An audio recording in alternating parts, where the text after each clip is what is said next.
everyone, welcome back to Fairview Farm. It is November the 12th and we are in the middle of getting the remaining grass collected up for silage. I cut these fields yesterday and we need to get them all collected in. After I've done that, I'm going to be going and getting our Volvo wheel loader out and getting all of this silo compacted and covered. And then we're done with the silage for the year, which is great because to have that done by mid-November means that we should have a whole load of silage to sell come about January time, giving it a couple of months to ferment. I'm really pleased with that. We're also got the builders coming in over the next couple of months. They are going to be getting all of the new barn built, so the new barn should go up over sort of December, well, the rest of November, December, and through sort of January, February. So by the time I come back, because there won't be much to actually vlog over the winter itself, we're going to take a small break on the vlogs and then come back in the new year. And we should have a brand new barn on the farm. I'm looking to get started on the chickens come the new year. So we'll be sorting them out and we'll be into calving as well, which will be quite good. How are we with how full this is? We've not cut out, so that's good news. I'm just sort of listening for my trailer at the moment for when it cuts out. Because of course it hits that full level and we have the auto cutout on this. And we're not far off actually, which is not bad off the first round from this field. And we'll only have to close that gate once, just for this bit now. Oh wow, that was close. I take it back. We're gonna have to close the gate again because we're gonna have to get this this last little bit done. In order to do that, we've got to close the gate. Open that up again. Only issue I've had with this little reform tractor that I've been noticing is because we have all-wheel steering on it, we have to be a little bit careful with exactly how far I turn the wheel. Otherwise, it turns very sharply and we end up catching the trailer on the back of the tractor. So we're just having to be a little bit careful of that. Otherwise, it's all running really nicely. I really love this little tractor. It does still need to go into the garage. We need to send it down to the machinery guys to get it had a look at. It is still got a couple of glitches. It does cut out a couple of times that we've had. It did it while I was mowing, so it needs to go in for a service over the winter, but that should be fine. That'll work out fairly well for us. If we can get this all done, this will be the last job it's needed for this year. This load here should take us to about 300,000 liters. We are looking fairly full at this point. Let's reverse this up.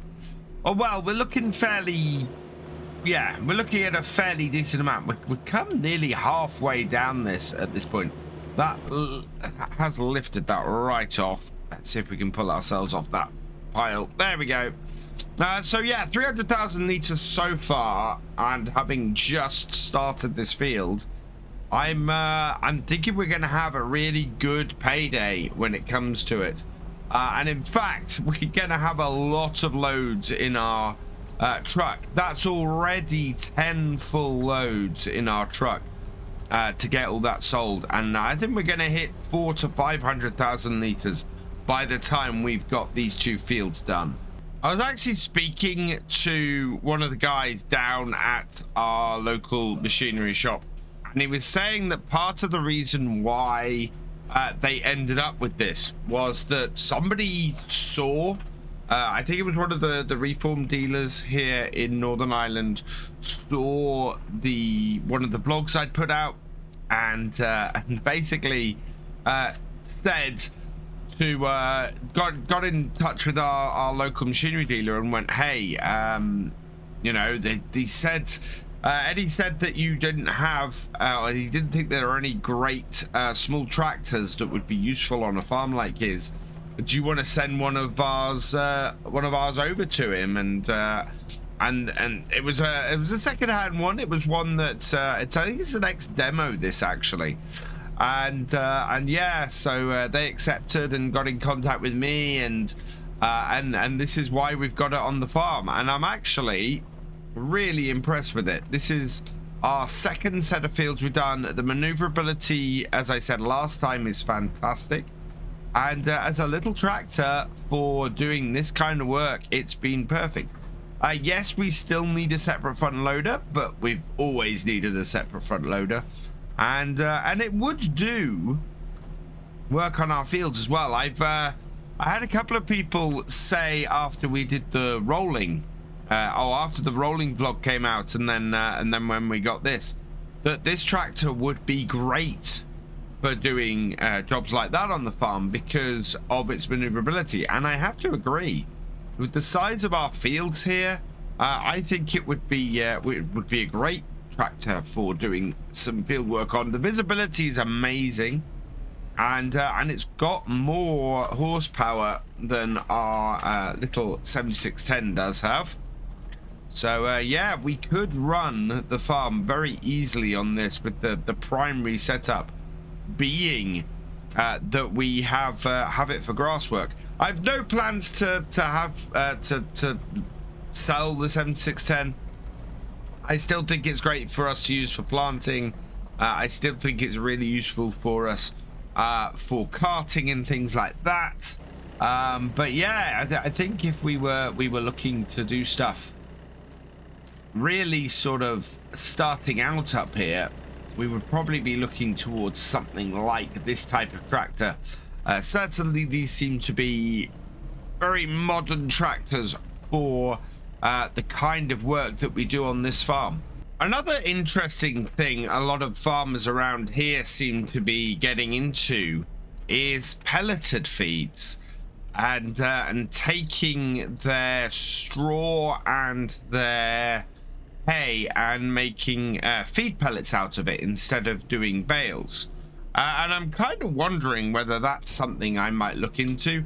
I hear the equipment for it is fairly expensive, and in fact would require a lot of horsepower. My understanding is that it's sort of 300 horsepower upwards would be required for it. We'll come on off that pile trailer, push you back up a little bit, and then try and pull you off. Let's turn that off. Yeah, sometimes if you're unlucky, you can get a little bit wedged, which seems to be what we are. I might have to try and reverse this up a little bit and get this off here. There we go. It'll go backwards, then getting it to go forwards. So it gets stuck on the actual brow of the grass, and a little bit stuck in there, but a little bit of maneuvering normally and you can get it off. It also helps to compact the stuff a little bit doing this, but yeah, you can see definitely getting stuck on the grass. Might have to get the wheel loader in here and get this out. Well, I'm clear and heading back to the field. Yeah, I managed to maneuver it back and forth a little bit. Got it out, and we're raring to go again. Still so much to go off there, and we've already got 20. Oh no, we've got 17 and a half. No, 18,400 liters off here per trailer, and we've already got 2 trailers off. So yeah, we are probably heading for around 450,000 liters in total in our silage clamp. So going back to what I was saying earlier, yeah, there's a lot of talk in the local farms about using pelletized food rather than just straight up hay and straw bales. So silage would be unchanged, but one of the farmers is looking, I think, to invest in a pelletizing warehouse. He's got the tractors that he can run everything with, and that if we want to take any bales down there, he will turn them into pellets for us, and then go and get them all wrapped into pallets so that we can bring pallets back. So what I'm considering doing at the moment is that next year, when we got the straw harvested, and when we come to cut the hay in the springtime, we might get that done. One thing I will have to get, which we don't have at the moment, is that he can't pelletize round bales. So we either have to have borrow his really big tractor. I mean, this thing takes 350 horsepower, and create pellets from that, or we're going to have to go and we're going to have to go and grab a square baler. I don't know if we have one that will fit on either of these tractors, or if there's one anywhere that we can try. We might have to speak to someone about that. So either one way or the other, we're probably going to have a new piece of machinery on the farm in the spring to try and do that with. So I will look into that. Certainly I'm interested in that kind of thing. It's much easier to store that, and they last a lot longer, which is great when we're only doing, you know, very limited cuts of all of that stuff. So yeah, I think we might look into it, but let me know what you think. Have you heard of this way of doing things, and do you think we should give it a try? Oh, looking at that, our trailer has automatically disengaged.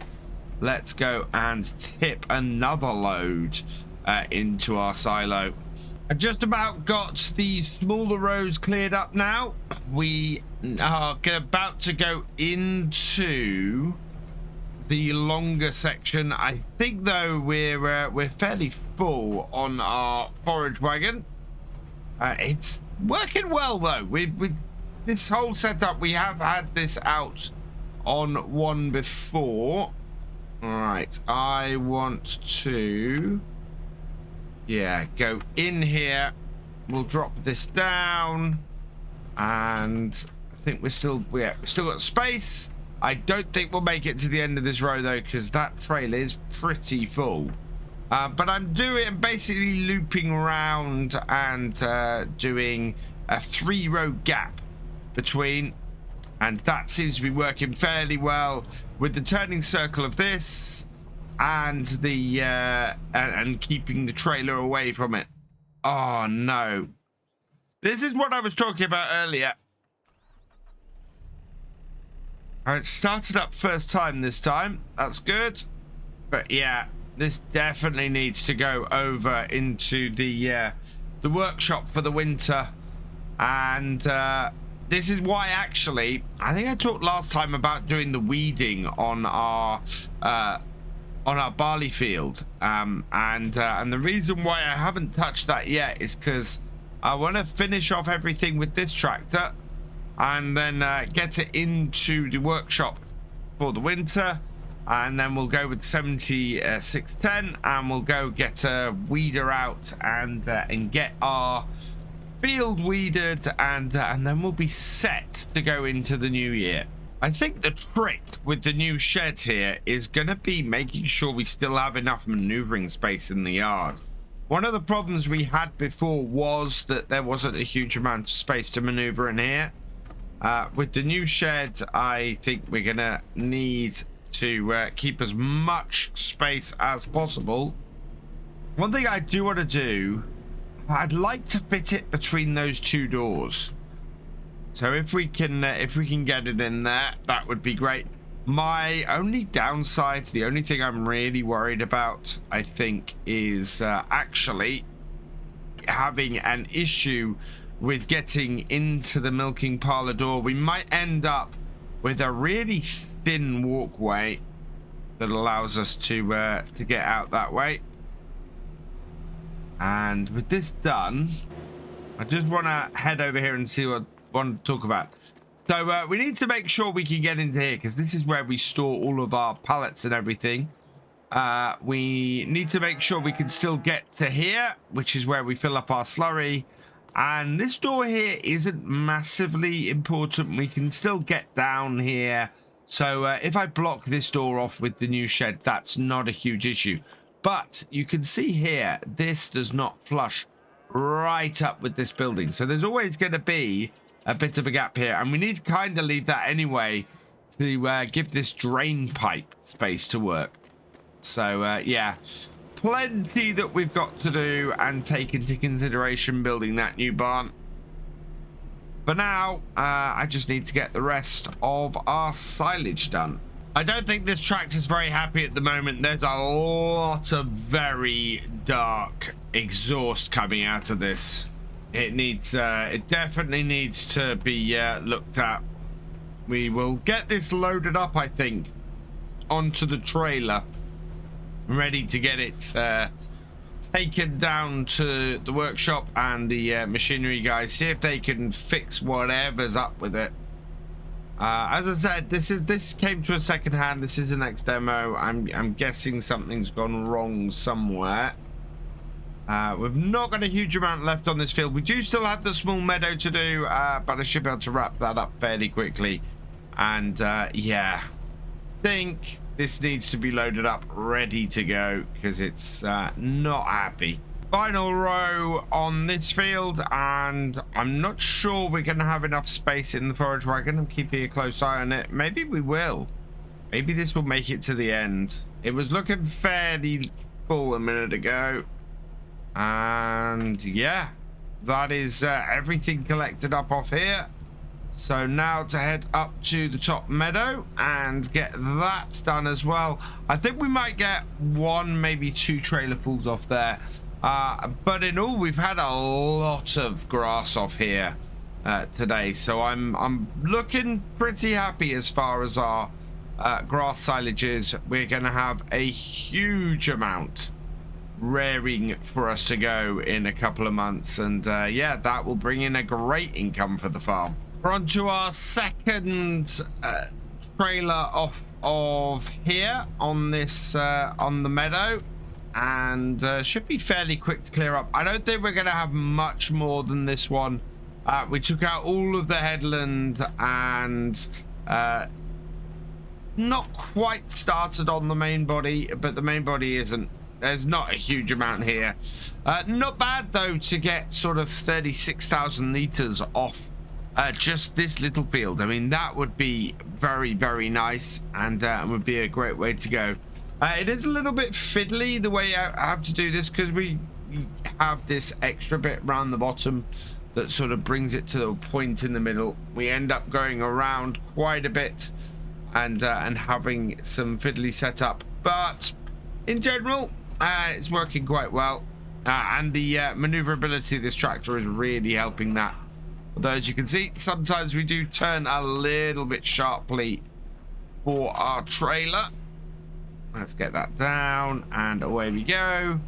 And yeah, this should be cleared up fairly quickly, and we can start getting the getting all of this compacted, ready to be fully fermented by the time we look to sell it in a couple of months. This is just going to be really, really good. I want to, as I said, yeah, we'll load this tractor up as well and get that off. So I don't know if we'll get to doing some of the compacting today. We might get to do some of the cleaning up today, but I think it's much more important we get this tractor onto a bed and take it to get some repairs, because it's not happy. Definitely not happy. It's working well, but it's not something that I have the equipment to fix here at the farm. So we'll take it back down there and we'll see what they make of it. So the trailer's about 80% full, just over, I think. Not bad. As I said, that means we've got about, if it's 80%, we're gonna have about 14,000 liters off this. So that's about 34,000 liters off this. Would be absolutely fantastic. I will have to check exactly where we are with this. And yeah, I need to get the wheel loaded in here and start cleaning this up a bit. But at the moment, we're in a fairly decent position. That looks like that's emptied, which is great. So I want to move this out the way. Oh, in fact, let's move this forage wagon out the way. I'm gonna have to move it again later. We need to give this a clean. But oh yeah, we've not got that yet. Let's just park this here for now. There we go. And yeah, look at this. What a fantastic pile of grass we have ready to turn to silage. I think I was spot on my estimate. I think this is about 450,000 liters.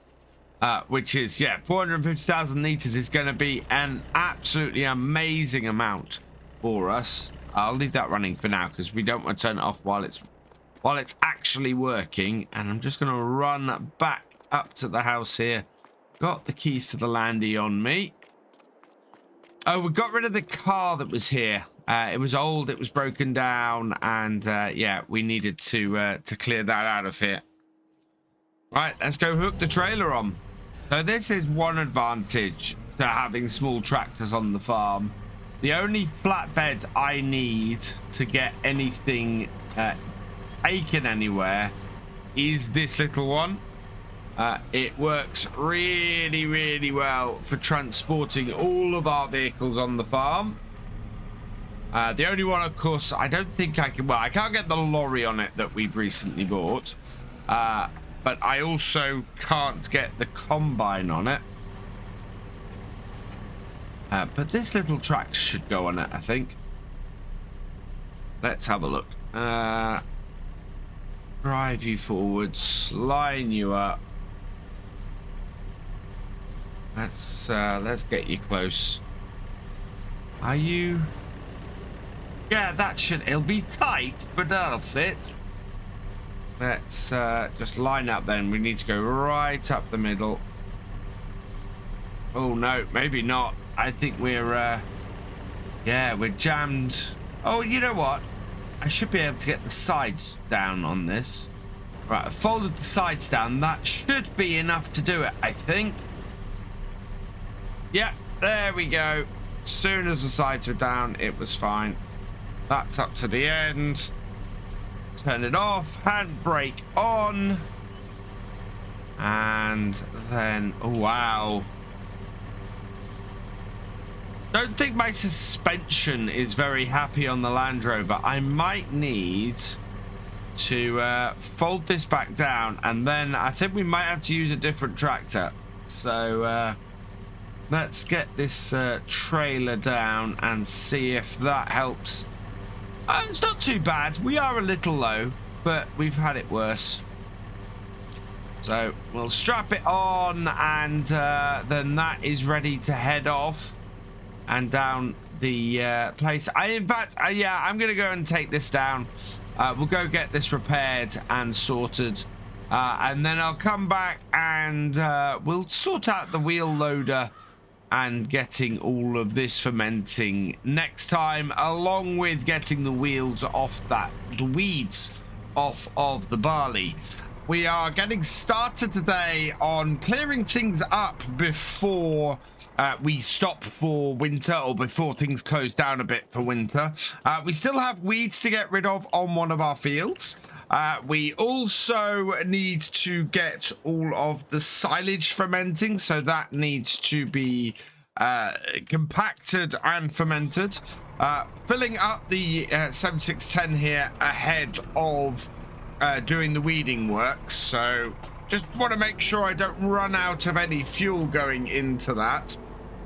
And yeah, so to do the weeding work, we've got this new piece of kit. This arrived from the machine merchants yesterday.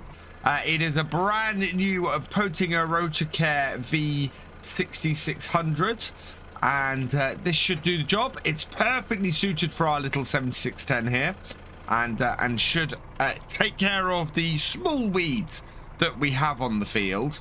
Our other tractor is still down at the workshop. They're working on it, trying to find out exactly why it kept cutting out on me, but that should be back by the end of winter. I'm not expecting that to be too bad, as opposed to this field here. Look at all these weeds that have cropped up. It's, yeah, we need to get rid of all of these, so this piece of kit should be perfect for it. The barley hasn't grown too much, and so it won't be harmed by our tractor at all here, and we should be able to get around it. Getting around it at this point is going to make a big difference. It will allow us to get this cleared out now, and then when it comes to springtime, we'll be able to turn around and get all of well, pump up the nitrogen on here, make sure the nitrogen's at a good level. And then I think at the end of the year, once we've harvested this, we're going to have to look at the pH levels on this field, because I think they're a little bit low. At least that's what the agronomist reported to me. It did advise me that we need to get some lime on here. Weren't able to do it this year, but should be able to do it next year, I think. Oh, this tractor really loves these hills. That, again, that's part of the reason why we got the other one, is because while this tractor has been doing great for us, it doesn't always enjoy the hills on this farm, and we possibly could do with something a little bit more powerful. So we got the other tractor. Not planning on doing a lot of this field work with the other tractor, but this is working out quite well for us, I think. It isn't having a problem with most of this field. It is just going up those edges, and as we're gonna work most of this field across the actual slope like this, we shouldn't have a big problem. I am going to go round the headlands a couple of times, though, because right now we need to be able to give ourselves enough space to turn around. It's quite wide, this weeder. It's, I think this is a 5-meter weeder, if I remember. It might even be as wide as a 6-meter weeder. But you can see, going up the hill, as long as we drop down gears a couple, we should be fine. Yeah, there we go. As soon as I drop down a couple of gears, we're up and we're good. And then back up as our revs get a bit higher. Give ourselves a little bit momentum going up this hill. And yeah, this is sort of a healthy level for the tractor to be. And you can see that once we get onto this steeper bit at the top, we just need to drop the gears down a little bit. And there we go. We can easily handle it. So yeah, this tractor, not an issue with this field. It's just a case of getting in the right gear at the right time and making sure that you still have the right amount of torque to make it up the hill. I think the farm's going to be a very different place come the springtime. We've got the new barn being built. We're going to be getting the chickens. We're basically going to be moving things on fairly quickly. It's going to be one of those things where as soon as our silage is ready, we're going to be back to work, loading that up, making the money off that. And I'm just looking forward to seeing where we are come the new year. We may even be able to expand to another arable field.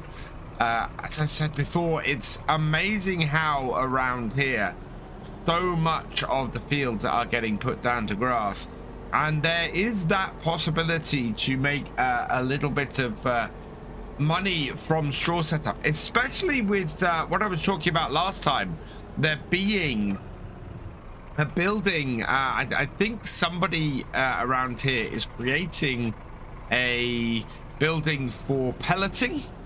So creating pellets from straw and hay, and being able to sell those off. So we're gonna have a look into that. I mean, I can't invest into that. It would be too expensive for me to do it, but having someone come in with some specialist machinery and do it would be quite good. Now we might even be able, as I said, to take some bales down there and do that, but from the sounds of it, they may be able to come in and do pellets for us, and yeah, we can get some of our straw pelleted, and definitely looking at getting some hay pelleted in the new year. In fact, that's probably what we're going to do in the early months of next year, about April, May time, is look at getting the hay that we create, doing it, because as I said before, early in the year we tend to do a hay baling session on the farm, and get hay bales ready for our cows, whereas if we could do pellets, that might be easier to store. So we'll have a look into that. We'll see where that goes, and yeah, we might end up having a very big piece of kit come into the farm, in which case I am very happy that we've opened up our yard, because otherwise something like that would never make it into the farm. Coming up to the end of the field, and the bit that is the hardest task for this tractor. Should be able to get this. I think I missed I've missed a few there, so we'll just pop down there and grab those. In fact, oh yeah, we've got a few bits I've missed here. Shouldn't take me too long though to get those. Be a bit careful going downhill, because we end up doing quite a fast downhill and a very slow uphill, so I need to be very, very careful of that. We'll get these last few here, you can see here, and I have to go into the low gear range, pull myself up the hill, and then carefully, as I turn around, go back into the high range. Otherwise, yeah, we end up just overcooking the engine, which we want to avoid doing. But that is the field done. We can fold that piece of kit up and head back to the farmyard, because we need to start getting all of this silage. Well, we need to get all of the grass compacted, covered, and turned into silage. Our equipment area is getting pretty full at this point. I need to see what we can do in parts of the new farm plan to sort of move some of this about. It's very tight in here at the moment. We have to move stuff about just to get bits out and usable. So I'm not overly happy about that, but with this large area here, we should be pretty good. And I'm even considering butting something up against this shed here and moving the actual driving route to get into the yard. So maybe, just maybe, doing something a little bit different. Turn that off. Yeah, the possibility of putting something down the side here, and then a big shed in the middle of this space here, and just sort of have everything around it is very appealing to me at the moment. And then we'd have a driveway sort of round here, round the side down here, to get into this area here, and then rework what we've got down here. I don't know at the moment. We'll see where we go. It's looking very, very open and ready for the new shed now. So I'm quite happy. I think we might, when we get our other tractor back, I might get some small forks on it so that it can maneuver pallets and things into here. I know we got the David Brown for that, but to be honest, the David Brown isn't quite as maneuverable, and just having a set of low-level forks might be a really, really useful thing. Of course, we get into this at the front and have to squeeze our way past the past the steering wheel. Yeah, there we are.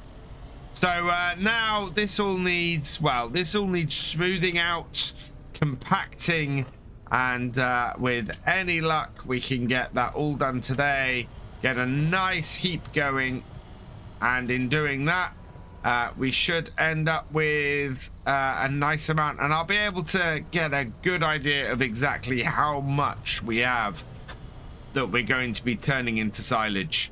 I think it's about 450 liters. I said this last time. We're looking at a decent amount of silage from this grass this year. Nearly half a million liters is absolutely brilliant. Off not even 2 full cuts.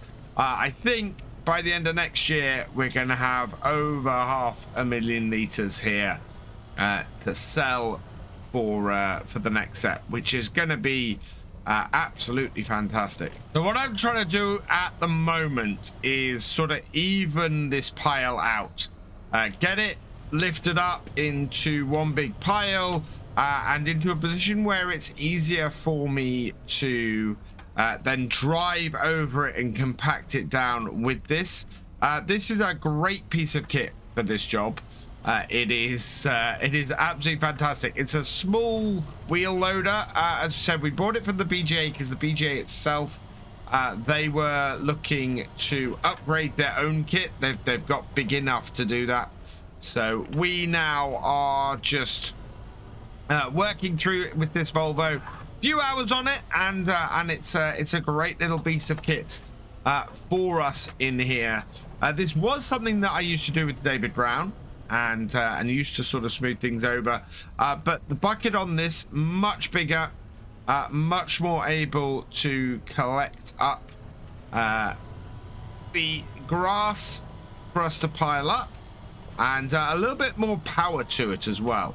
So really useful piece of kit for that. The trick that we need to make sure is that we don't get stuck on anything, and yeah, that is a big trick of this. You don't want to sort of ground out, as we actually did with the forage wagon a couple of times. Just ended up with a grounded out forage wagon. But this is absolutely suited to this job, and we know that we can get a really good amount of work done with this, and quickly too. It'll be absolutely perfect for getting all of this collected, piled up, and compacted. I'm about a third of the way through this now, and you're beginning to see a flattened out area as we come up to the top. Let's just hop out here to get that down. And you can see here, yeah, things are beginning to flatten out a bit. We've got a couple of divots and things, and I'm basically trying to take stuff off the top, flatten things out, and make things easier to drive on here. Once I've done that, we can just drive forwards and backwards on this, get it all leveled out and compacted. Place I want to take it from at the moment is up the back here. So drive up the top. We've got some in the bucket. We've got a hole over this way. So I want to get off the top here, really, and get in there for this. Fill the bucket up. Fill this hole in we've got to the left. And yeah, and then that will just help smooth things out and make it easier for me to sort of drive on here and compact it, which is exactly what we want. We want as easy and as smooth a time as we can getting across here. And once we got rid of the actual holes, what we do is we just back off and try and spread it out a little bit, so that things are easier for us to manage as we get into the latter stages of compacting this compacting this grass. Having smoothed out the top and filled in the holes, I'm now just driving back and forward over this. We are about 40 to 50% of the way through compacting this from the feel under the wheel loader. We are getting there, but this is always a slow old process getting this done. We end up spending quite a bit of time just driving back and forwards to try and get all of this compacted. And it's very careful that I have to be not to drive too far forwards. We also want to try and even up the stuff towards the back of this. So I'm going to bring my bucket down, go forward slowly. And the idea is to push towards the back, even things out a little bit. Again, we're trying to make this flat and easy to drive on so that we end up with a decent amount of, well, so that we basically make it easier for us to drive around on and even drive off the back of here if we want to. That actually is very useful to be able to drive off the back bit there, keep things nice and even, and just drive forwards and backwards. Let's see if we can get this hump off here. No, back it up and down, and then carefully go forwards, making sure we don't actually push anything out of here, and then use that to just sort of fill in that little bit of a hole there, and then back it. There we go. Now we can just continue to go forward and back again, and that will then start to even out. But the plus side here is I can now drive off the top like this and come back in the other way and maneuver my way around. And yeah, we can keep compacting things and get this filled up. We're about 2/3 of the way compacted, but as you can see right now, this is beginning to head towards the outer edge of our silo.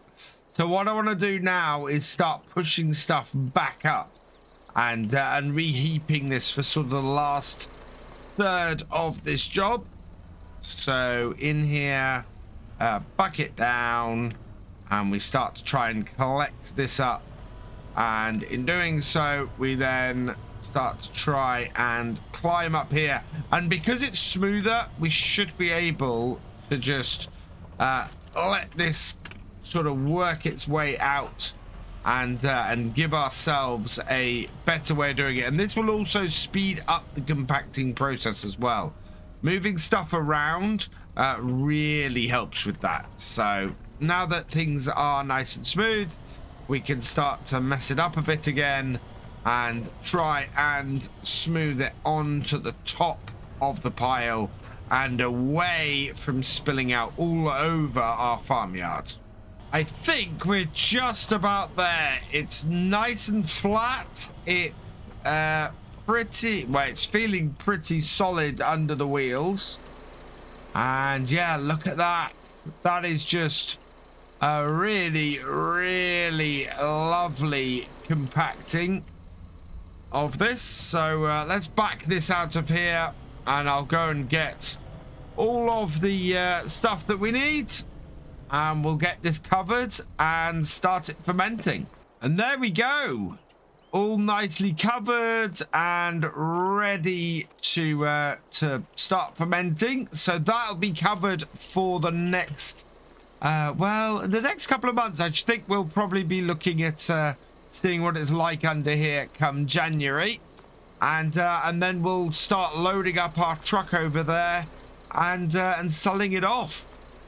But yeah, this farm is going to be very different, I think, the next time we have a vlog on here. We're going to be doing that, probably picking things up January, February once this is fermented and we start making some money, and we might even get our other tractor out and start preparing for the year at that point. we are gingerly making our way back up the road here because I have the new tractor back. Our retrack is all fixed and working, and we should be back on to being able to use it on the farm. It is January the 20th though. Not much is going on at the moment. There's not much we can do. We're sort of working our way through the winter, but our silage is ready to sell, so we've got to load up a load of that today as well, and start getting that sold. That's going to take us a few trips down the BGA, so a lot of my day is going to be taken up doing that. But the big news is that the construction on the farm has been finished. They finished it just before Christmas, and we've since been sort of moving things around and getting things set up. I am looking at adding a new shed to the farm that's not yet done, but that should be pretty good. That is going to be added. I should say we'll stop up here. I'm looking to add it at the top of this field here. We've got a fairly flat space that will take a shed pretty well. And we're going to use it to store bales, so a good bale storage area up here. So we're looking to get that done over the next couple of months. In the meantime, I'm looking forward very much to showing off the new sheds to you. So we'll carefully bring this around here, and you can see immediately the difference in the yard. So changed from the last time I did a vlog here a few months ago. And yet the big thing we've got is this large Horriman shed that we've built in the middle of the yard. It does have a little bit of a gap down the back, but not so much that we can actually get down there. We have enough space down here to fill up our slurry tank, so that's worked out really well. And then on the other side here, we've had a lean-to built onto the side of it where we can put a whole load of our equipment. And yeah, we still have the doorway here to the milking parlor accessible. So it's actually really worked out very, very well for us. The sheds fit in here brilliantly.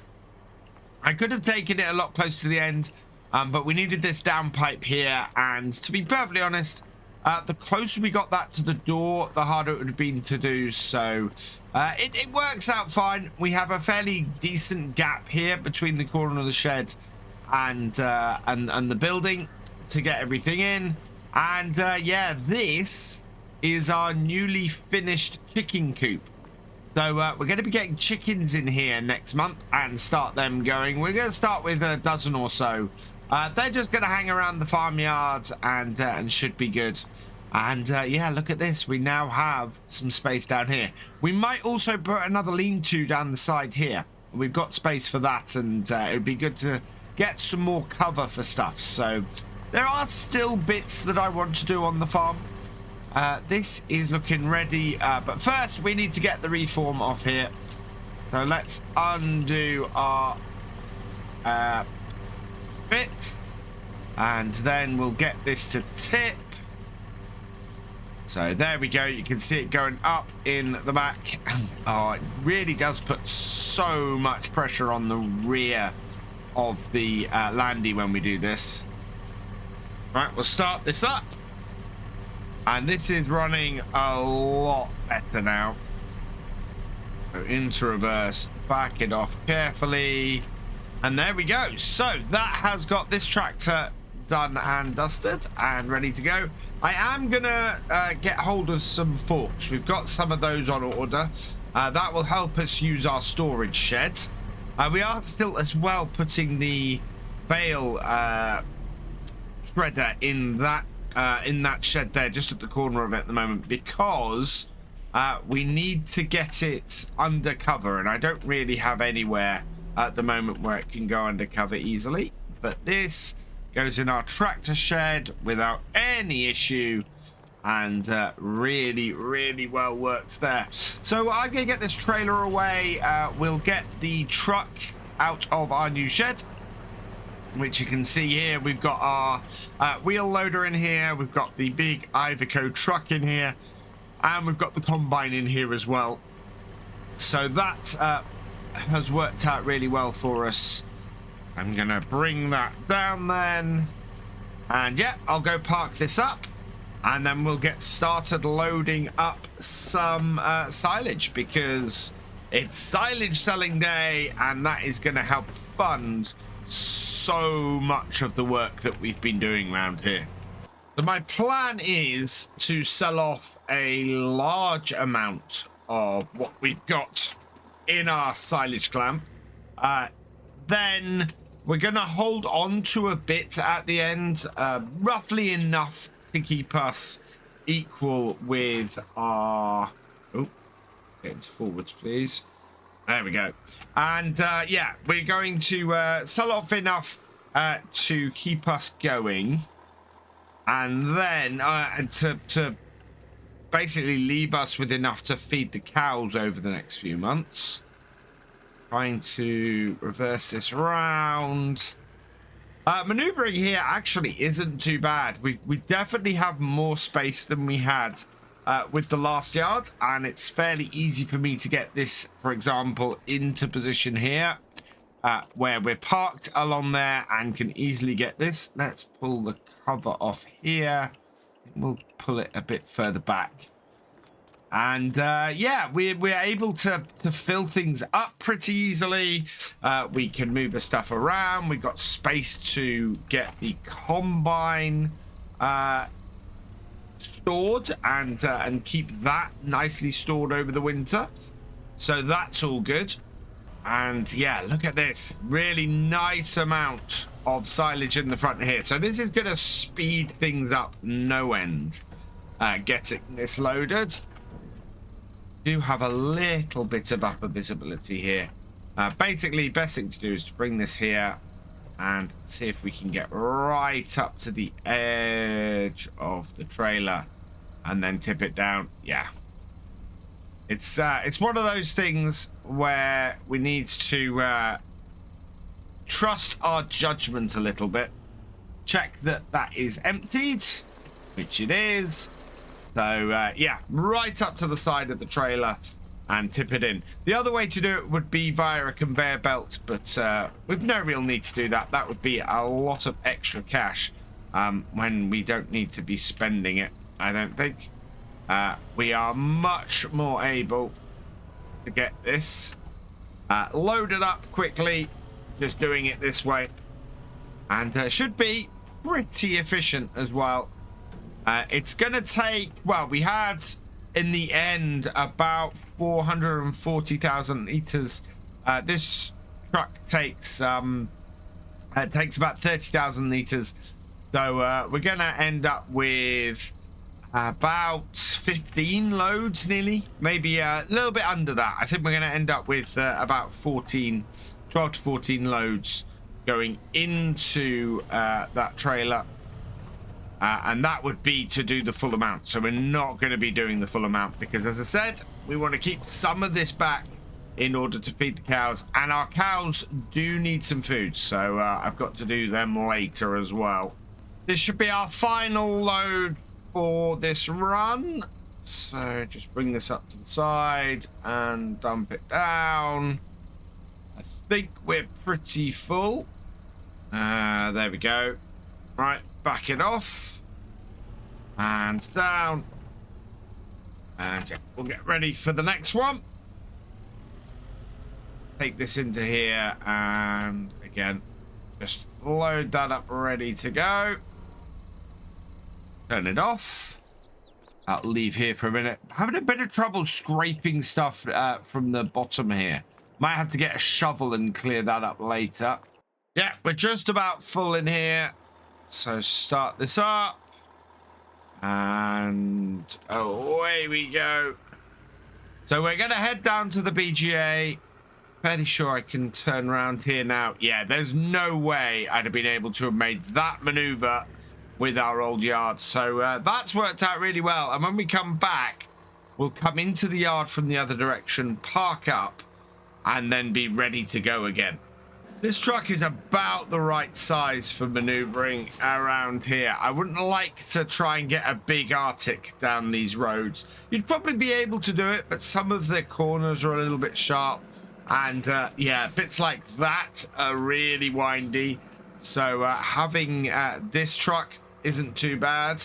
I've driven this before. Previously, before buying it, this, of course, was the bit of kit that would be leased out by the BGA to get your own stuff back. That was why it also had the towing trailer. We didn't need the towing trailer. We just borrowed that to get the wheel loader up to the farm. Although I am considering purchasing one of those because it would make it easier for us to transport other bits and pieces like our tractors down to the machinery repaired, the agricultural machinery shop. Especially with our reform, that would have made a big difference. The trailer we've got, the flatbed we've got, is good, but it was very unstable on there, and I think a proper vehicular trailer would actually be a lot better for that next to our flatbed.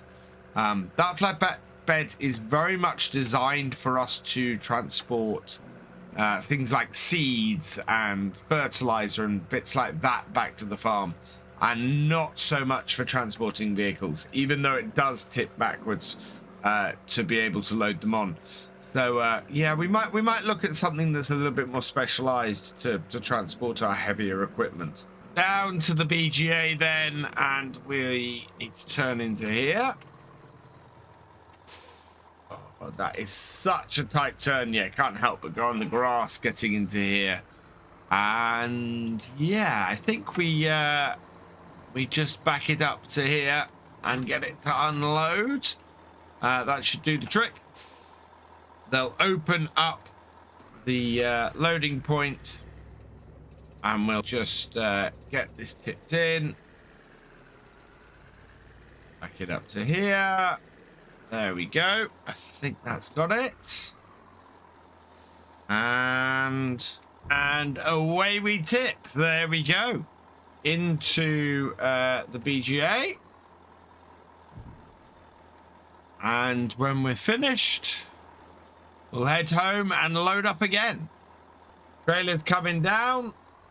We're fully emptied, so heading home and loading up for our second load of the day.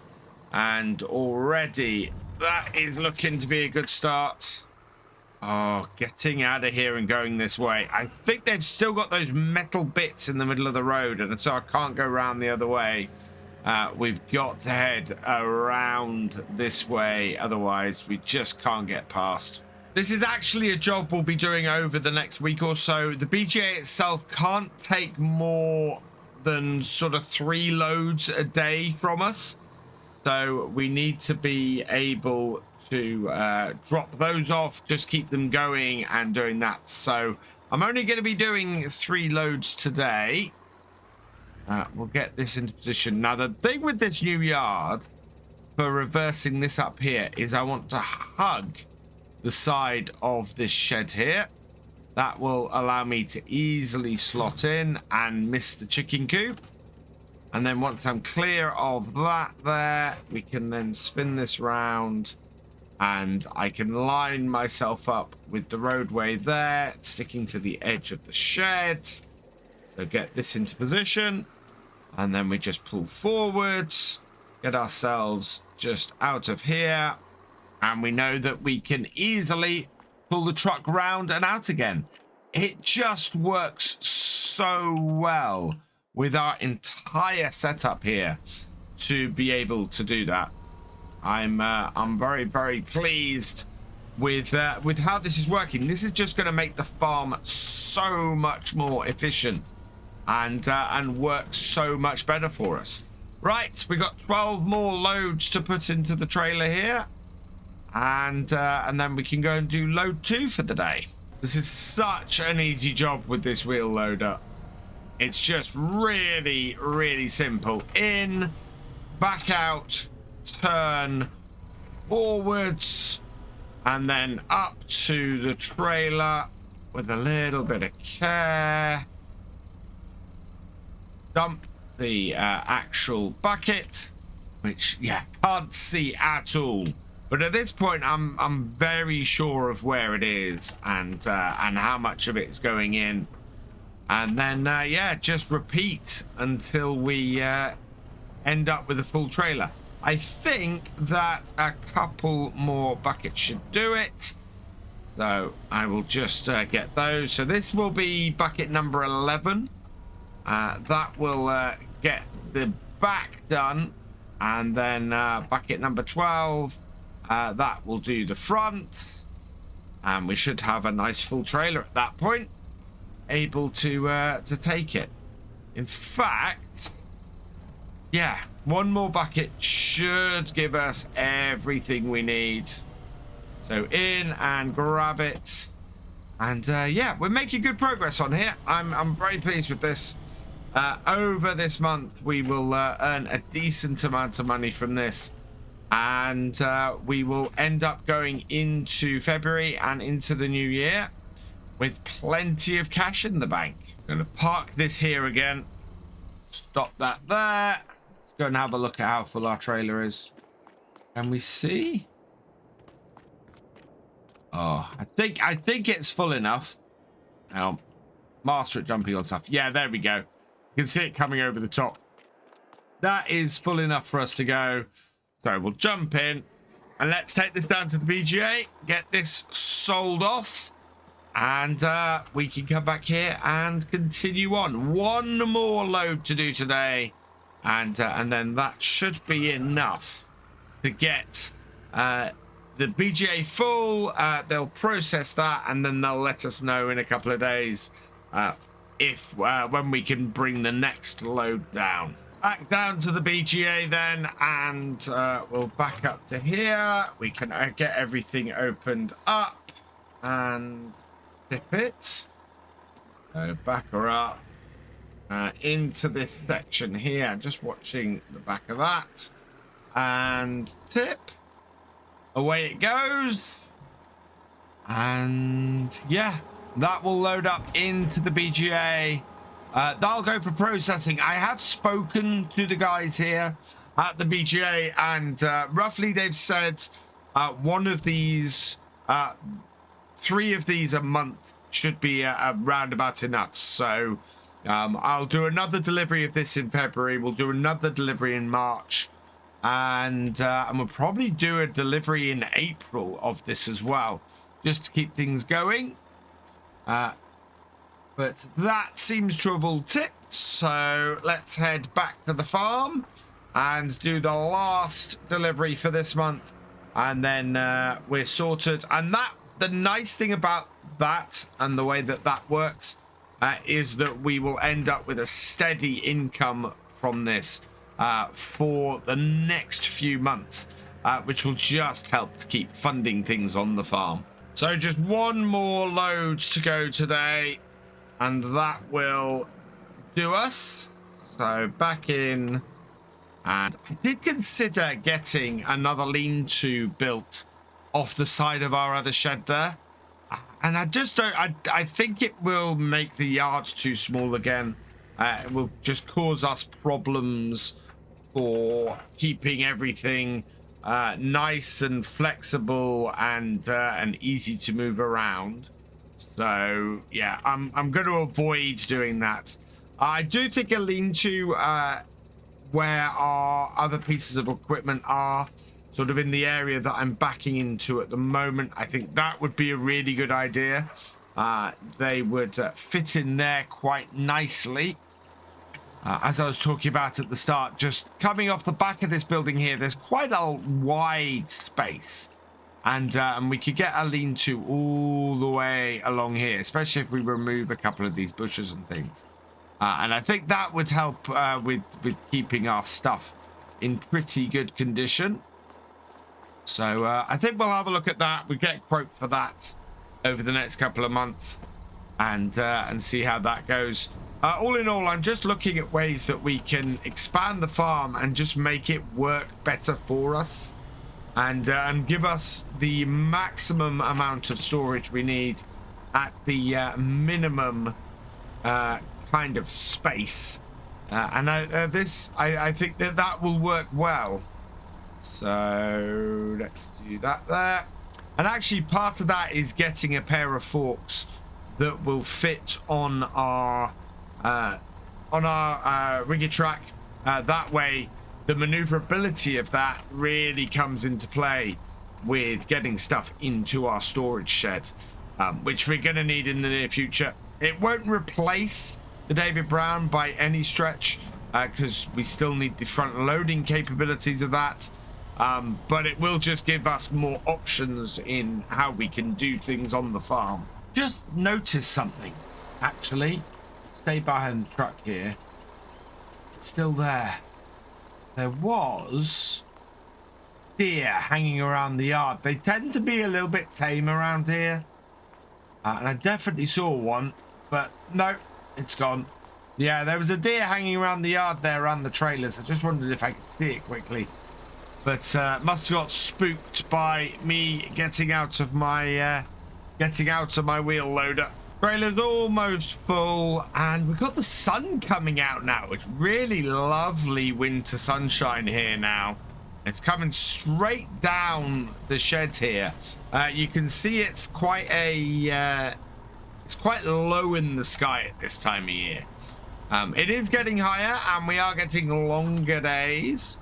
But at the moment, we're still sort of fighting things a bit. And it's cold. I mean, there's not much we're able to get on with on the farm because of how cold it is. It is mainly doing this job and cleaning the animals out.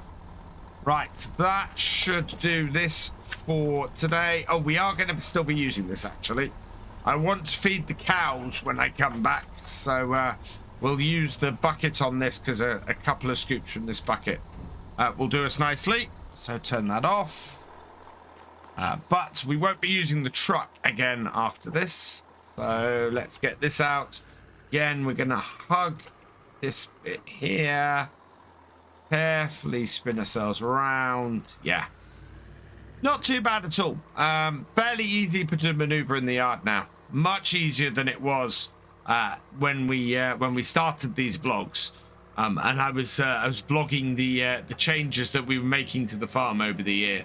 So yeah, that's worked out quite well. Oh, I must have caught a bump at the side of the road there. That was a little bit scary. And down to the BGA for the third and final time today. Spin this round. This really is not designed for us to come from that direction. They'd be very happy, I think, if we came from the other way. I think we're driving all over their grass getting in here. But in here we've got and doing well. So we'll back this up. There we go. And tip it. And that is our final load for the day. So all I need to do after this is we'll head back to the farm and we'll get some feed in the cows so that we're keeping them happy. We'll back this into the sheds, get it out of the way. This is where it becomes fun because we need to get close enough to the edge of the shed that we're not hitting any of our other equipment. And at the same time, make sure we can still get out.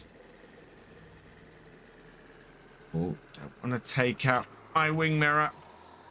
Back that round. Right, okay. Now we need to swing this in. Might have gone a little bit too close. Right, let's try it again. Bring that in. We need to keep swinging this in so that we don't hit anything. But it's, yeah, getting past that bit there. There we go. That works best. And then we just reverse it down the side here like this. Plenty of space to get out. And we should be nice and far away from the header as well, I think. Squeeze out of here. And yeah, we're nice and clear of the cutter as well. Perfect. Really snug in here. We have to get the combine in before we can get... No, we have to get the header in before the combine because that's the only way there's enough space. Yeah. I think next time what I'll probably do is park the combine and the header along one edge and then the wheel loader and the truck along the other because Well, basically, that tends to be how we use them. Oh, I need to put the wheel loader back in a bit. Right, let's go and get the 7610 and get the cows fed. Also easier to get the 7610 out of the shed and down this way now. Really easy to do that.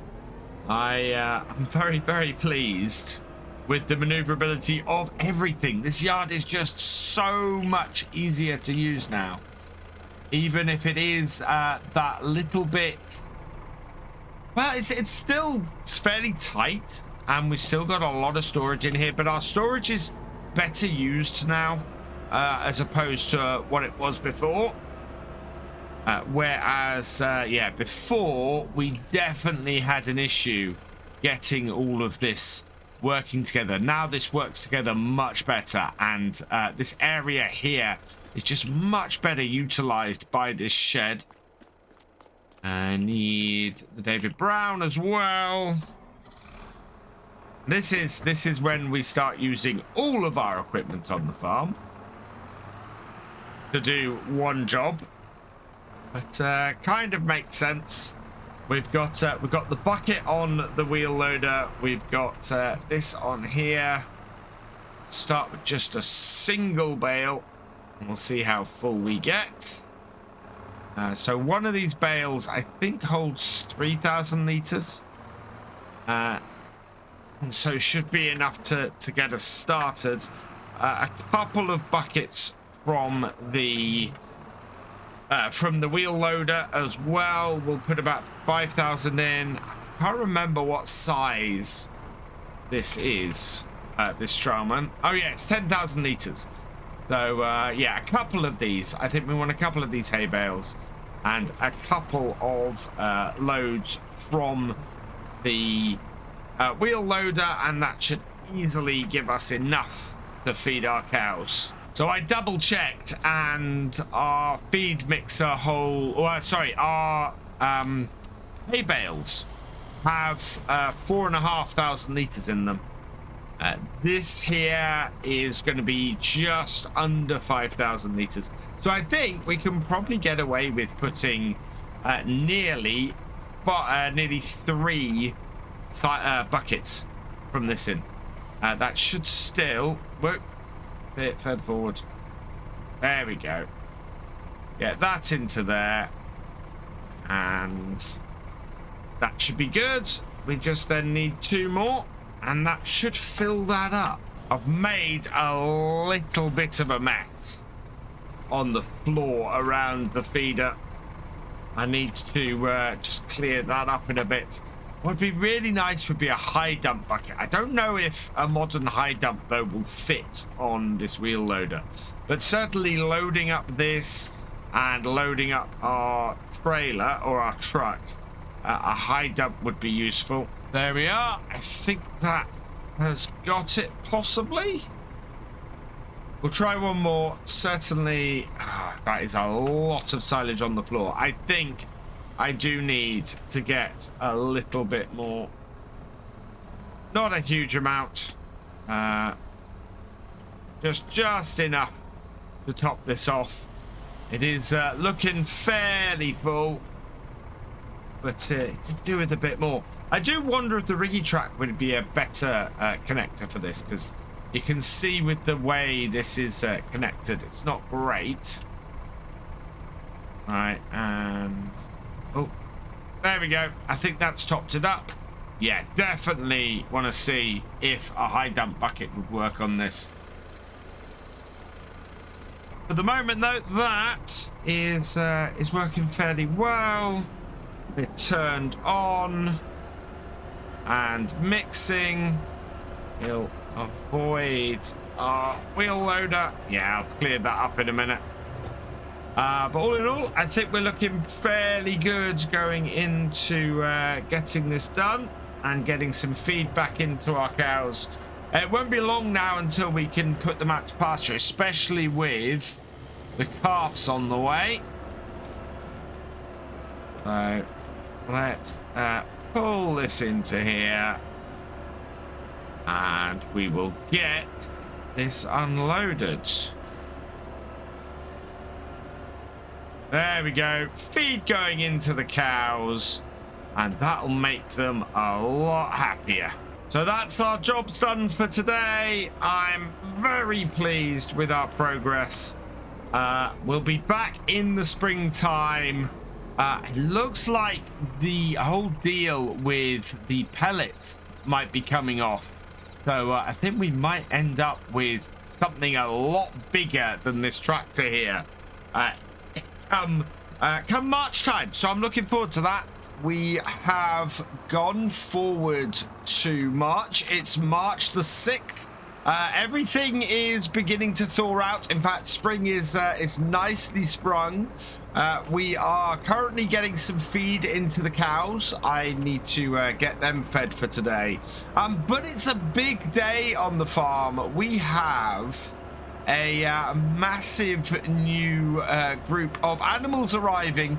We're finally going to be getting our chickens for the farm. So those are ready. We're going to go down to the animal market and get those picked up. So I'm just going to park the David Brown here and we'll turn it off. There we go. And yeah, we're going to be getting all the chickens. On top of that, we also need today to go and get the some silage, some slurry on our fields. Both being with S, and I should not really still be mixing those two up. Yeah, we're gonna go and put some slurry on our fields as well, on our grass fields. Those need to get done, so we're gonna clear those up as well. 9,500 liters in our feeding trailer, so that will go nicely towards our cows today. So yeah, I'm really excited. We also have a few calves on the way. We should be going into calving very soon. Let's turn that off and back this out. So I'm really looking forward to this year. We're definitely heading into the year better than we were last year. We have a really good start to the year with the new barn and everything. Everything is so much easier now that we have this done. And yeah, I can't wait to get the chickens into their hut and just have them kicking around the yard. I do need to give some more feed to my cows later. So I'm just going to park this tractor over here. We don't need to get into the big barn at the moment. So we'll park this here and turn that off. Right, let's go get the landy and go and get the chicken crates onto our flatbed trailer there. Now, I've opted for some more mature chickens on the farm. I want to be able to immediately get them producing eggs. As a result, they're also rescue chickens. So these are former battery hens that are looking for, basically looking for a new life. On top of that, we have got a rooster in here as well. So that should also provide us with some chicks, I think, over time. We'll reduce our egg production a little bit, but just one rooster means that we should get a few chicks. I need to get further along here, I think. I want to get my trailer down beside it so that we've got a nice flat bit of loading. There we are. Otherwise, yeah, getting them on here going to be hard. We should be able to pick these up by hand, I think. They are on pallets, but I don't think there's going to be any issue with this. Right, I'm just going to pop into the shop. Confirm that these 4 pallets are mine. Should be 35 chickens and 1 rooster, which seems about right. So we'll go and have a word and see what they say. Yeah, these are our chickens. I'm very pleased. Right, let's just grab this. Oh, it's not too heavy. Oh, let's keep you you ladies nicely upright though. I don't want you fooling around this too much. Get you on here like that, and that should do. And then we'll get the second lot on as well. Oh, there we go. And get them loaded up. So yeah, this is gonna mark a difference. As I said, not a massive amount I think we're gonna make from these. Looks like the crowd that have gathered is gonna move on though once I've moved these guys out of the way. Now I could have got more pallets on here, but we want to leave some space in our chicken coop to actually to breed some chicks. There we go. That's all done. So should be all right there.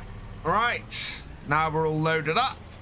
Let's take them back to the farm and we'll get them unloaded into our chicken coop. One thing I almost forgot, and we do need to do before we head back to the farm, is we need to get some feed for these chickens. So while we're down here near the shop, we should be able to pick some up. Let's try and pull into... I hate this gateway here. It's such a tight place to pull into the shop. I had heard some rumblings from them that they were thinking of trying to widen this. With implements and equipment around here getting wider. They're tired of people taking chips off their gates with trailers and things. And even getting this one into here has been a bit of a problem. Just going to turn the engine off. And we'll pop inside. And I'll go and have a word with them in the shop. See if we can get ourselves some chicken feed. They should have a few bags of it here. And we can just put it on the back with the chickens. So ordered a load of bags and they've nicely stacked up my bags of chicken feed up here. So we'll just jump back in the landy, I think, and pull it alongside.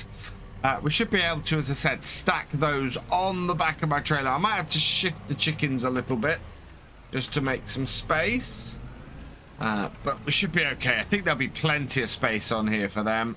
Right, there we go. And let's just shift the chickens forwards a little bit, I think. Just get them up here. They'll be happy there. And then shift these ones up here. Get them strapped back down. And then what I can do is just start stacking up my bags of chicken feed onto the back here. And we'll very easily then be able to get them back. Whoa. Drop that. Butterfingers. We'll be very easily able to get them back to the farm. Last bag just on the pile at the back. We'll then strap these all down. Let's see if we can just, yeah, and get the strap across all of them. That's perfect.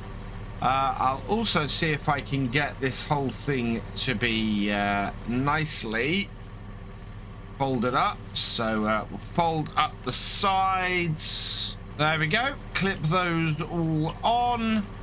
So none of those will slide out the back. They seem to be a little bit back heavy. Maybe it's just, maybe it's just the way we're sitting on this bit here. We'll see if it sorts itself out as we go. Either way, we're on the steering axle at the front, and this is 4-wheel drive, so we should be all right. Yeah, it looks to be fine now that we've moved off. So let's get back to the farm, get our chickens unloaded, and get them fed. I love how much this peninsula flares back into life come the springtime.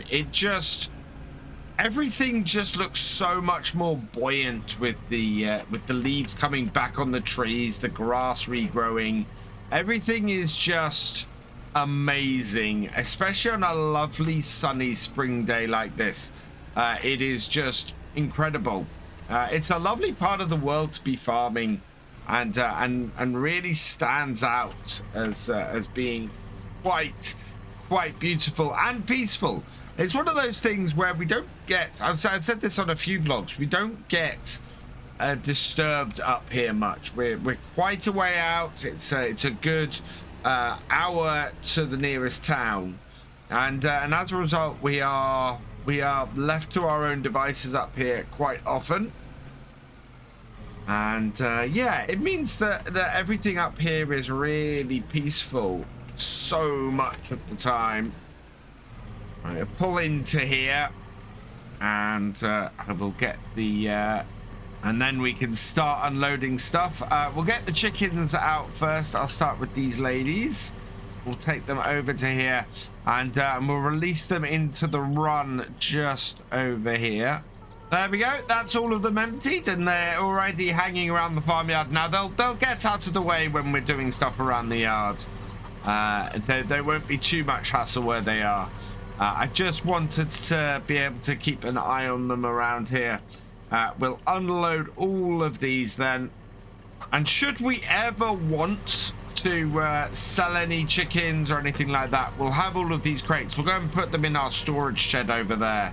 And get them so that they are nicely available to us. Oh, they're trying to get back in. There we go. Get off there. Come on. You don't want to go back in there. You want to hang around my yard, get in the way, and make sure that I have to be a little bit more careful driving around here. Last one. There we go. And yeah, we can take these now, and I'll go and put them in the shed. Let's get a better grip. These are nice and light, these chicken crates, so I'm able to walk around. And that means actually with these, we can put them behind the door. I have got, as you can see here, some chicken feed. What I don't have at the moment, that got delivered, and I've no means to actually get it to the chicken coop. We don't have a set of forks yet, and we don't have a bag lifter or anything like that, because I've never needed one. So I might end up sending that back, especially if the feed we've got today goes far enough to keep them going. We've got 1,000 liters of feed here, so it's not bad. It's a good amount to start us with, but obviously these big bags hold about the same amount. But they're much harder for us to move about. Last chicken crate. There we go. Nicely out of our way.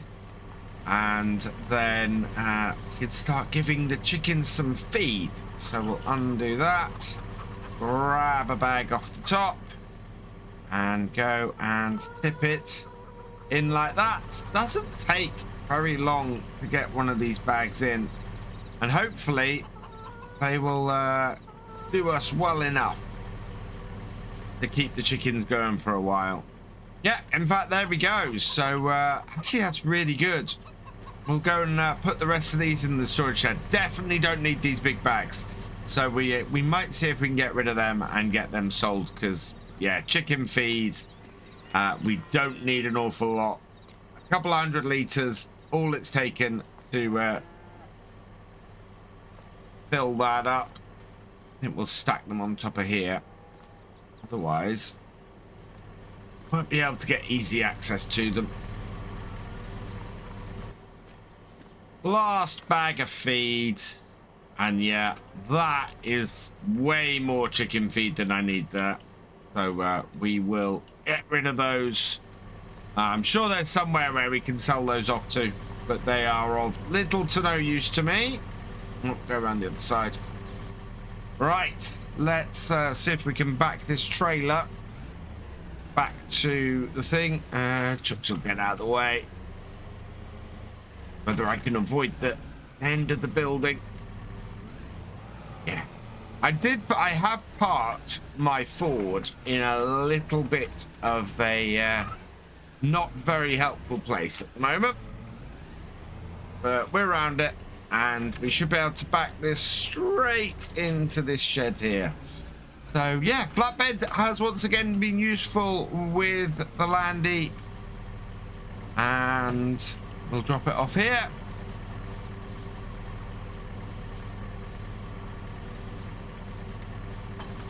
There we go. And let's go put the Land Rover away and get back to working on the farm.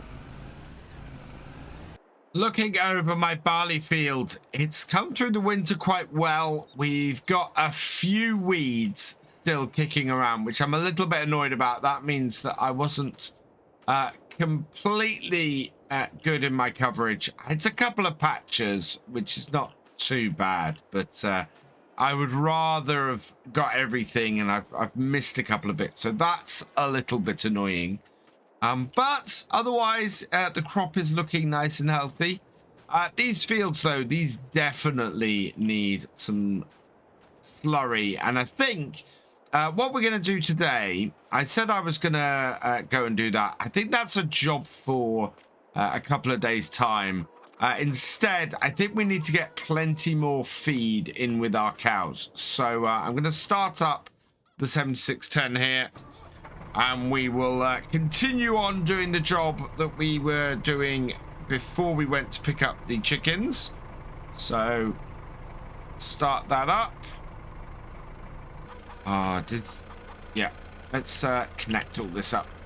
Thought I'd left that connected. Right, start that up. There we go. And now we can get some more of our silage and another hay bale in here, and be raring to go with our cows. Keep that milk flowing, especially as we've got calves on the way. We really want to keep the milk production up. That way we'll get some nice healthy calves and some nice additions to our dairy herd this year. While the bucket on our wheel loader is bigger, I've found that this is actually a bit better at getting some of the stuff that's ended up getting hardened on the floor in here, getting it up, and meaning that we get the full amount of silage from in here. So when we are filling up the trailer, ready to sell the silage to the BGA, which of course we're still doing on a monthly basis. We're taking roughly 2 loads down there a month at the moment. That seems to be what they can process for us.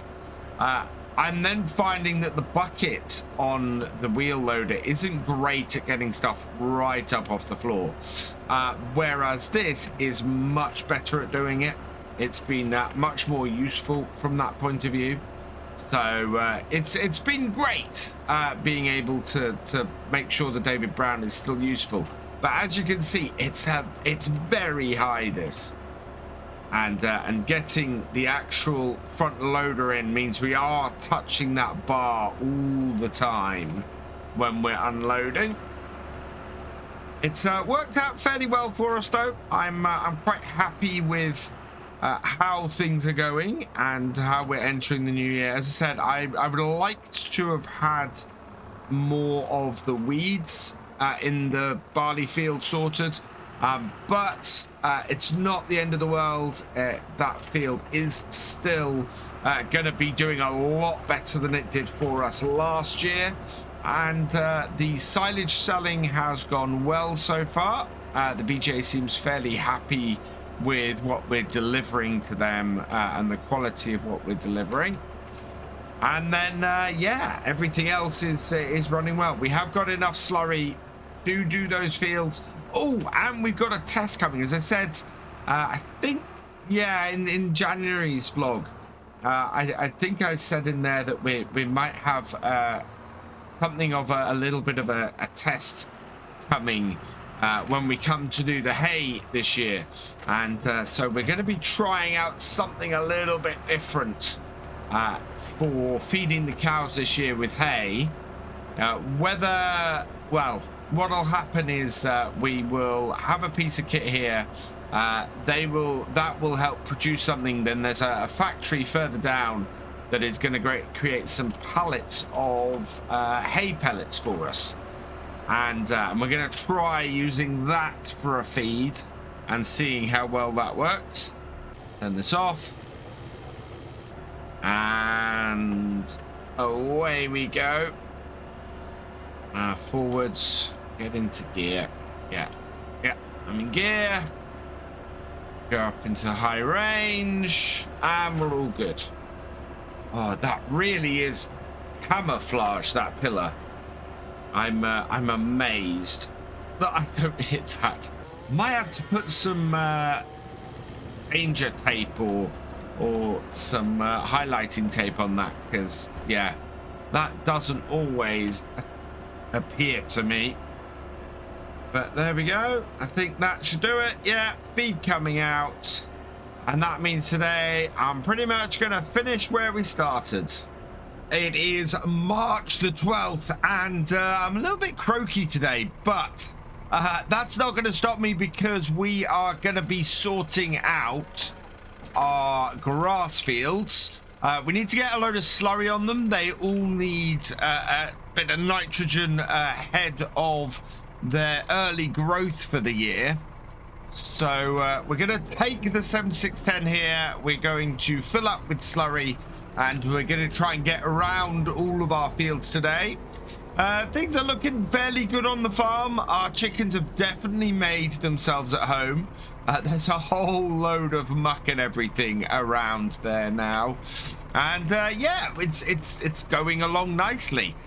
We have got to back up down the side of this building here. I've had a bit of a cleanup around the yard. We've been trimming things and sorting out the concrete and everything's going quite nicely. It's looking quite neat around here at the moment. Oh, not too close to the wall. There we go. Right. I'm gonna have to oh, actually, no, I can get out that side, so we'll be fine. And we'll hook up the trailer here, our spreader, and start getting the slurry loaded up from our shed, and be in a position where we can start spreading it on the fields.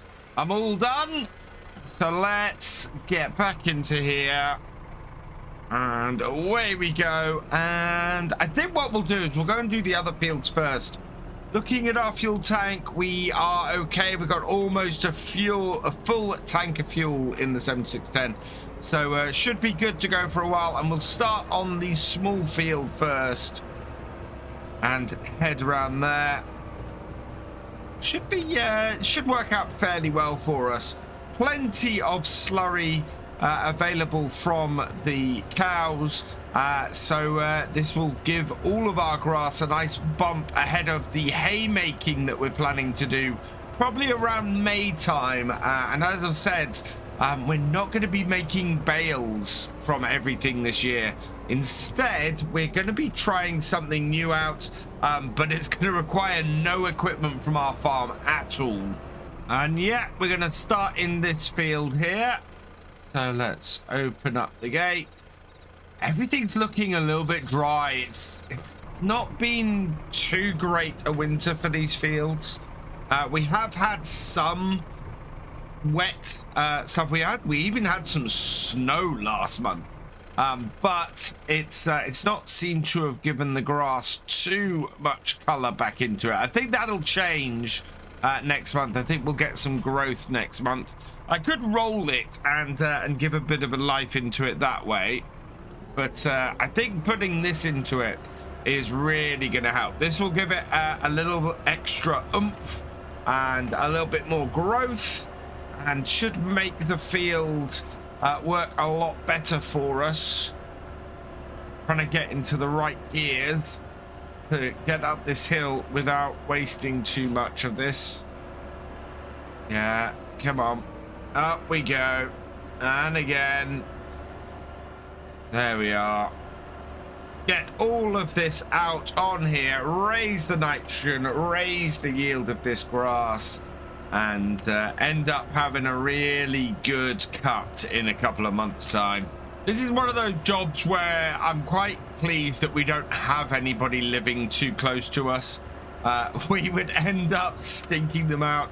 I mean, I'm used to the smell of the slurry, but I'm not too fond of it for the 2-3 days after we go and do this, especially considering our fields all surround the farmhouse. So we end up with a bit of a stink and needing to keep all the windows closed for a couple of days. It's not so much that I mind the smell, it's just that it gets into everything if you're not careful. It's why you keep the doors and windows firmly closed while doing this. Of all of the various ways of getting extra nutrients into your fields, this one is definitely the smelliest. Manure isn't too bad. I've experienced cow manure, obviously. I've smelt pig manure before, which isn't too bad. Turkey muck, that's pretty smelly. All of it is the smell of the countryside, and I don't mind any of it, but yeah, you get a long enough exposure to it, and it can get a little bit much, especially when you're getting this close to your own house with it, and trying not to get it on the walls so that it doesn't smell for long periods. At this time of year, not too bad. Everything is still fairly cool. You're not needing to have windows and things open.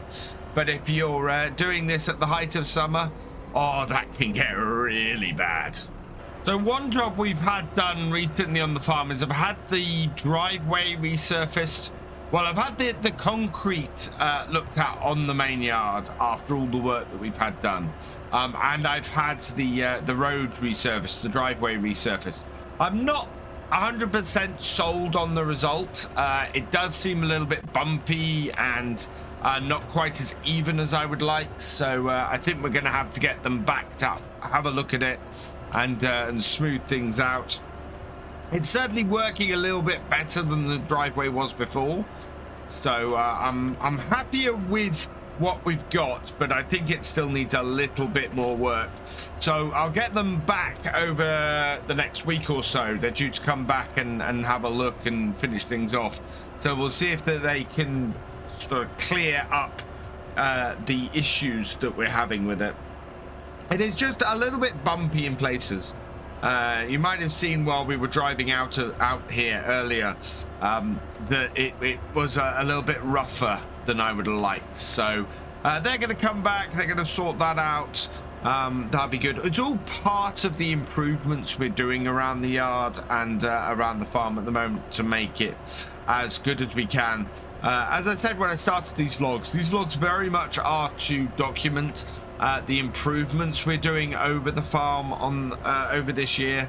It is a year of investment in the farm, and as a result, we're hoping that everything we're doing here is going to it is going to be an investment and is going to be a big improvement for the farm. I turn that off there. Let's bring this round here. I want to go straight across the field here. So yeah, investing this much in the farm and getting the farm to the best place it can be. I really wanted to document that and really show the world what we're doing, because we are up here on this far top of Northern Ireland, and I just wanted to show really what we're doing and how we're doing it and where we're going with it. I am out of slurry again, so time to go back to the yard. You know, a bigger spreader would be nice on here, but we can't do a bigger spreader without a bigger tractor. It takes about 3 tanks for us to do this field, and so there's a fair amount of back and forth because of that. This corridor to fill this up isn't as bad as I suspected it might be when we were first putting this big barn in. It seems to have worked out fairly well for us. Let's go hook all of this up, and then we'll unhook it all so that we're full up, and then back out to the field for our second full load on here, because of course we had a little bit left over from the first field. I think we're going to have to come back one more time and fill this up. But yeah, I can show you now that some of this is fairly flat. There's a couple of big holes like that one, and a couple of rough bits. So they'll come back in, they'll fix this up, and it won't be quite as bumpy of this. It feels a little bit like a farm track at the moment, whereas before it was just not quite right, really. And I prefer this. But it does need to be to smooth over a bit, and I believe that's what they're coming to do. They're just going to come and sort of finish it up and get it done. And in the meantime, we're okay driving on it. It should be absolutely fine. Oh, it's a little bit of a pull up this hill, but we're up it. And there we go. And then everything starts speeding up again, and you have to go up gears to make sure that you don't start causing an issue. But that's working well. We're up the top. We can start turning here, cut off the supply, and then bring it around and onto the next row. And yeah, this is going well. Only thing I dislike about this is that the only indicator I have as to how much I have left is when it actually just starts cutting out. And as soon as it cuts out, we have to go and refill it. And as I get to the bottom of the field, I'm expecting this to be roughly where we run out. Yeah, there we go. Running out just before the end. So one more tank might do this, possibly. I don't know. We'll see how far it goes. Another good piece of news we've got on the farm is that our chickens have started producing eggs. Now, I said at the start that they'd started to make a mess, and you can see the muck and everything that's sort of hanging around. Yeah, we've got our first eggs coming out as well. So they're producing well. I'm very, very pleased with those. We'll see how they progress. But with a rooster in there, we should get a slightly lower egg production that we can sell. But we should also get some chicks out. And once our hen house is full, we will probably remove the rooster, or we will sell some of the chicks and see if we can make a little bit of money. Chickens aren't worth a huge amount of money, so I'm not expecting to make a huge amount off them. But I think we'll need to sell some to just make some space, really, and make sure that we keep a good turnover in our chickens. I'm quite pleased. They've assimilated into the farm quite nicely, and it's like they've always been there. It's absolutely brilliant. Yep, I was right. 3 tanks is enough to do it. We got a little bit at the edges there, but it'll spread out and work its way into the soil with that. So there we are. That is this field done. What I want to do, I think, before we start the next field, is we will go and refill our tank here. Yeah, that gate's closed. I need to close this one as well. But we'll refill this tank before we start the next field, because we're going to use about 3 full tanks on the next field. We had it with this one where we were basically coming straight onto it, which is why I didn't refill before I did this one. But yeah, definitely worth refilling before we get onto our 3rd field.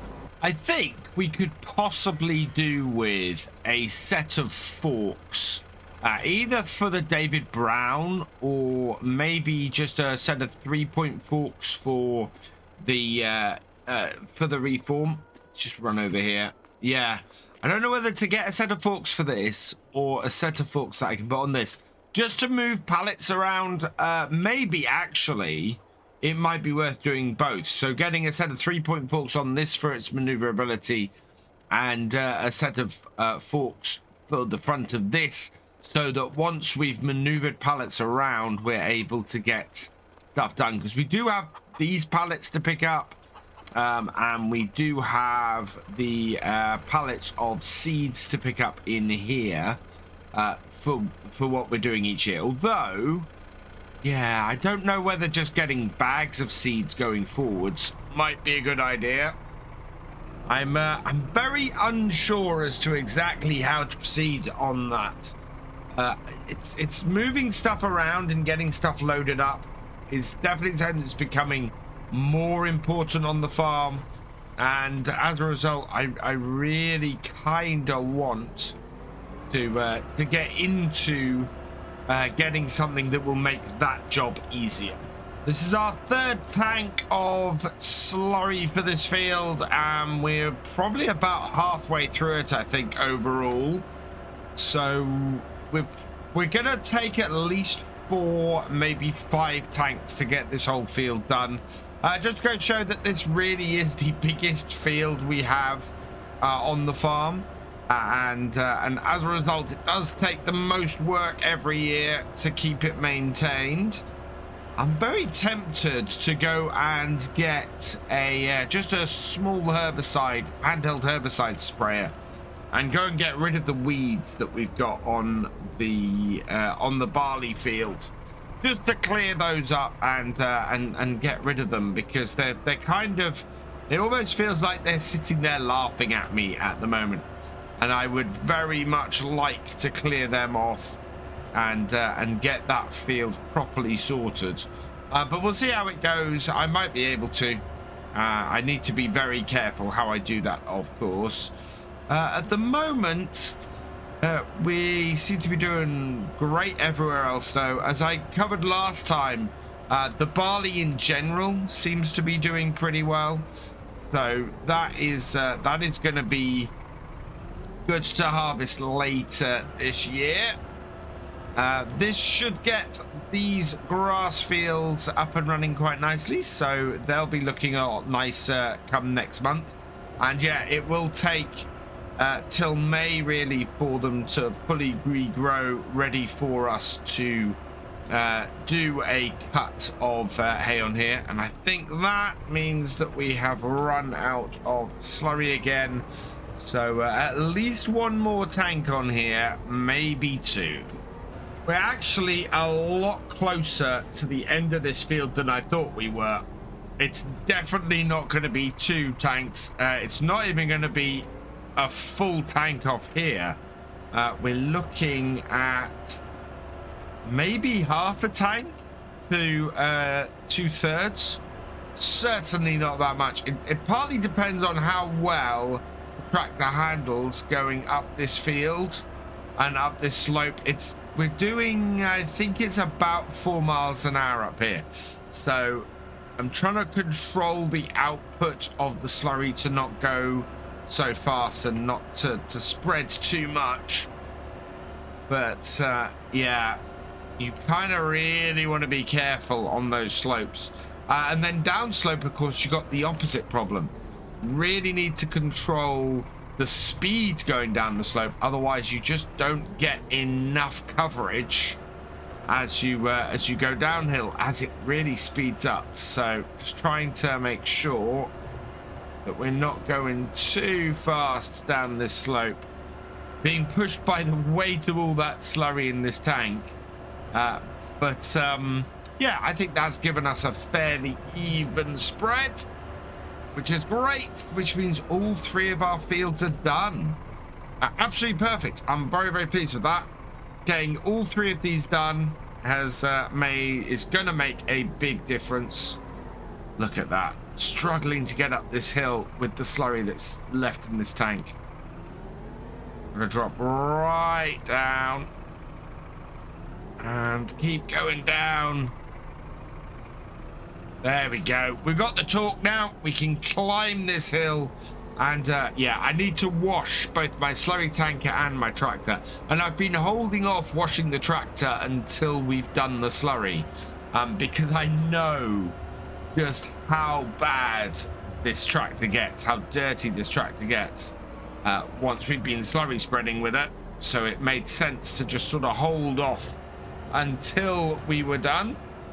And in fact, yeah, after this, what I'm going to do is we're going to take this into the workshop and we're going to get this repaired today, because it needs just a little bit of maintenance. It's not a massive amount. Turn this off. Grab our new pressure washer. So when we rebuilt the yard, we put this pressure washer in here. Great position to sort of get everything and give us a good access to water everywhere. And it just allows us to make our tractor just that little bit cleaner. Get all the gunk out of the grill, because, oh man, does it get stuck in there. And under the wheel arches, around the back in here. That's looking better already.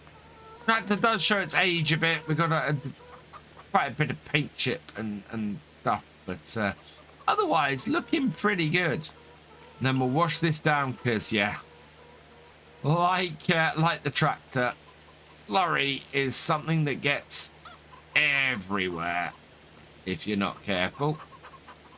Keeping out the cab is a big enough chore on its own. But this is looking good now. So that's our star spreader done.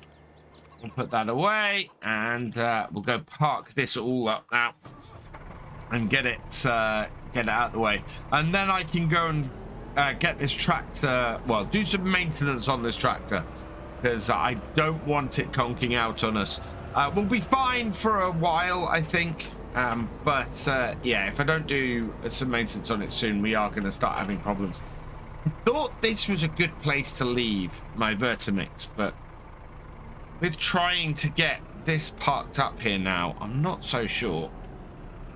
We've solved a lot of our maneuverability issues in the yard, but I think we still have a couple of storage issues, namely where to store that. This goes rather nicely around the back of the shed here with our flatbed trailer. Everything else is kind of nicely positioned. Let's bring this round to the side there. Miss the corner, miss the trailer. And yeah, very nicely done. Happy with that. We'll disconnect that. And let's go get this into the shed so I can do some maintenance on it. All in all, I think that's been a fairly productive day. We're gonna have some eggs and some milk to sell soon, so we might be doing that in the near future. We've got some other bits and pieces. If we don't have anything else to do or anything else that I want to vlog in March, we might do the next one in April, or even go forward to May. It is March the 22nd, and we've actually got an offer for something which I couldn't really refuse. Our class baler here is getting on a bit, and I got a phone call from our local agricultural machinery shop, who basically said, oh, we know you've been looking to replace your class baler for a while. We have something that A, will fit on your tractors, and B, will improve your farm. So we have hooked up the class to the back of the tractor here, and we're going to take it down to the shop. We're giving it in part exchange for an item we're purchasing down there. While we're on the way down there, the guys who have recently redone our drive, they came back, and you can see now that we've got a much more level, less bumpy driveway. It's still bumpy in a couple of places, but it's basically initially a farm track, and they've done a great job in finishing this off. So I'm really pleased with this now. The drive is looking fantastic. We've got all of the bumps and everything sorted from it, and everything is looking great there. So we're going to pop down to the shop. We're going to go and grab this baler, and then we've got to come back to the yard today because the BJ is ready for our next load of silage. So we're going to start loading that up and getting that delivered as well. I never get tired of coming out of this part along this road and just looking over that view. That is just one of the most gorgeous views ever. And what a part of the world to be living in. It really is just absolutely amazing. That's the north coast of Northern Ireland, and it is just out over the sea there. I think the next where we're positioned here, I think the next place is the Outer Hebrides, straight up north from here. My geography from the north of here isn't great, but yeah, you're into the Scottish Islands heading north from here, and it's just beautiful. It's either that or Iceland out that way. Either way, there's a long expanse of sea leading away from here, up and out there. And yeah, it's just absolutely gorgeous. We do get some fairly extreme weather from here from time to time, coming off the northern currents. it's and stuff comes straight down from the Arctic here if you're not careful. So it can be a little bit extreme. As I said, we had quite a dump of snow here in February, and that when you get a dump of snow around here, you're not going anywhere. These small roads tend to get blocked fairly easily, and even with the Land Rover, I struggle to get about a bit. So yeah, we basically in the winter months we hunker down a bit and know that we're not getting much work done around the farm, and basically just try and stay warm and stay occupied in other ways. But they've still got the gate posts down here, which makes things fun. As I said before, they're very used to having stuff come in with smaller equipment, and therefore that's what those original gate posts allowed for. Look at this though. So this is what we're picking up. This is a Krone Comprimer V180 XC. It will do up to 180 centimeter bales, whereas this our Roland absolutely does not. It only requires 80 horsepower though, which is more than well, it's, yeah, I think we're up to I think 85 horsepower on our 7610 here. So we'll go and put this over by the barn because that's where they've asked me to leave it, and that will then they'll come out and sort that in a bit, and we'll hook up the new one and get it back to the yard. That'd be very, very nice to get this done. And before we start our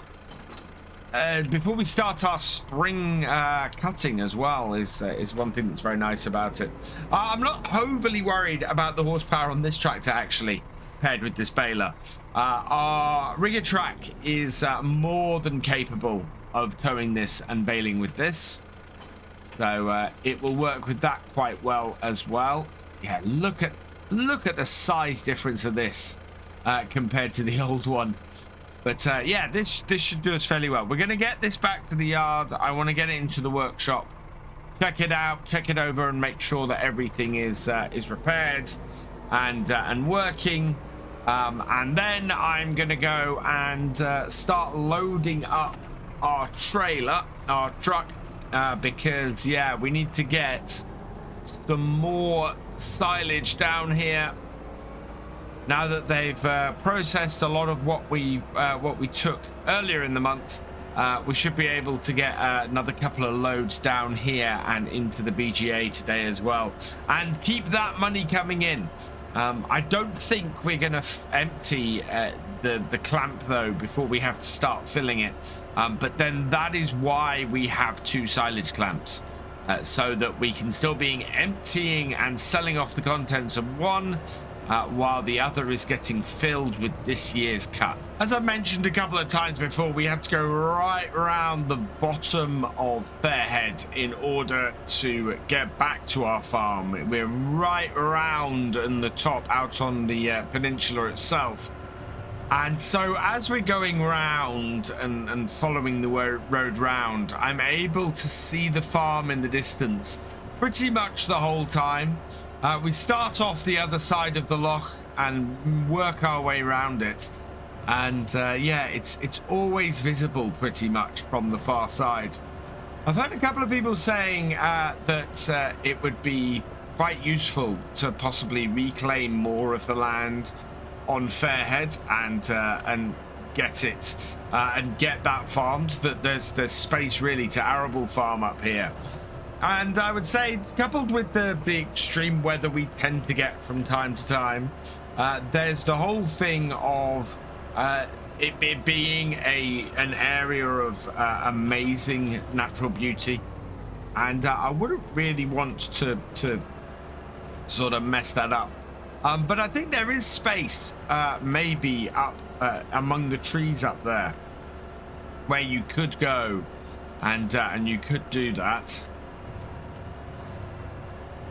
Yeah, you can see the other side of the tree line up there. There's a big area of green space that nobody really farms. It's very much left natural, that area up there. And as a result, there's possibly some farming potential. I mean, all the fields up the back of our yard here, those get farmed. They're not farmed by us, as I've mentioned before.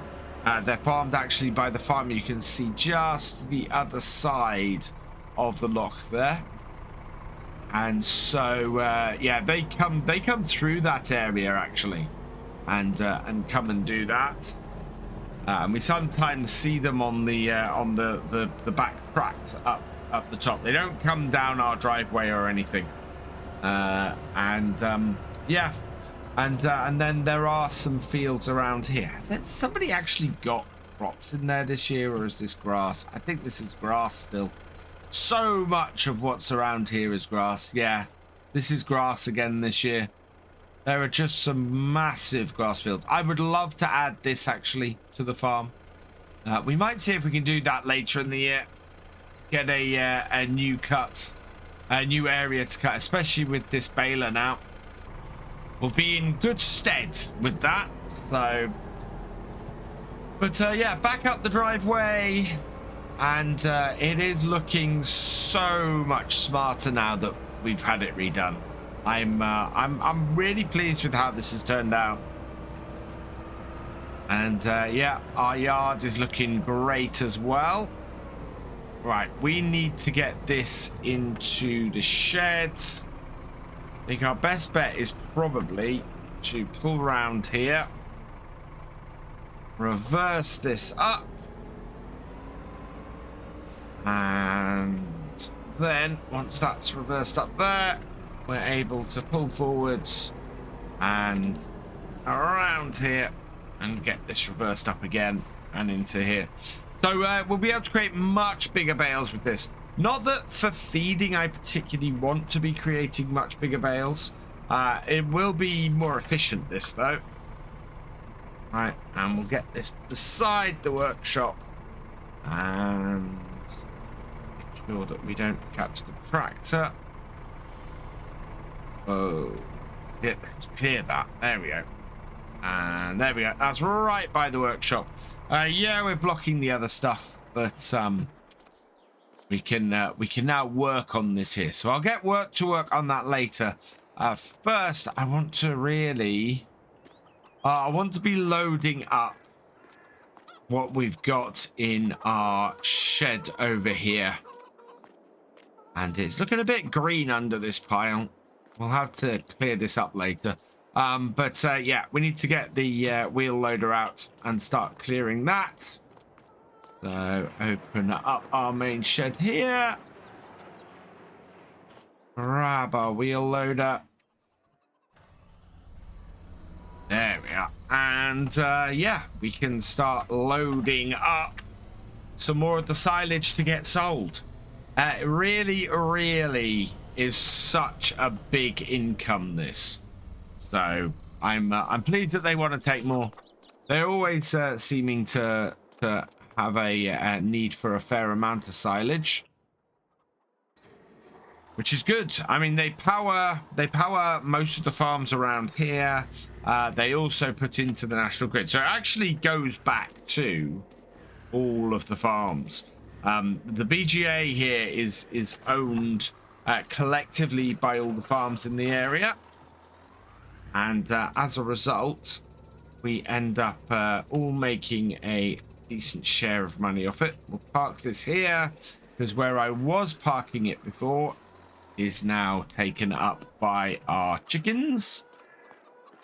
So yeah, I don't want them getting under my wheels the whole time. Start this up again, and yeah, let's go and get the silage we've got here loaded up and down to the BGA. That way we'll be able to get some extra cash in. One of the things I love about the new layout for our yard is that there is just enough room to maneuver. it has given us just enough space to get everything done, and as a result is much more fitting with the current state of the farm. We are much better for it. I do think though I might go and have a word down at the shop and see if there's a more modern high tip dump bucket that we can get on this. I mean, this works and we are doing fairly well with it, but we do end up sort of winging it a little bit. I know how far I've got to park in front of the trailer in order to get ourselves into a position where we're able to empty the bucket and then have to tip the bucket in. But it does mean that as we get more full on the trailer, we are ending up with not being able to maybe quite get as much in as we'd like. Whereas a high tip or a dump bucket, we absolutely would. But yeah, you see, I have to get right up to the side of the trailer like that, and then we tip it. And when I'm this close, I can't actually get out of the out of my wheel loader to check. So it is a little bit of guesswork. I know roughly how long I have to have it there for, and you can see it is empty. But it is a little bit of guesswork really to get things going. But it works. As a system, it works, and this setup did not cost us much. You know, we did buy it off the other members of the collective for the BGA, and it's been useful to us ever since. Especially as everybody else already has their own means of doing it.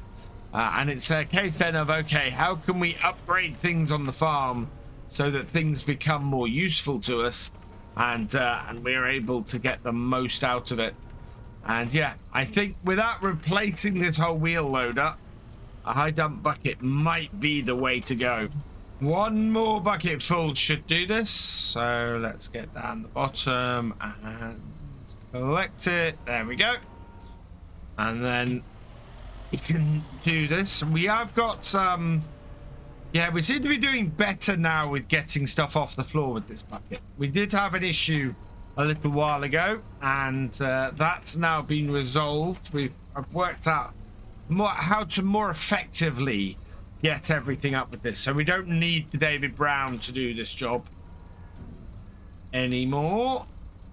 Now, I think we're going to end up scooping some back off the trailer when we do this. I think the trailer's fairly full, and when it gets like that, I can't help but scoop some out. Let's have a look. Did we scoop any? Yeah, we scooped a little bit when we brought it all back. So let's just turn this off. In fact, let's back it up so we get maximum space to turn around when we get back. Turn this off, and we'll take this and head down to the BGA so that we are able to get it tipped. And as I said, we're going to do a couple of loads of this today, because that's all the BJ can take. It does take a few days for it to go down there, and with the amount that we have to sell, it's just a continual process. So approaching from the direction we always do again, and yeah, it's a tight turn to get round and in here. I'm wondering if there's an exit the other side of the BGA. You can see we turn into here, and there is just no way to properly stay on the road the whole way. I was wondering, is there a way out on the other side? But it doesn't look like it. It looks like the only way here. Oh, no, there is. Oh, there might be, actually. Right, let's back up then. So head out the window and try and see where we're going. Yeah, we're good. And there we go. That should do the trick. We'll tip that there. And then while that's tipping, I'm just going to go over here and have a look. And yeah, there is. I don't know how good this road or this track would be for our truck. especially at this end here where that seems to be a fairly big steep bump. Yeah, you'd have to go around that. But yeah, this might be an easier road for us to approach from. So I need to go and try that, I think. Everything's unloaded. Let's bring this round and oh god, no, that is just not going to happen, is it? Something a bit smaller maybe, but yeah, not with this truck. That's not happening. So we'll spin this round and we'll head out this way, and hopefully we can well, let's go back the other way. I think they've removed the those bits of fence from the road now, or at least whatever that ironmongery was, and it might be a little bit quicker to go back this way. It is certainly, looking at that, the more scenic way to go. Look at that view just out over the water. Is absolutely incredible, and we are at the lowest point on Fairhead at the moment. The water is not too far below us, and we have to basically climb all the way up here. What we might do actually is go back out the other way and see if we can get back to our farm through the back roads of the other farm. They shouldn't have any problem with us doing that, I don't think. And it's nice to take a different route back every so often. So there's a farm down that way, which we've spoken of before. There's the biggest farm in the area, which is this one down here. And yeah, they have access to all the fields around the back of our farm. They have access to them through roads at the back. So what I'm going to do is we'll head back that way. As I said, they have no issue with us going along these roads. And we should be able to get fairly easy access back to our farm this way. And this is quite a pretty route going out and over these fields. You can see why some people have said that it would be, it might be quite nice to reclaim this land. This, though, is the best view of the loch. Just up here, looking out over it. And you can see over there, those lighter green fields, that's our farm. And what a gorgeous view of this landscape. That sun's a bit bright. I don't want to look into that too much. But yeah, this roadway, this basically goes all the way across this grassland up the top here, and heads round to the back of our farm where all the other fields are. And coming up to here, this gives you a completely different view of the valley. What a gorgeous, unspoilt wilderness that is. Just amazing. Right, we got the last little bit. So it's basically through the back of the woodlands here. You can see where everything starts to turn back to farmland. We then stick down the bottom here, through here. So entrance to this grass field is just there. And it gets a little bit narrow. We're fine with this truck. I've done this trip a few times. So I know how it is. There's another entrance to this field here. That is very tight to get into that entrance there, which is why there's two entrances. With the bridge across the creek, and then down the back here. And this then comes down into the back of our farmyard. There's a grass field there. That is our barley field to the right. And there is our sheds and our farmyard. So yeah, it's quite an interesting route back, that. One advantage to it, other than having to turn around on this field, is of course that we come in and we can park in our new loading position, just like that. And that makes everything easy again. So let's get load number 2 done and get that delivered as well. That is going to be a job well done for today, I think. I think we're just about finished.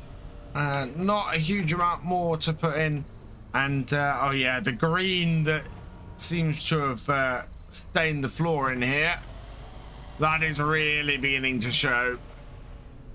Gonna have to get this floor all cleaned up and everything when we've emptied this out of here this year.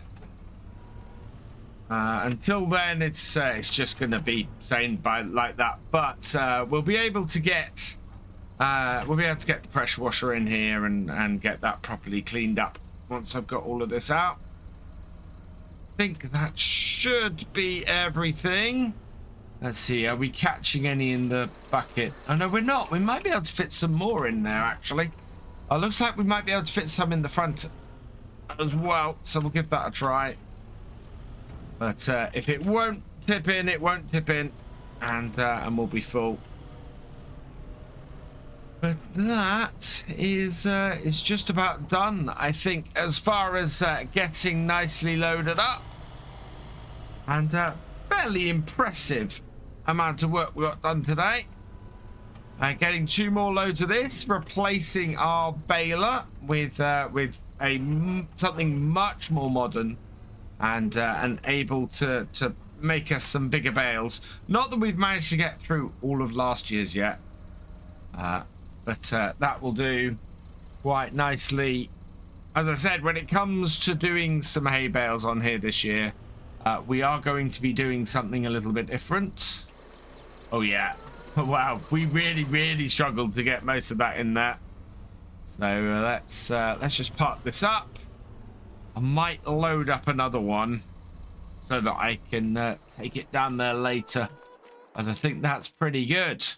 Right, let's go and drop this second load off down the BGA, and that will keep them happy. It is April the 12th. I think it's been about a month since we did our last vlog, and I have picked something up which I was talking about picking up in the last vlog, or the last couple of vlogs, I think, and it got delivered this morning, so I thought I'd do a vlog on it. We're still a month out from doing the hay, although the grass is growing rather nicely at the moment. So I'm going to just dump off the current bucket here and reverse back because I want to show you what we've got there ahead of us. So this is the old bucket, the one that came with the Volvo, and you can see in comparison to this one, this McCormick one, it is about half the size. So this one here, this holds 4,000 liters. It will go on the front of our wheel loader really nicely, but more importantly, you might be able to tell it's a high dump bucket as well, so it's going to more easily load up our feeding wagon here and more easily load up our lorry here as well, which is absolutely fantastic. I'm gonna need to take another load down to the BGA later today. But we've been doing a lot of that in vlogs recently, so I will probably finish up doing that in today's vlog, and then take it down there without actually documenting it too much. Let's lift that onto the front then, and I just want to pop out and connect up all of the cables, all of the tubes at the front. And then I should be able to come into here, and yeah, we'll be able to get 4,000 liters out of this. So down and in, get it angled right. It's going to be one of those things where it takes me a little while. Look at that though. Wow, and I can feel the weight on the front wheels. That is amazing. Oh, what we do need to do is we'll have to drop that down, clamber out there, and back this up because we need to get this tractor. Let's connect up the PTO, start this up. So this should take one of our bales and one of these buckets, and that will be a good way for our Wait, come on, into gear. There we go. And that way we'll be able to very quickly fill this up and get the cows fed going forwards. So mixer is running. We want to stay well away from that spinning PTO. We'll grab our bucket here and press up. And we easily have enough reach with our wheel loader here. Now, I haven't tried this with a full bucket on the front, but we should be all right. It's doing okay. It's not lifting off the back at the moment. Right.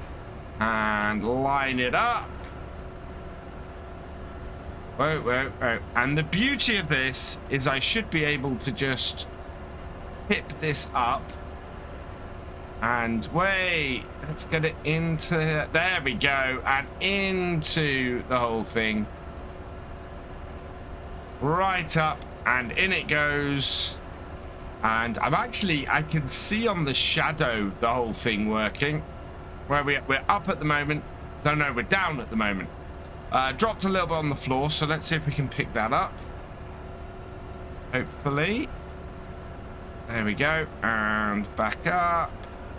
Did that get it? Yep, that got it. So yeah, getting used to this is going to be fun. Because it's a little bit different.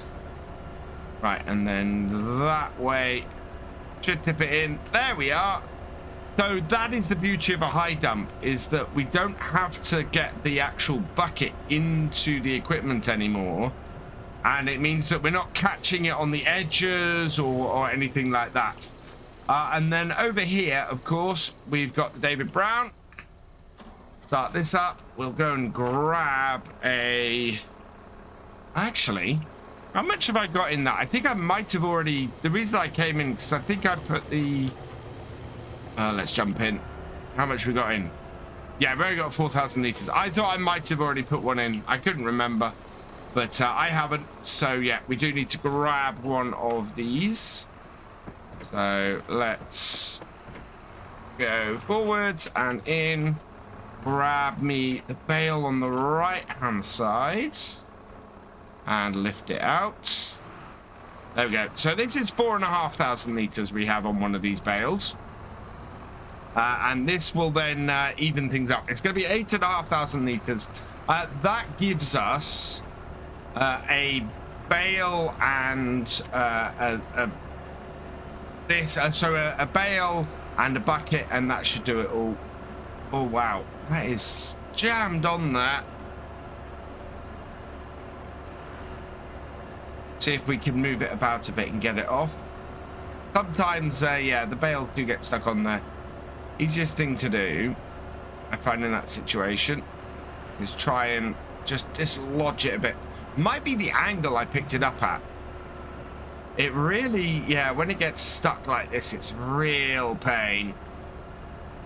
Bring it down. Try it again. Maybe it'll go in this time. Just bringing it down to the floor sometimes helps. As does going the right direction. There we go. In goes that bale. And then, now that we know we've got 1,000 litres at the top, what we can do is just go and grab one of our straw bales and top it off. And that then gives us a nice little bit of a mix in our feeding wagon. And we end up with saving a little bit as well. Around we go. And should be able to just get a little bit off the top of this into here. And that should do things. And there we are. That's got some of that knocked off into there. Nice full trailer. So that actually holds 10,500 litres, that trailer. That feeding wagon. And getting it filled up to the top is really useful. And the straw just works so well as sort of a mixing or to pad the feed and make it cost a little bit less for us and make all of our bales go a little bit further. You can see the back of this tractor is weighed down now, though. So we're going to have to be a little bit careful, but it's moving along nicely. So into the shed we go. Pull in. Should be able to unload it without too much hassle. And yeah, there we are. Feed for the cows. Looking very good. That'll keep them happy for a good while. And yeah, we'll get a second one of these in, and they will they'll keep going for a couple of days. I really love how efficiently that's working. That is just so much easier. One bale, one load of silage, and then top it up with the straw, and it just keeps everything nice and happy. So round 2. Let's grab ourselves a bale. Back out with that. Avoid the straw shredder there. And then bring it round. And up and in. Oh, this is the thing. The David Brown was great at getting silage in. And our silage fork was brilliant for that. But it just getting it in there means that we have to catch it on the side of that fairly tall Vertimix. Leave that there for the moment, and then we'll come in, we'll grab this, go forwards and spin round, and then back. This big bucket will also make things easy when we're trying to get all of this all of our silage later in the year done and compacted, because we'll be able to move more of it around. We'll be able to sort of level things out quicker, and of course with a bucket full it adds weight to this as well. Although I need to be careful. That did lift, because I went a bit faster then. That definitely lifted the back wheels off this. Gotta really watch that. Right, we can see the top of the bucket. Yeah, there it is. That's quite useful, actually. So then we tip it out. In it goes. And then close it up again. Back us off. And then we just need to top the whole thing up with a little bit of straw. Of course we have on the front of here, and we'll just pull a bit of this bale off and into the into our mixer. Just over the top, and then I can pop out and just go and climb up the ladder and get it done. And then once we've pulled that in, we can back this out. Nicely topped off. That just works so well. I love that. That is brilliant. And I have an idea what we can do with one of these bales after we use it each time. And that involves our bale shredder here. So let's just go and tip this. And our cows will be done for the day. Nicely fed. We're going to have to do a... Well, actually, I think we need to do a milk run today as well. So we'll do that. We'll go and run the milk down. So, unload. Give them a nice load of feed. And if we run it forwards, it'll run more easily. Keep them happier. Yeah, look at that. Much happier cows. And with that done, I can then go and we can sort out putting some straw in here. Very narrow in here, but then that's why we've got this small feeder. It's because a larger one we'd have a lot of trouble getting in here. I did consider once getting something like a I think it was it might have been I think it might have been a McHale feeder that we were looking at. Yeah, this Strollman just fit the farm better when we were looking to upgrade. Right, with that done, let's go and put this tractor away because I don't need to use this again today. And we will go and get the straw shredder. We'll shred the bale that we've got on the front of the David Brown at the moment. We'll shred that, and we'll shred the one that's already in the shredder as well. Bale shredder all hooked up, so we can get this rounded in now. And we haven't done this for a while in one of my vlogs. It's a very cool piece of kit, this Warzy. Definitely allows us more maneuverability. And come in, and we just blast straw into the enclosure. Cows are fine, they'll be all right. But we just want to get them a nice bit of bedding and a nice bit of coverage. Keep them happy. There we go, and then we'll go and get the second one. Really useful way of using a part-used bale is this. In fact, best way to use this, how I am at the moment, is to put this here, drop it down. We will then disconnect that, pull out, and we got the bale spike on the front. So now we can just go and spike the bale, bring it back round here, and connect it in. And this bale spike is great. The only downside to it is that it's quite low. So as far as loading up bales into our feeding wagon goes, it's not that useful. But for loading up the Warzy and getting these bales done, it works really, really well. Bale is in, drops down, and then we just insert the bale spike back in the front.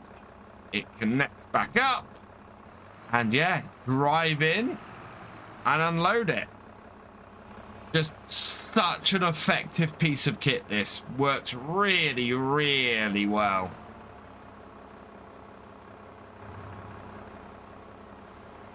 And that's got it done. Right, there we are. Cows are fed. Cows have bedding. That keeps them nice and happy. And I need to go and place this somewhere out of the way. I'll find somewhere for it. I can't believe after reconfiguring this yard as much as we have, I'm still struggling for space a little bit. I know where the best place for us to put this is going to be, and that is up here. So we have a new building that you might notice has been added to the farm, and that is this shed up the top here. With the impending usage of the second of our second silage clamp over there, we need somewhere else to put the bales. And this has proved to be a really, really useful place to put it. It's a nice flat space at the top here. Works well, accessible fairly easily from my yard. Yes, we have to go around a bit. I think we're going to end up wearing a road way sort of down the side of this building here, which isn't the end of the world. That bit of the field is a little bit odd anyway, and we can lose a little bit of that field.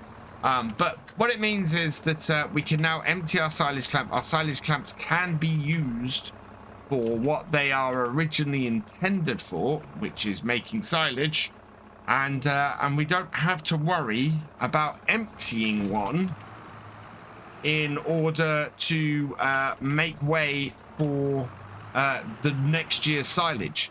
We can sell the silage at our leisure, as we are, and it means that we are in a much better place. So let's grab these two. We'll just forwards, push that back on there because I want to take those two together next. And yeah, we'll transfer the bales up the top, get them restacked, and that means we're going to have two empty silage clamps to to do all our silage on the farm, which means we are going to be able to expand coming into the next year. And I've still got my eye on that field down the bottom there. That's a nice large grass field, and that would make such an excellent addition to our farm. Now, one of the most stable ways I've found to stack bales is the method I'm currently using, and that is to do 2 sets on the bottom row, and then or to do 2 sets bottom row. So I'll show you what I mean. I've got currently 2 sets here, and then I'm going to put this last one up on the top there, and that should keep things stable because the front 2 stop the back 2 from moving. So we push this right in, place it down, and then pull back, lift our front loader out the way, and yeah, you see nothing moves, and it makes for a really stable stack. Very, very useful way of doing it. I love stacking like that. Just keeps things very, very neat and tidy on the farm, and means we have minimal issues. And also, the way I'm doing this at the moment, we can now take 2 more off the top here. We then grab a single, and then we get 2 more out the front, and it all lines up very nice and neatly. The other advantage, of course, of this barn is its extra storage space. So we'll probably end up putting the feeding wagon up here as well, because we'll be loading it up at the top and getting bits for feeding the cows from up here. So it sits rather nicely in this barn for feeding stuff, and we really want to get as much of our equipment under cover as we can. Still considering putting a lean-to in that area at the side there. We do have the space for it. It's yeah, it's whether it would fit that well.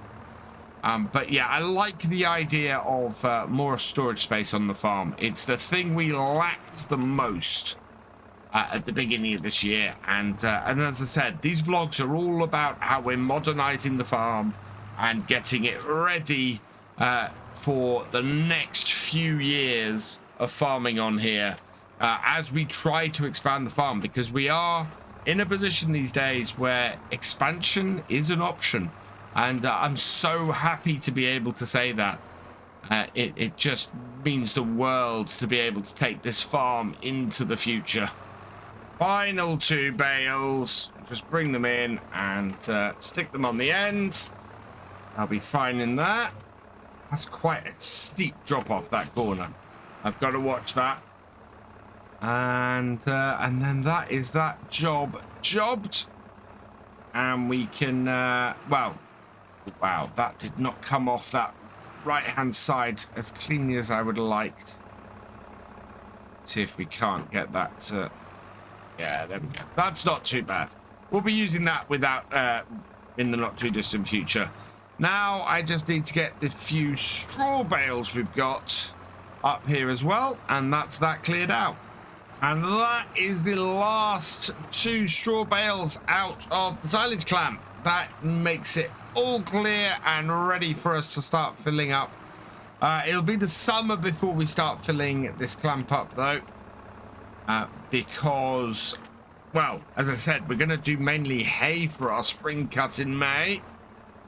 We've still got that new piece of kit coming that apparently is going to help us make a load of money. We'll see how it goes. I'm not convinced personally. I think it's going to be a huge, well, we got one of the local farms has something that's been installed, and they've spent a lot of money installing this building that should palletize yeah, basically turn into pallets a load of hay pellets. So we're going to give those a try and see if that makes us any extra money. Personally, it's going to take a 350 horsepower tractor to do it, and the highest we have is 105, so it's not something we can ever use on the farm. But if they're going to come up and do it and make us some extra money each year, then that's great. Right. What I want to do, I think, is... Oh, we need to load up another lorry's worth. But, yeah, I might do some more feed later. Let's go put the David Brown away, though. I want to fill up the lorry. It won't take long with this bucket. Before, it used to take me 10 loads to get the lorry filled. This, at 4,000 litres a go, should only be about 8. So, yeah, it's going to be really, really quick to get everything loaded up. So we'll pull out the truck. Get it into position. Chickens are getting out of my way, thankfully. Yeah, look at them flapping off. They've got used to getting out of the way of the machinery around the yard, which is good. I mean, chickens are generally fairly good at doing that. So I'm not too fussed. In fact, I'm going to move that forwards though.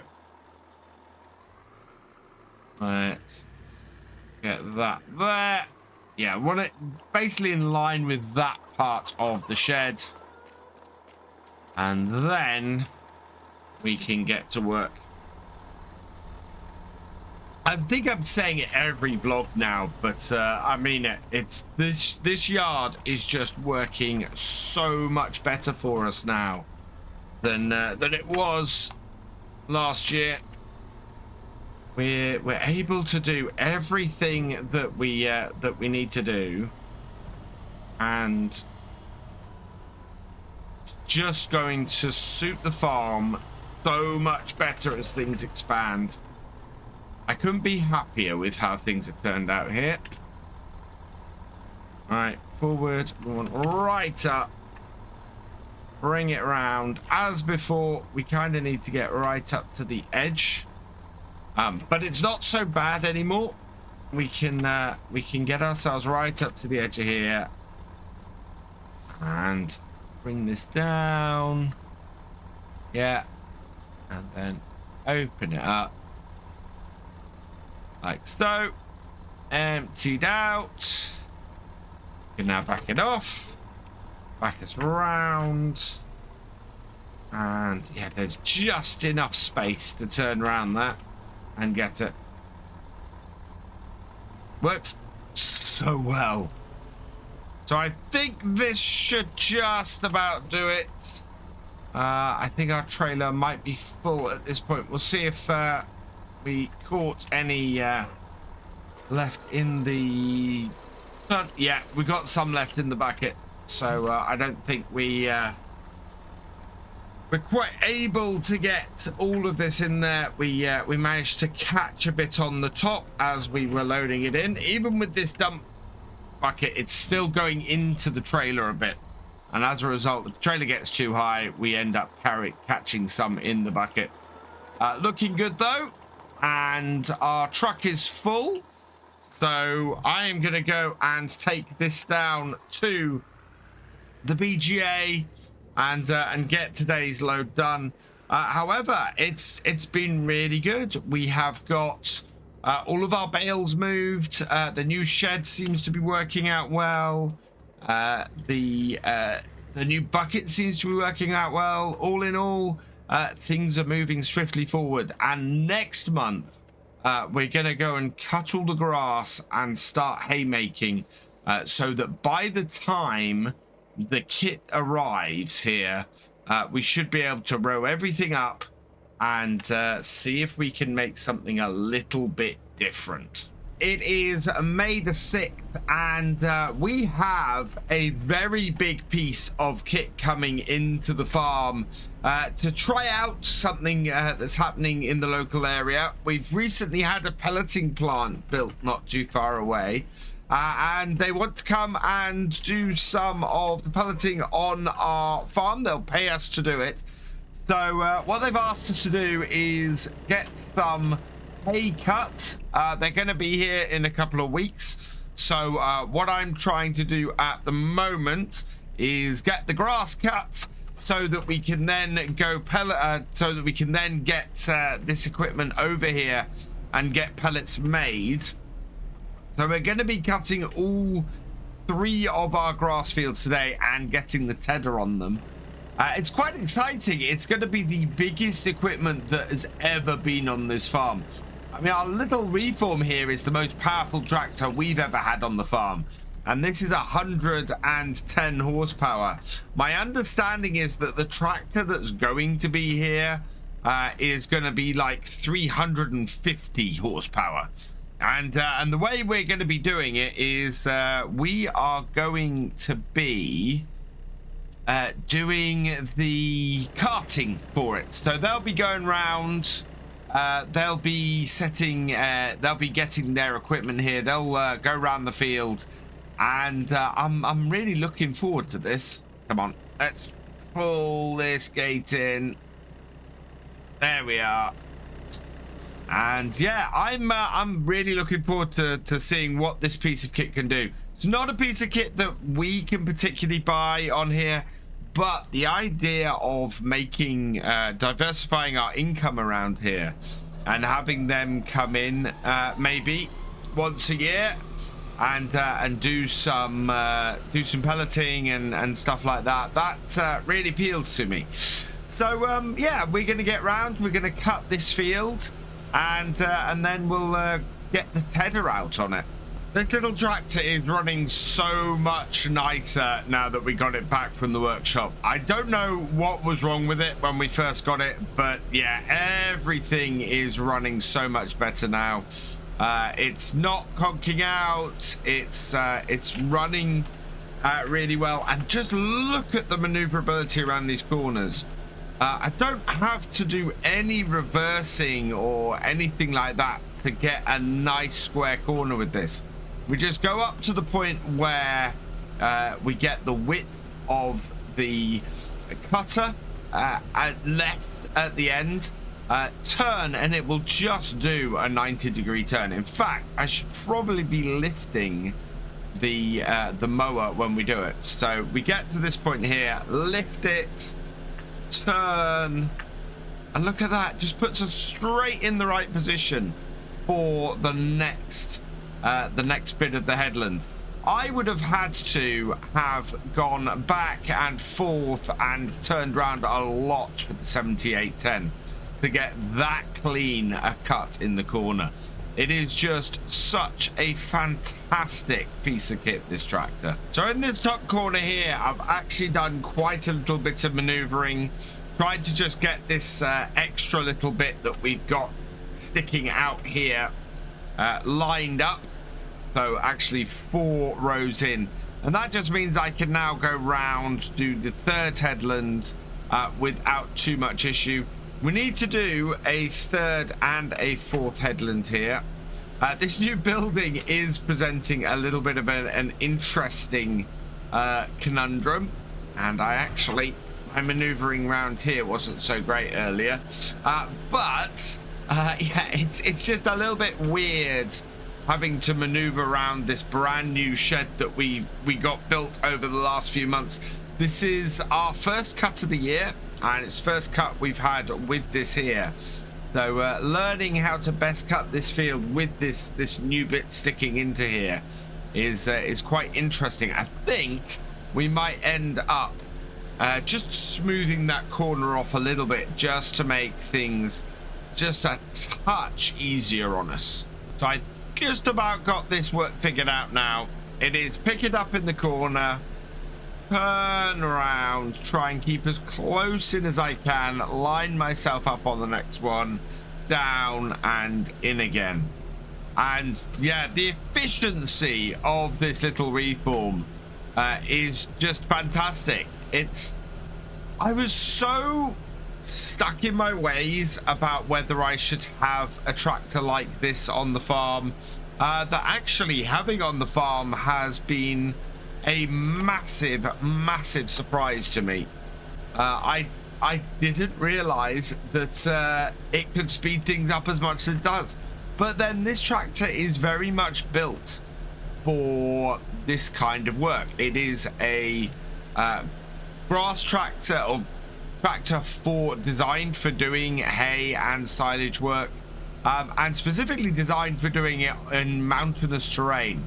They're very much constructed for use in the Alps and that kind of area, and as a result they are very good at handling bits like this where we've got a lot of slopes, but we've also got a lot of rough terrain, and where you need to have really good maneuverability and small power amounts in order to fully be able to do those kind of regions. It is just a really great compact little tractor. I have seen tedding setups for this tractor where they have a front mower set up on the front of this, and then the tedder at the back, and rather than having to go round the field twice and doing a tedding run and a mowing run, you just do the whole thing at once. Really tempting actually to see if we can get that kind of setup on here and get a front mower. I might speak to our speak to the guys down the shop, see if there's something we can get for that.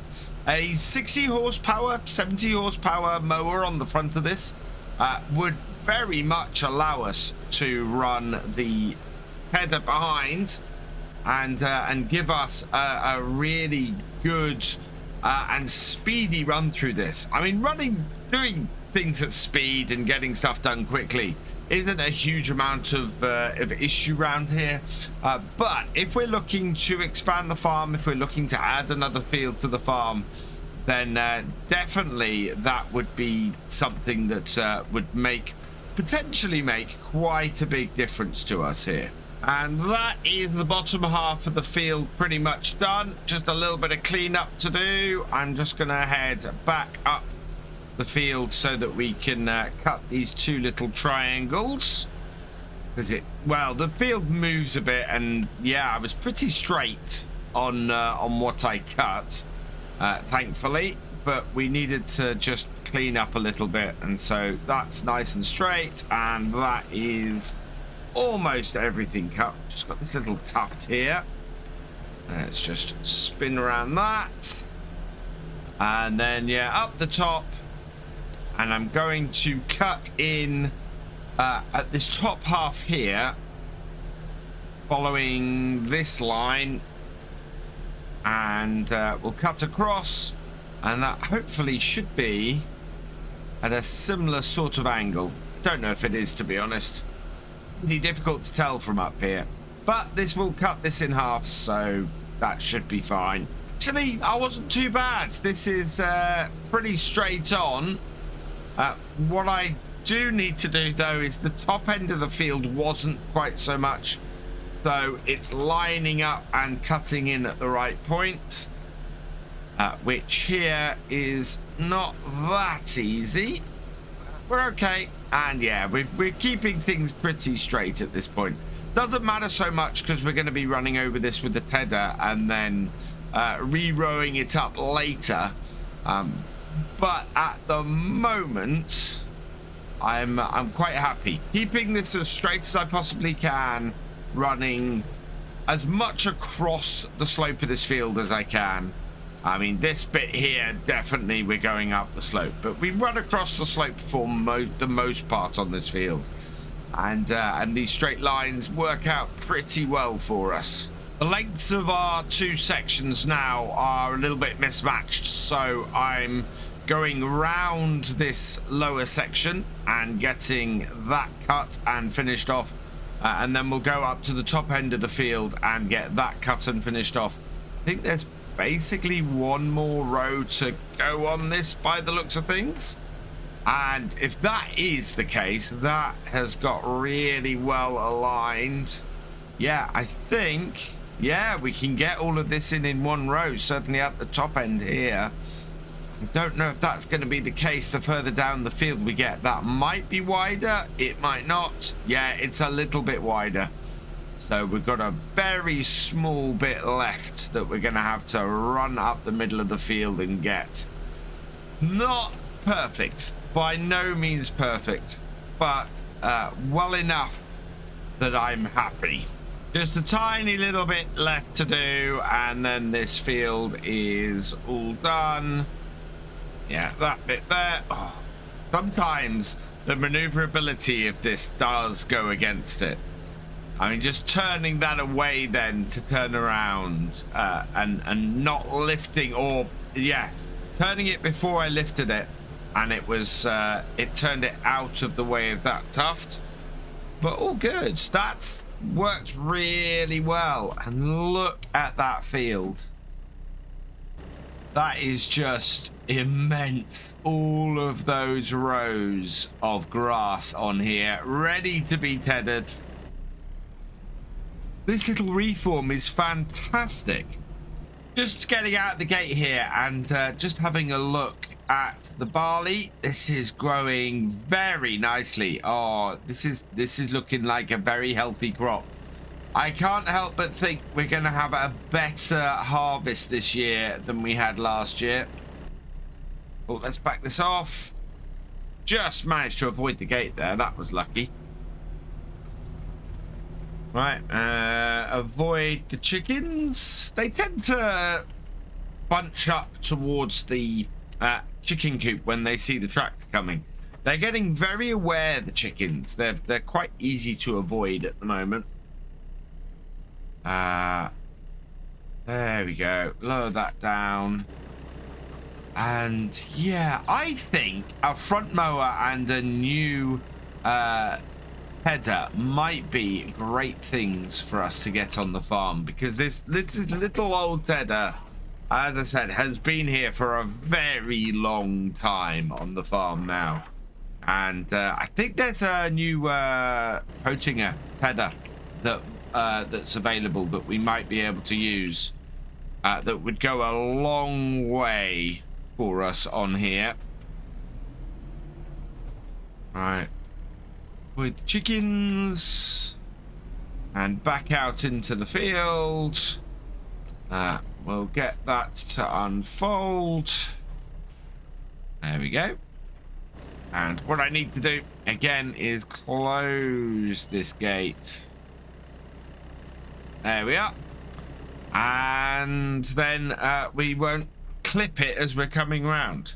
So we'll turn it on, we'll drop it down, and away we go. Can I get 2 rows at once with this? I think we were struggling to do that last time. Nope, that will get 2 rows just. But I'm thinking a wider one.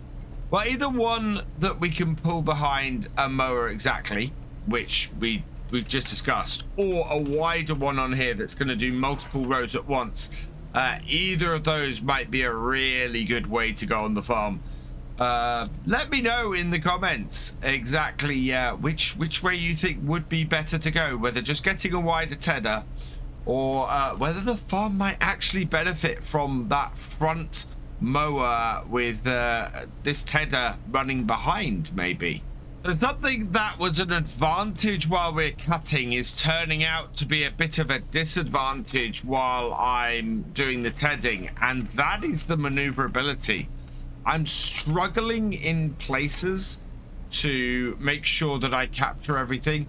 For the most part, we're able to do 2 rows at once, but you can see here some of these rows are a little bit wider, and so I have to go back down to a single row.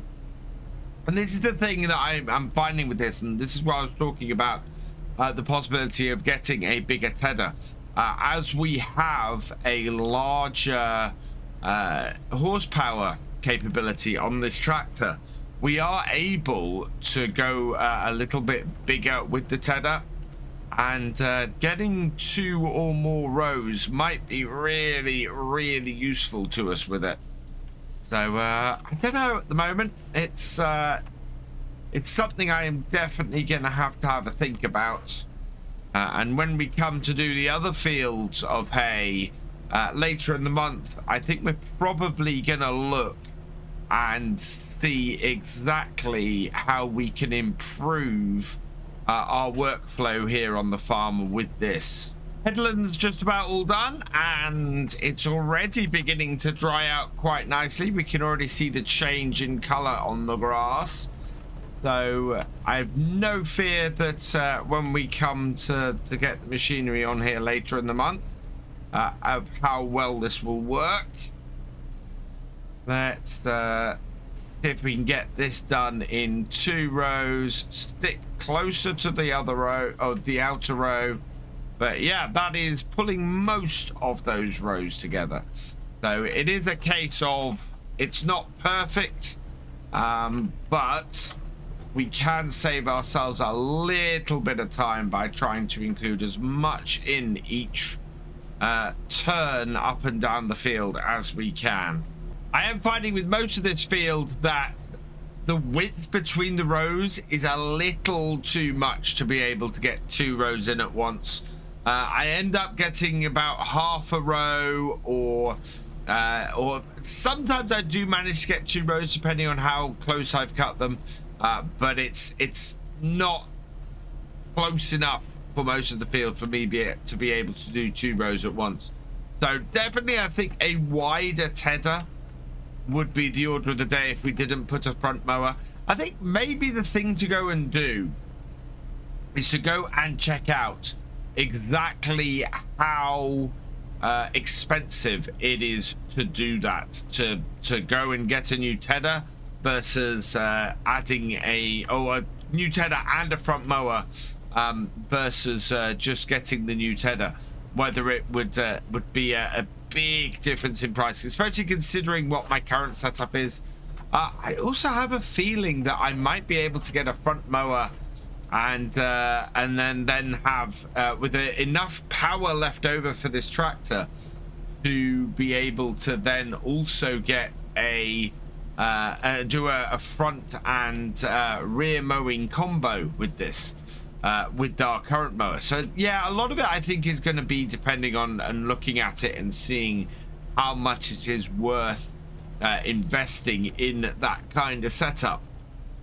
It'll be really interesting, and one thing's for sure, doing the rest of the fields this month, I don't think we're going to be doing it this way. I think we're going to be finding a way to be much more efficient at getting this job done.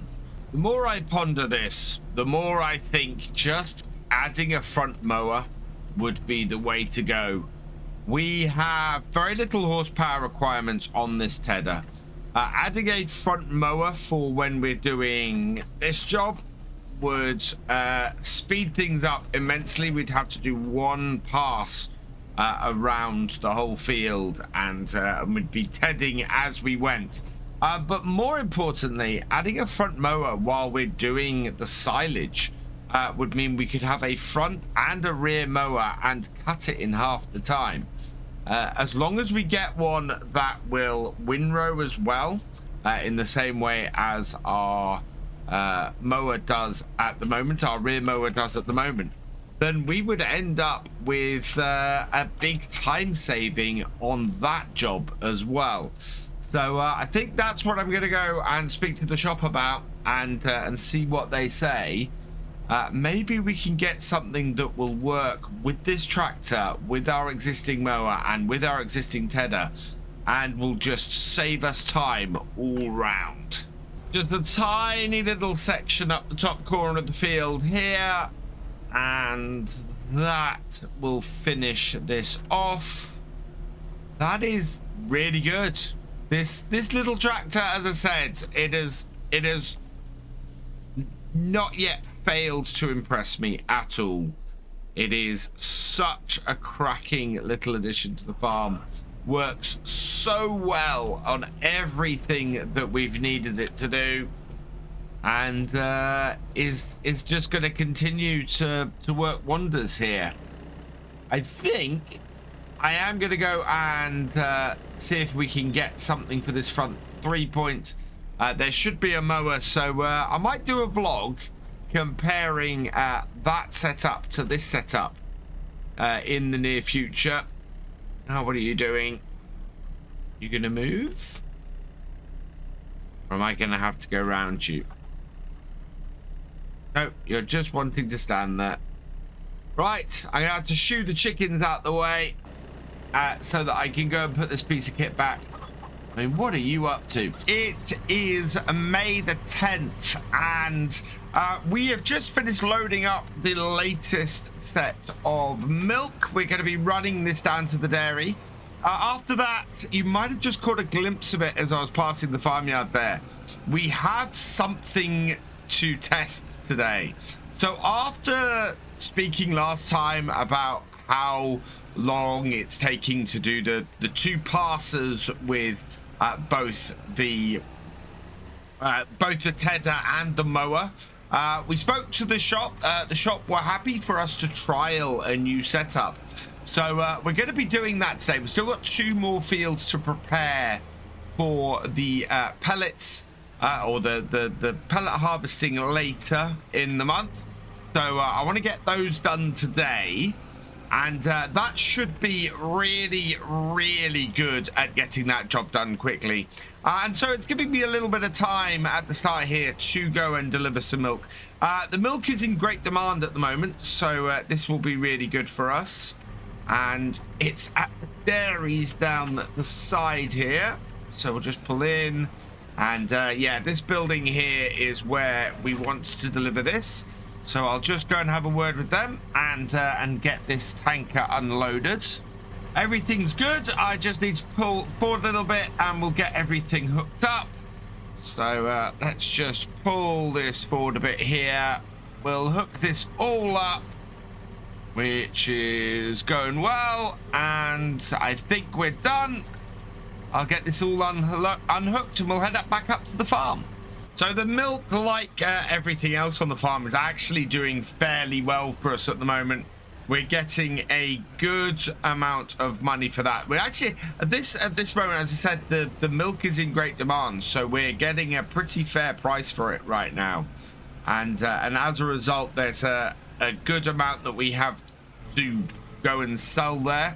I actually need to do 2 loads today, but I don't want to get things bogged down too much.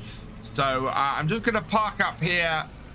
We'll get the second load delivered, and then I'm going to come hit back, and we will start on the other work we need to do today. Not a massively long round trip, this. And this is why we've not got the largest of milk trailers. We also don't produce that much milk from the farm each day. So we do this trip on a regular basis. And as a result, we're able to deliver just a small amount of milk each day. I mean, we are nowhere as large as the other farms around here. Such a gorgeous sunny day today, though, as well. Perfect for doing the hay as we move on to that next. And yeah, testing out this new setup. I'm really excited to give this a try. This is going to reduce the amount of time and the amount of fuel, actually, that we use doing this job. If I can get this to work as I want. Let's look out the back. I need to get the trailer back into the shed, which not too difficult. We got fairly decent visibility out the back of the Land Rover. We don't have the side windows, so of course that makes things a little bit more difficult, but in general, it's not too bad looking out that back window. And in it goes. There we go. That's nice and easy, really. Right, let's go put the Landy back up at the house, and we'll come back and deal with the tractor and get started on the second set of hay that we've got to do this month. So after long discussions with the guys up at the shop, we've basically gone for this setup here. We've got a Stepnutzel front mower. This is about a 40 horsepower requirement. And then on the back, we've got a Potinger Alpine tedder that should easily cover the width of this mower. So these two between them should mean that we do this in one go. We'll just get that all hooked up and that all hooked up. And yeah, we're ready to go. And I'm really excited about this. Now, this here is it's just over 4 meters, that tether. And we should be able to cover everything we need to. Now, the reason for going for this slightly lower powered front mower is because we were looking for a front mower that would pair with our rear mower. And when we're doing the silage setup, allow us to do a quicker cut that way. But also keep the horsepower down because we only have 110 horsepower in this tractor. And with the hills here, that is going to be really pushed if we're hitting it or even going over it in the power requirements of the equipment. So the power requirements of the equipment is going to be slightly over with both this front mower and our rear mower. It might be a case that we're not able to use the two of them together. Let's get this open. What we can see, though, is if this setup works here. Even if this saves us time doing the hay and the pelleting does well, then there may be a route to go there, especially if they'll come in from the other farm and do the pelleting. So let's unfold everything. Turn it all on. I think that's all on. Stay back because, yeah, I think that's cutting. Certainly the rear is on. So, right, let's lower it all down. Is that gonna lower? Okay, which one's lowering? That is currently lowering. So let's try again. There we go.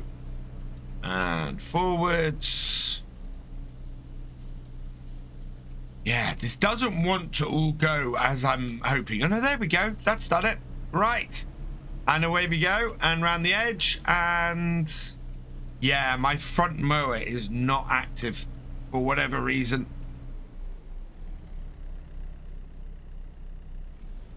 Try that again. There we go. I don't know what was happening there, but we are now cutting and immediately tedding. This setup should speed things up no end on this field. We're gonna only have a single run around the field, and it should also keep all of the hay under control as well, which will be perfect. There appear to be a couple of advantages and disadvantages to doing this way. The first advantage, of course, obviously, is that we're doing everything in a single pass. All of this hay is, or all of this grass is getting tossed as it comes out the back, and as a result, we are getting its production towards hay started nice and early as soon as we cut it. We also have the advantage that with the slightly wider width of the tether at the back, most of the grass that we're doing here is getting tossed twice. So it gets tossed either when it gets all tossed when we first cut it. It then gets tossed again on the right hand side of my tractor here. When the tether goes over it again, and on the left hand side it gets tossed after it gets cut a second time. And this comes to the downside. I don't know if this is affecting the grass or the grass that we are ending up cutting on a second time that's now sitting below the grass that has yet to be cut. It's something I probably need to check as to how good the quality of the grass is that we're coming out to the field here. I don't think it matters so much when we're pelletizing you know, it can be a shorter cut, but I think if I was turning this into hay bales, I would probably want to keep the grass as long as possible in the cut. And so yeah, I'm not sure this would be best for us to be creating bales with. I don't know if going over it with the cut again a second time is going to be causing issues with what we're outputting. But we'll check it at the end. As I said, as it's being pelletized, it shouldn't matter. I don't think it's going to be put into small pellet-sized chunks anyway. But as far as getting it done for bales, I'm not sure this is the best method for doing this. 4 headlands done, and I am aiming myself for the tree at the far side of the field so that we can start dividing this field and getting it cut a bit more easily. And yeah, we're pulling through the middle of here with little to no issue. We are roughly on track, and this is definitely saving us time. We are going through this whole process a lot quicker because of doing it this way, and I have no worries that we'll get this done today. I was thinking that maybe having our smaller, older header on the back here would go some way to getting past that problem I was talking about a moment ago. This being such a wider tether than our front mower, it would allow us to keep that spread a little bit closer. The other thing to possibly take into consideration is getting a wider mower. But as I said at the start of this vlog, we can't really put much more horsepower or a much more horsepower heavy mower on the front of here and run a mower on the back if we were looking to do things that way. So yeah, I think a smaller tether might be the answer rather than a larger mower. On the plus side for this setup, having the mower mounted up front is giving me so much better visibility while I'm cutting. I'm able to line things up much better and not have to worry about looking back all the time to see whether I'm actually in a good line for the grass. I really like the front mower setup. It's really good. So even if I decide to go with a larger mower and we lose the back mower for when we're doing silage stuff, I don't think that's the biggest problem. That would actually probably work even better for us, especially if I can get one that rows in the way that our current mower rows the grass, and that way we wouldn't need to run over things like a windrower with a windrower.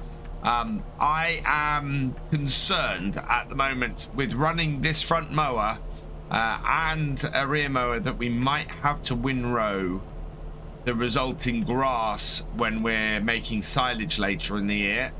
So yeah, that might be a better solution for that as well. Now that I've opened a decent gap in the middle of the field, we'll concentrate on this side here. We should be able to go up the outer edge of this and down this edge, this inner edge here, and finish this off. And then we've got a nice rectangular section down the other end as well. That means we'll be able to finish that off in a minute too. I've just seen a tuft of grass there. Yeah, let's start off there. Make sure we get everything.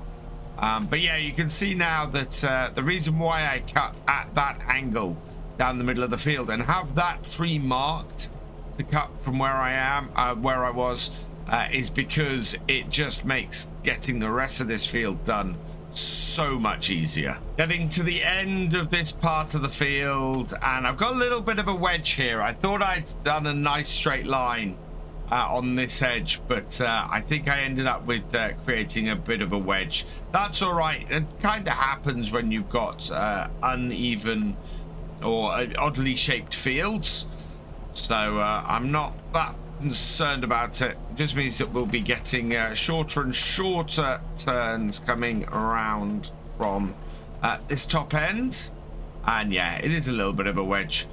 The other side probably is going to have the same problem. Up the top end, it's slightly different, and there's a little bit of an odd shape. In fact, what I will likely do is go and cut at the far side when we finish down here, so that we can straighten up the edge. Yeah, look at that. That is turning nice and light already. It's a good drying day. We've got the sun's gone in a little bit now, but it's still a nice warm spring day here on the farm, and the grass is already fairly dry anyway, which is also why this is a good time of year to do the hay, because it's already dried out a nice little bit before we even begin. Trying to spin around here. Right, so this end here, in order to keep things nice and straight, and you can see the odd shape of the field at the top end, we're going to follow this line here that we got at this bottom end, and that should give me a fairly straight edge up here to go with. In fact, I think there's a bit of a wedge at this bottom end, so where it straightens up a little bit here, that's where I'm gonna set myself and go straight across. And yeah, this field would never make a good arable field. It's just so uneven. Just clearing this up a little bit. I've cleared up at the top end slightly, but we've got just this little bit hanging out at the edge here. Yeah, I think I'm slightly off with where I cut through and into the field. I could have been a little bit further over. I will adjust my my cut in for next time, but at the moment this isn't too bad. We are nicely in position, doing fairly well, and definitely doing much quicker, or doing this much quicker than we were before. My plan is still to make some bales this year. We are still going to create some hay bales. We do need to, because I'm not sure the whole pellet setup is going to be good for us for feeding the cows. I'm still very unsure of it. To me, it's a new way of doing things, and I need to make sure my bases are covered. I think, though, with what we've done today, this field is going to be the best candidate for creating the pellets on. It has a really easy access to the road for me to transport them to the where they're going to be turned into pallets, and yeah, it's going to be really useful for us to be able to run things that way.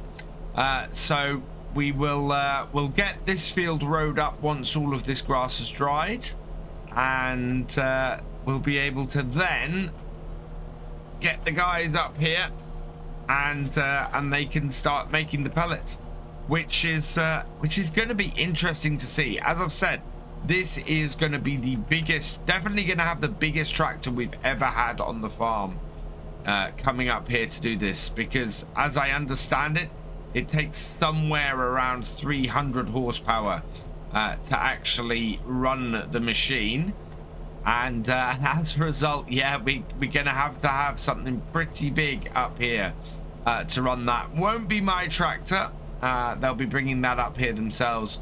We will be carting with the 7610 and our trailer, though, because that's the easiest way to do it, and we can take it down to their pallet warehouse with that. Despite everything, I still ended up with a little wedge in this center bit. I think I need to work out my bearings a little bit better on this field. Right, I will cut this end bit here and in, and yeah, there's not a huge amount left here. We can clear this up fairly quickly, and then we've just got the meadow to do today as well, and that will have all of our grass cut for hay, which is the first time we've done all of our grass for hay for a while. As I said when we were doing the hay last year, we normally do a single field that gives us enough hay bales for the year, and then everything else goes into silage. If this pelleting actually proves to be fairly profitable, doing a cut of this hay, a full cut of hay every year, might be the way to go on the farm. Final little section, and we're done. Now I think my mower might be perfectly sized. We'll keep away from it because it's still spinning, but might be perfectly sized to fit through this gate. I don't know if my tedder is, though. Yeah, that will. No, so we'll have to turn the tedder off, and we'll fold it. That'll get us through the gateway, and then we can unfold it and turn it back on. Perfect. Keep away from all of these spinning parts. They're not the safest thing in the world to do, to be stepping out of the tractor while all of this stuff's spinning. That is how accidents happen. Mower is down, tedder is down, and we can get the meadow cut. The maneuverability of this little reformed tractor is really what makes this setup work, to be honest.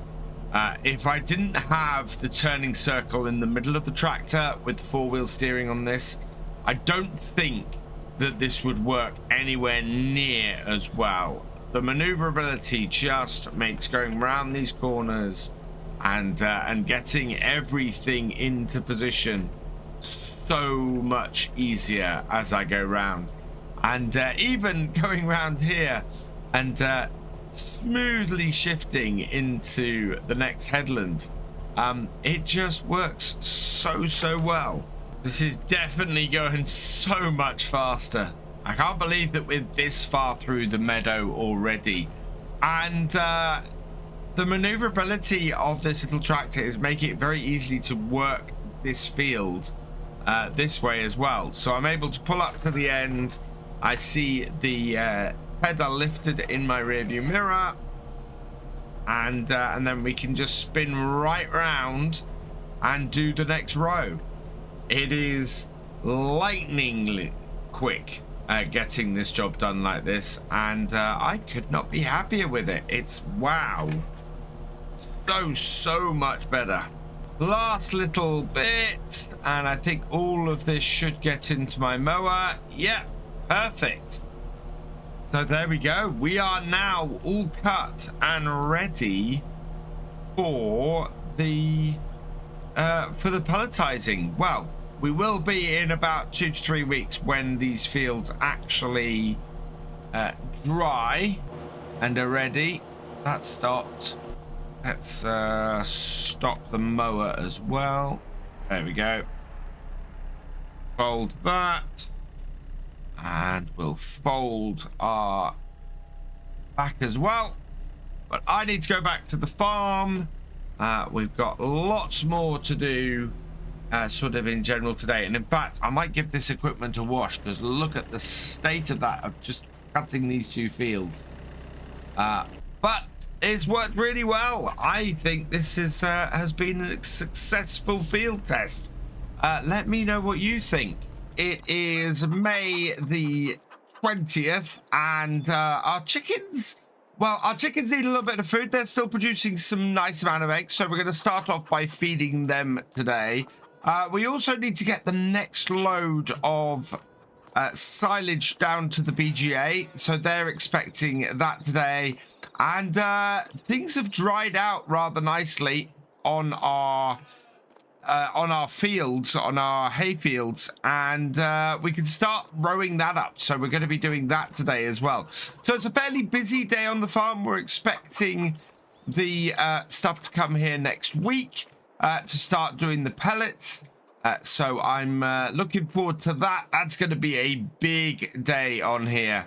And then we've only got a bit of a run left until we get to the harvest. In fact, let's go and have a look at the condition of our barley field now. And yeah, barley's looking quite healthy and nice and growing well. So we still got those couple of patches of weeds in the middle of the field, but they're not too bad. We'll be okay with those. Those will only drop the yield in a very small amount. But otherwise, everything seems to be running well. We've got our overloading or our high tip bucket on here, which has worked really well in the past for loading up the silage. So we're going to get that doing. And I'm looking forward to being able to sort out the far end of this. We've still got all of this. We've got a whole load of grass that's grown on the base of the on the base of our silage pit here, our silage clamp with this. So I want to try and clear that out. We should get that cleared out by the end of the year as well. Our cut of silage for this year, of course, will start in a few months, and we'll be filling this pit this year. So we tend to rotate them because it takes a year odd to get everything down to the BGA. Right, let's get this out, and we'll park this across the front of the barn door as we normally do. Gonna go out actually through the grass field, I think, this time. We can come in through that way at the end of the or when we come back. But just easier to maneuver with the chickens about this way. Alternatively, I can just come in this way and park like this next time as well. Either way works. So yeah, let's get this loaded up, and then we can do the load down to the BGA for this month. We'll get nicely paid for that. And then we just need to start rowing up the hay, ready for that all-important pellet harvester that is, or the pellet maker that's going to be here soon. Really looking forward to that. That's gonna be a big day and quite a big adventure for the farm as well, I think. One interesting thing about the grass that's grown in this silo is that we're able to see exactly what our progress is over the year for selling this silage. It's been a fair amount that we've done over the months, and we're doing 30,000 litres a month. So it's a fair amount of silage that we're doing here. And yeah, we're able to very easily see the progress that we've got. I think that might be everything. Let me just have a look in here. Oh no, I think we can fit one more. We're not quite clipping it yet. And in fact, yeah, I think one more load at the front of the lorry might do the trick. So we'll just plonk this into here. And there we go. That is nicely collected up. And yeah, this will bring us in a good amount of money. Again, it processes over a while. Our contract is basically to give the BGA silage throughout the year to keep the power on. It actually helps to power our farm as well. So we get a little bit back for that. But yeah, it's quite a useful setup, this, for us. Keeps the lights on, keeps our electricity costs down, and it's fairly friendly for everything. There we go. Yeah, Let's turn that off then. And we'll head off. I need to open this gate. Closed it, and I actually need to have it open in order for us to head out and get this tip. So we'll head out to the BGA and get this tipped out. I'm quite pleased that these roads are fairly quiet most of the time. Trying to get past other vehicles down here can be quite tricky. Lots of reversing up for one of you as you go, and yeah, depending on where you are along this road, that can be fairly difficult. I'm actually hoping to get my first glimpse of the pelleting setup today. The actual pelleting factory, barn, whatever center, I'm not exactly sure what they're calling it, is set up here at the BGA. In fact, you might be able to see it then just the other side. So let's get this tipping up and done. We'll back this up and get it tipped. And yeah, we'll go and have a quick look, because I think the shed that it's all set up in is just over the other side there. So that'll tip into the BGA. And meanwhile, yeah, this is the brand new pelleting facility that has been set up down here. As I said, it's kind of a community setup like the BGA. And if we pop in the door here, you can see that this is the pelleting processing plant.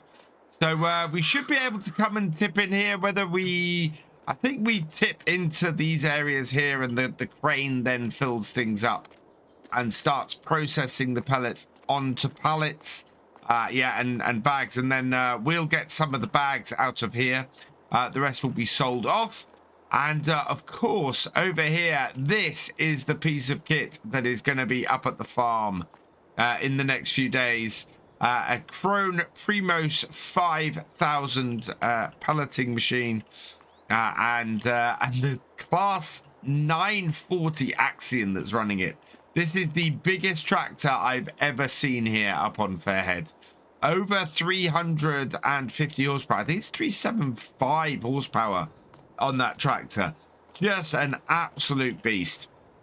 And yeah, all of that setup is something that is owned by the community at large up here. All the farmers around here are looking to take advantage of being able to do this. And I'm actually thinking, looking at the size of that piece of kit, we might cart the pellets with this and use our truck to cart, especially if we're coming from right over the far side of Fairhead to come and deliver the pellets up here.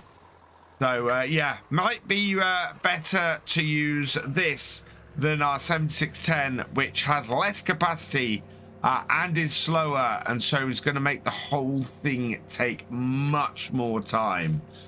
So yeah, I think best bet for us then is going to be we'll use this truck, we'll fill this, we'll fill up with pellets from this, and then go from there. They actually have space for a second load down at the BGA today, so I'm going to bring us back into the yard, park up, and we'll refill and take another load out. I just thinking about using this on the fields. We might need to see if we can put some ag tires on it, I think. I'm worried about it doing too much damage to the fields. We want to, of course, keep our grass fields maintained as well as possible. They're pretty good, the grass fields, but there is a certain amount of slip on them. Just about refilled the lorry. One more bucket full should do it. The great thing about doing two loads is, with this holding 4,000 liters a go, we basically get a half a bucket over from the first one, and then the second one we are able to then just put that half a bucket in and end up with a good amount, or end up with a full bucket at the end. So it works out quite well for us from that point of view. Right, we'll park this up in here, turn it off, and there might be a little, yeah, it's a little residual in the actual bucket, but I can now take this and get this tipped, and that will be the BGA nice and happy for a little while, and we can, or at least for another month, and we can get back here and start rowing up all of this hay, ready for the pelleting in the next week. And back down to the BGA for the second time. We'll get this tipped out into the system, and I'll be able to go from there. Works so well, the system we have here. And let's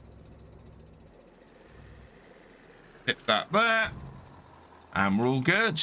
So I want to get this parked up now and out the way, and then we'll go out and we'll start getting things windrowed up. That means that if we can get the first field done today, in a couple of days we'll be able to get out here with the actual piece of kit. That's not great. I need to go in there straighter. It's not the easiest thing to do here. Right, there we go. Bit straighter in, and then we can avoid the edge of the door. We know we're avoiding stuff on the other side. So yeah, all good and slotted in nicely. Just need to get our wheel loader in as well. I'm actually going to put it in front ways. I'll bring this round and just park this in here like so. Gives easy access to the combine. Actually doesn't give us easy access to the truck. And if we're going to use the truck tomorrow, or not tomorrow, but when that's needed, we might as well park this over here and keep it out of the way, ready for that. And that means we now want to get our little reform out. This is perfect for doing the windrowing. It's perfect for doing all of our grass work on the farm. So we'll avoid the chickens who are flapping about. But they do tend to stay fairly close to their hutch, which is quite useful. Means they're out of my way most of the time. And backed up to here. We've actually returned the mower and the tedder that we did have. Those were only here on a test. I'm quite pleased with the with how that worked. We are gonna borrow the mower again when we do a cut later in the year to see how things go. For now though, I've returned both of them because they're not ours, and I don't need to have them on the farm. Fold this out and we'll get started. I actually decided to go around the field the other way. It gets the steep hill from the side behind me out the way. It means it's going downhill, but also the arm from the pellet machine that would be in the hedge. So yeah, we want to try and keep things out a little bit. I did try and already go around a bit of the field, but not quite so happy with trying to pull it out of the bushes, the hay. So we're going to stick a little bit further in, and hopefully that will clear things up a bit. It's going to be an interesting setup on here, I think. It might be a little bit of fun getting everything to work as I want. First headland done, and we are rolling things up quite nicely. There are a couple of wet patches. You can see a couple of piles there that were a little bit wetter than I would have liked, but otherwise this grass is all running quite nicely. We'll have to see what those wet patches do going into the pellet machine. I'm going to do 3 headlands on here, though. So we're going to go around 3 times, give our machine a lot of space to work. And that then should mean that we have an easier time as possible. I'm a little worried about the headland, how well we're going to be able to do that from this. But we'll see how it goes, and hopefully won't be too much of a problem. All seems to be going fairly well on here. I'm happy. This grass, or this hay, is nice and dry, ready to be processed. I think at the top end of the field, I might need to rework the field a little bit. We're getting a little bit close to the barn, and I think I might need to pull away a little bit further from that in future. We are heading down to the BGA because the first set of hay pellets are ready for us to pick up. It's been about a week. It's May 30th today, and it's given plenty of time for some of our pellets to be processed. Just want to get the trailer in the right place. Actually, I'm probably best off backing it into the far door. It's an interesting area that we've got at the back of the BGA here to get everything loaded up. Yeah, there we go. We'll go through the back window here, and we'll be able to back this trailer in. There is a forklift here that's been placed here for us to do this exact thing. There we go. And yeah, so the tractor is down here now, and I think they're looking at getting the attachment to get this to just put the pellets straight into here with the bales. After my feedback from last time, everybody kind of agreed. They all thought it was a little bit odd. So yeah, it's a little bit weird. There should be a 4th pallet that will come out of here as we take one of these. We're going to get them all loaded up. Oh, and under. There we are. So, yeah, we're going to load all 4 of these on here. And we're going to try for the first time today and see exactly how well the pellets work with our feeding setup. I forgot I'd backed my trailer in then. And so if they work well and it all goes to plan, then the 2 remaining fields that we've got of hay, we will probably convert to pellets because, as we've seen, they take up a lot less space than the actual hay bales. If not, when we're going to go and bale up our remaining 2 fields today. So I want to see how this works. We know that we would have got a lot of hay bales off that field, and we're not getting a massive amount of pellets off. Certainly, we would have got a lot more than 30,000 litres of hay off that field. But, of course, the pellets compress everything. So we'll see how far it goes and how well it works. This is a very easy way, though, to deal with our pellets. And a really, really useful way for us to work. So, yeah, it all depends on how well this works once we get them back to the farm. The 4th pallet is out, and so we'll just go and grab that, load it up, and then we'll be able to strap everything down. I was hoping to show how this machine worked and bagged up pellets once it processed stuff. But I think they need to come in and refill it. Somebody will come in with the crane and go through later. Just jump out. So we've got a stack of pellets here. This is where we tipped everything. They use this bucket here to pick them up and take them along with that crane, and that then puts them into the hopper here, loads up into the packer here. Which then puts them into bags, which comes over here, and you can see there are a couple of bags actually on the conveyor at the moment. We look through here. Yeah, in fact, we can, while it's not on, we can come through here. And you can see then we get bags of pellets here.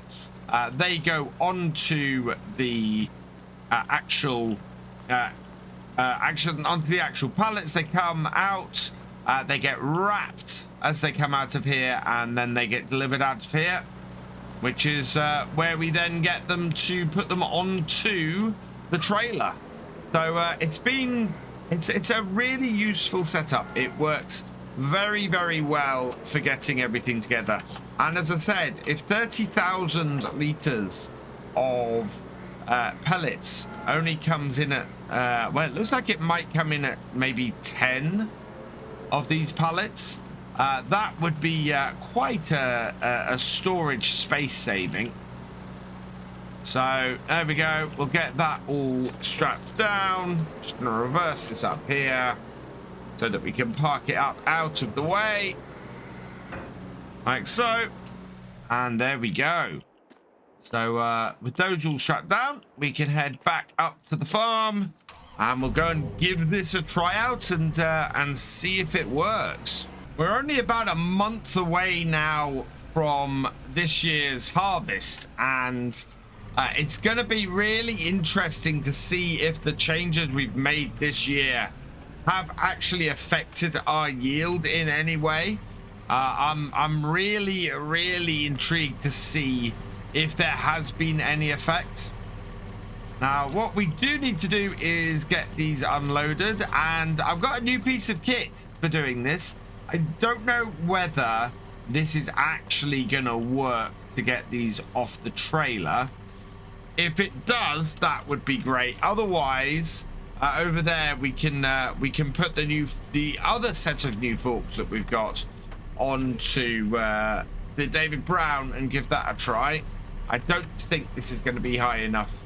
No, that's not high enough. So the reason for having these is because this tractor here does not have the ability for us to put a front loader on it, but it has the maneuverability to get into our storage shed over here, which the David Brown doesn't have. So my idea is to get these taken off, and then we can use the reform to put them away, and we'll leave one of them out and see if we can get everything, or get the cows fed from that. Let's head out of here. Get this into the right gear. We'll drop the front off. I do need to get rid of the old bucket that we've got. We've still got that kicking around. And to be perfectly honest, we do not need that on the farm anymore. We've got the high dump bucket, which is working really well. And as a result, yeah, that bucket is never really going to be used. Only holds 1,000 liters. We don't need to be holding more than well, we've got, you know, 4,000 liters. So let's connect this up. And right, let's load these up here. Nice big weight on the back of this David Brown. And line everything up. And yeah, this will get this off here quite easily, I think.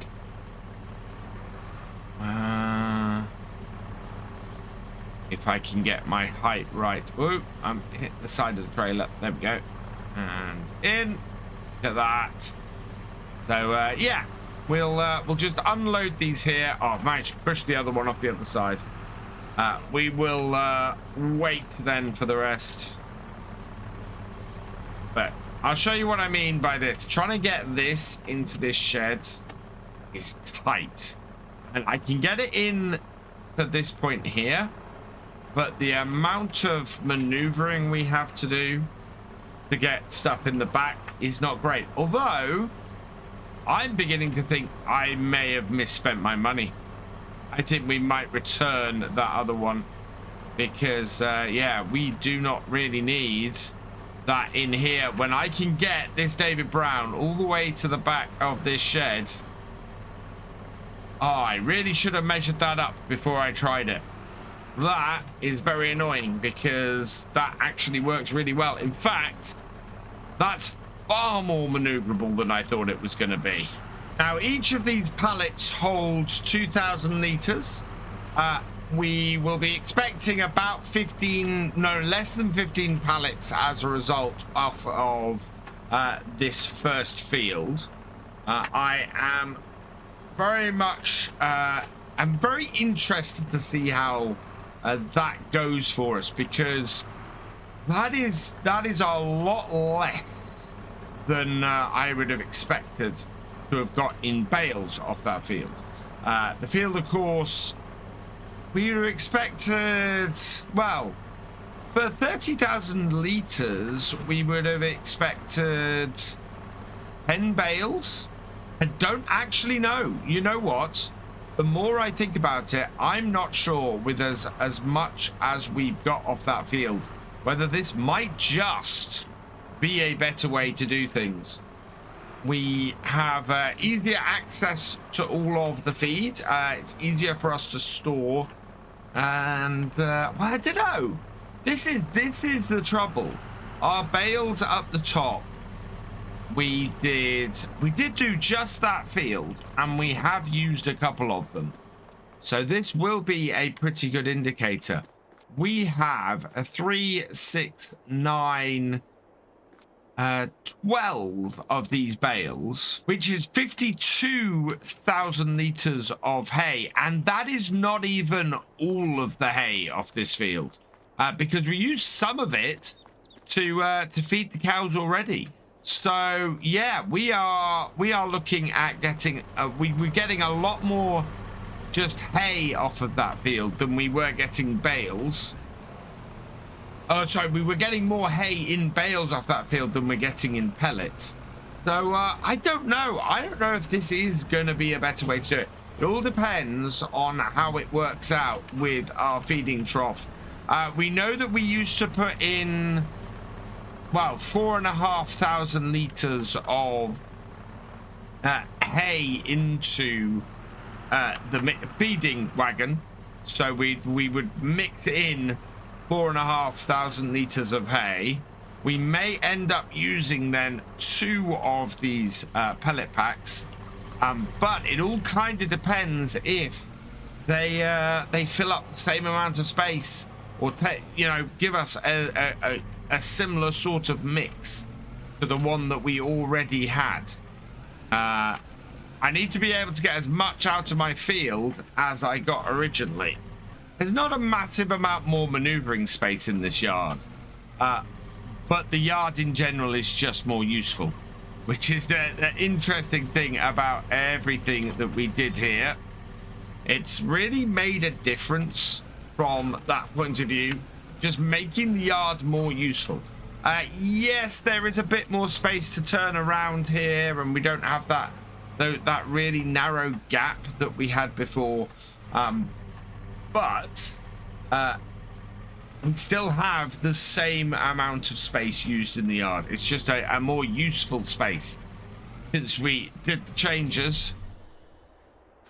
It's going to be really interesting when we get to the end of this year and take a look back and see the changes we've made. I'm intrigued. We got an aerial shot taken of this yard before we started making any changes to it. So I'm going to have a look and see what the difference between the two is when we come to that. Right, let's get this reform out of the way. I'm going to get this. I'll leave this on the front of here, but I think we should get this returned. I think I've been a little bit hasty in getting these. I ordered both of them together because I thought that we were going to be better off if we had both, but now I'm not so sure. I think that might have been a slightly wasted purchase, and as we haven't really used it, I think they'll probably take it back. We're still well within our return window for it.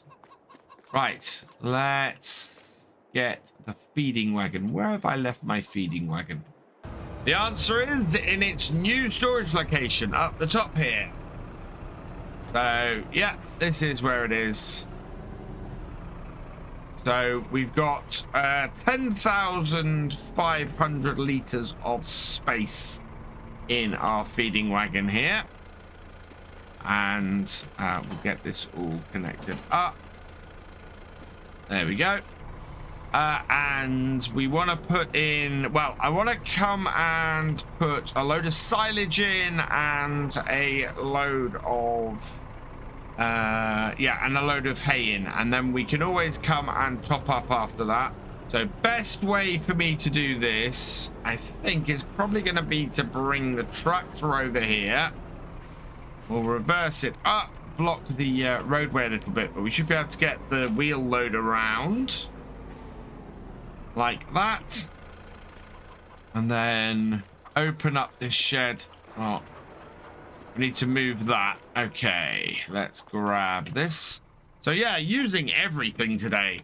This is the other change that this makes, is that we are, if we're going to use 3 different things to load up, then we're going to need to use 3 different attachments, whereas before we weren't. Right, first one. Let's grab these. We'll get them out of the way and we'll load them in. Go round the chicken, who's steadfastly refusing to move, and I'll start getting these loaded up. So I've loaded up the pellets and got them to work. It's taken a massive amount of the space in this. Basically 2,000 liters of these gives the equivalent in our mix of nearly 8,000 liters of the hay. So yeah, that is a really compact way for us to feed the cows. Actually, surprisingly so. Now, what that means is, A, we probably won't be putting any extra straw into the mix anymore. And B, what I need to do in order to get a really good mix is going to be to get this in first. Get 4,000 liters of this in from our wheel loader. And then we'll be able to even things out a little bit in the mix. But that's a really concentrated mix. So yeah, we're gonna tip as much in as we can, and I think that is going to explain a lot of our troubles. Is that, yeah, now our mix is off in our trailer, and we're gonna have to go and give that to the cows as it is, but that's a heavy hay mix at the moment, and that means we're gonna have to go and give this to the cows and try and work our mix a little bit better going forwards. It's actually going to be quite a difficult mix to maintain without going over one way or the other. I don't quite know how the mix is going to work. The thing we had before is that we're able to get this mix right because we put in a full thing of this, of the silage. We'd then put in a full hay bale, and then we'd top it up with the pellets. With the pellets now putting in the equivalent of 8,000 liters of hay, that is throwing all of our estimations and how this all works off. And I don't quite know exactly how I'm going to mix it. I think the way we're going to have to go on the farm is to continue with bales, because if I try and do this setup with this or with anything else, we are just going to have such a struggle getting our mix right. Whereas in the past, getting the mix on here and getting everything working has been really easy. I think if we were looking for 8,000 liters, so if we had a 16,000 liter or a 20,000 liter setup here for this, we'd be better off. But at the moment, I'm just kind of having to guess, and that is not gonna help us, I don't think. Bring this down. Let's see how much of the bucket we have left. Yeah, you see, I think I've gone too far with the silage this time. We'll have to see how this works out. I think using these pellet bags is gonna leave us with a lot more guesswork. So we'll try and empty a few of them out and see how it goes. Oh, this is a tough one. Well, I've emptied a load of the pellet bags in, and we seem to have got to about a 50-50 mix. It is much more involved using the pellets than it is using the bales. So I don't know. I don't think this is something that is going to be useful to the farm. I think the pellets are worth more money selling them. So we are probably going to try and compare the amount of money we would make from pellets versus with the time and energy versus the amount of money we'd make from selling silage, which of course is part of this as well, and see if it's worth doing the pellets for that reason. But certainly at the moment, it seems still to be erring very much towards keeping the straw bales going, keeping the hay bales going, rather than doing more hay pellets, especially with the amount of trouble that we've had and the changes we'd probably have to make if we were to continue using pellets on the farm. Having said that, it's been a really interesting experiment over the past month to see whether that would be a better way to go, and I'm glad we haven't had to shell out all the money to do it, because that would have been bad. But certainly at the moment, hay pellets does not seem to be something that will work for our farm, and in fact seems to be that for smaller farms like this, it's not really a viable option. So after all that, that leaves me with just one conclusion. We're going to take our reform here, we're going to connect it up to the Crone baler, and we're going to go and make some more round bales, because they are absolutely perfect for the farm. Yeah, we got 2 more fields to go. I am going to go and get those baled, and then we'll get them all stacked into the shed. It is the 10th of June, and I am headed out to our fields here, the ones that I got baled up last time. I've already got the 7610 up here, and we've got to clear this field off because, as you can see, the grass has started to regrow, and we need to give it a good dose of slurry to make sure that it grows to its full potential. I just need a little bit of nitrogen on here. So I need to clear off these bales today. And we're going to be doing that with our David Brown here. And this should keep our cows fed for a good little while, having all of these bales. As I said in my last vlog, we tried using the pellets. We had a couple of pallets of those on the farm, and we really didn't get on with them. The way we're set up, it was quite a problem to get the right amount of pellets into our mixture, whereas we know that an entire hay bale here is absolutely perfect for what we're doing.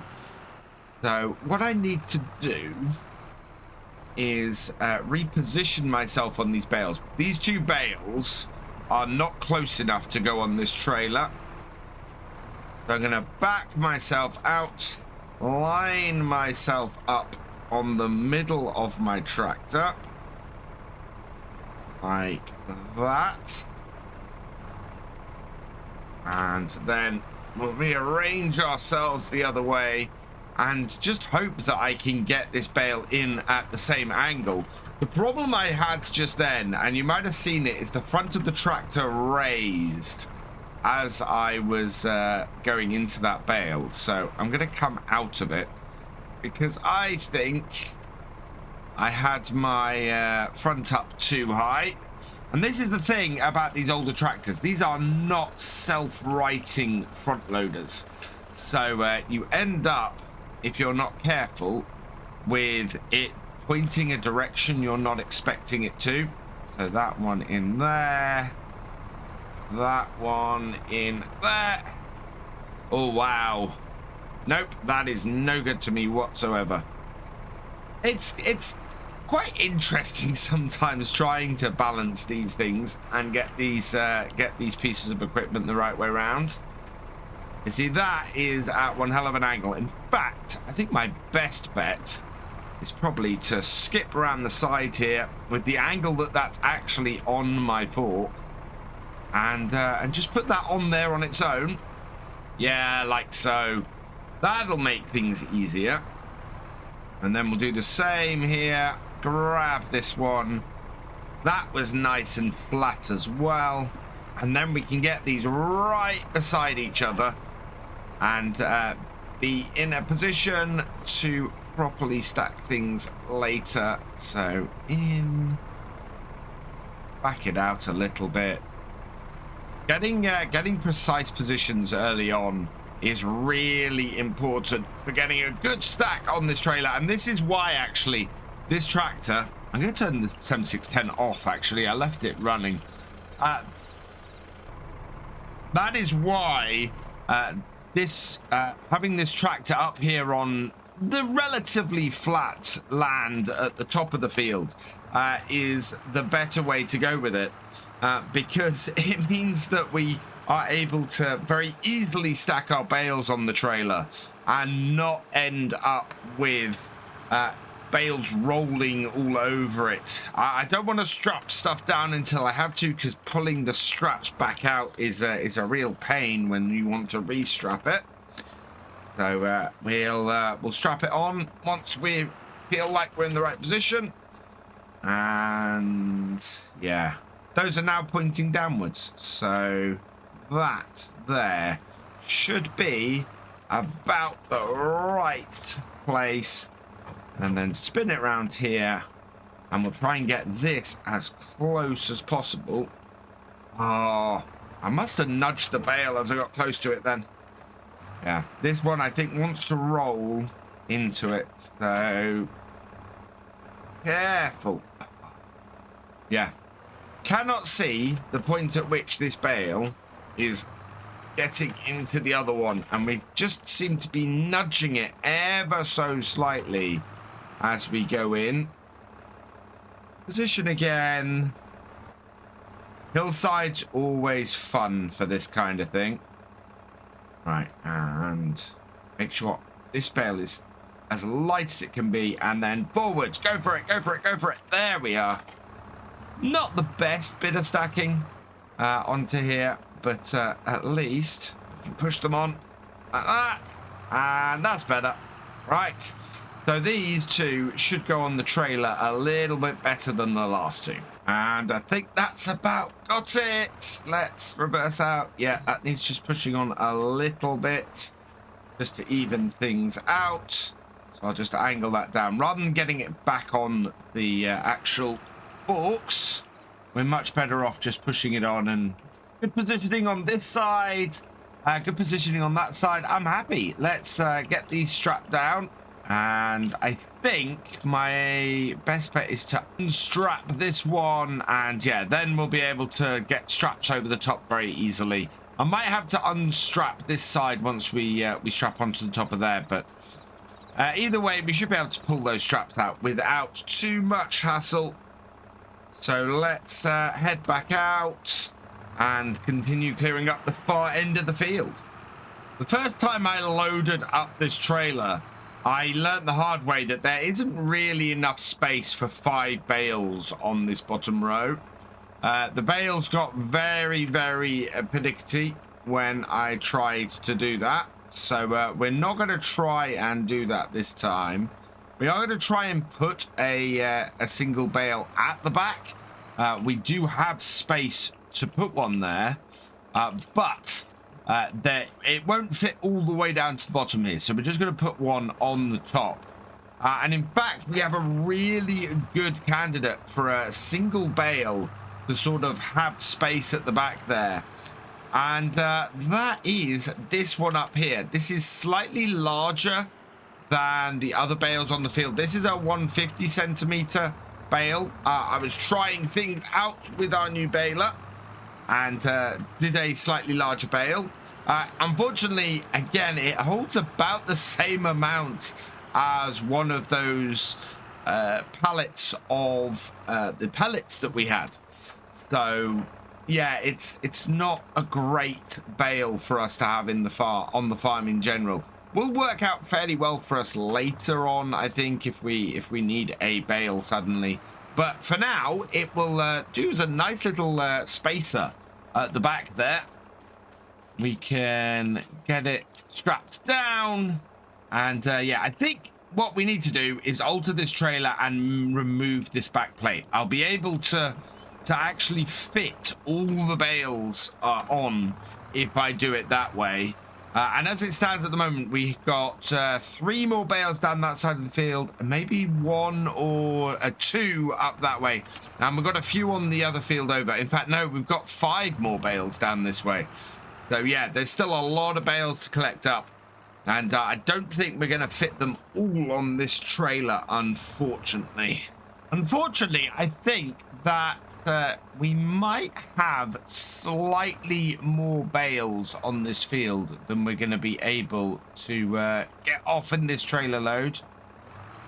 Reverse, and then we can strap this down. So we've got, yeah, pull those straps out and get them strapped on properly. We've got 3 bales over here. We've got 1 there, 2 there, 3 there. That is enough to fill the other side. And then just over this ridge here, we've got another 2, which I don't think I can fit on the front here. I don't really want to balance it on there, especially when we've got 1, 2, 3. We've only got 3 bales in here, but we can't fit all of those bales on this trailer. So I'm just going to collect up the remainder we've got round here, and then we'll have to come back. And yeah, it'll be a much smaller trailer, the second one. I'm just wondering, I can fit, if I take that big bale back, I can fit 2 more on there. Yeah, that still leaves me with 3 on the field. So there's no way I can do it. We'll grab the last 3, and then we'll come back, and then we'll grab remaining 4 or 5 that we still have on the field after that. Final one to get on the trailer for this load. Carefully down. Is there ever so slight lean on this towards the downhill? Yeah, we'll turn off the David Brown. We'll leave that up here. And I'm gonna get, oh no, I need to get both of these actually back to the farm, because we've got to unload all these bales. So little bit of a convoy. Little 7610 is struggling on the road here to get this pile of bales back to the yard. It's not overly happy climbing the hill, but it's not doing too bad. Yeah, we've got it. Just need to drop down a couple of gears to make sure that we could make it in.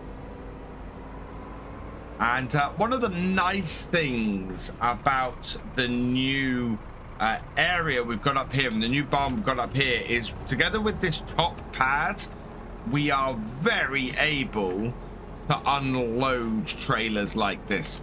We can just put this tractor around here, avoid the end of the barn, straighten things up, and then if we reverse this up here, we get a nice flat space for our trailer to sit. Turn this off, put the handbrake on, and we're in a very good position to get these unloaded and into the barns. So let's take off the straps. Yeah. And then we can start lifting these off very carefully. The last thing I want to do is send any of these flying down the hill. That would be a very, very bad thing and would just cause us all sorts of problems. So slowly in, nice, flat, set up, lift up, and then carefully reverse off. And if we can do the whole thing like that, that would be very nice. Oh, but we've got a little bit of an odd setup immediately with our hay bales. So I'm going to have to put one down and then put the second one stacked on the back behind it. I think this is probably going to fill up the space that we've got for these hay bales, which is quite interesting. We'll have a good stack of these in here, but I think our straw bales might be in the way, and of course we're not going to be refilling those until next month. I might have to go and restack those ahead of the harvest. Well, might have to restack those today just to get these other hay bales stacked. We don't have a lot of space available to us. So in order to make space for the rest of the hay bales, I've started to move the straw bales along into the center section. So we'll have a main section here for the hay bales. We'll then have a main section for the straw bales. I think I might need to restack everything.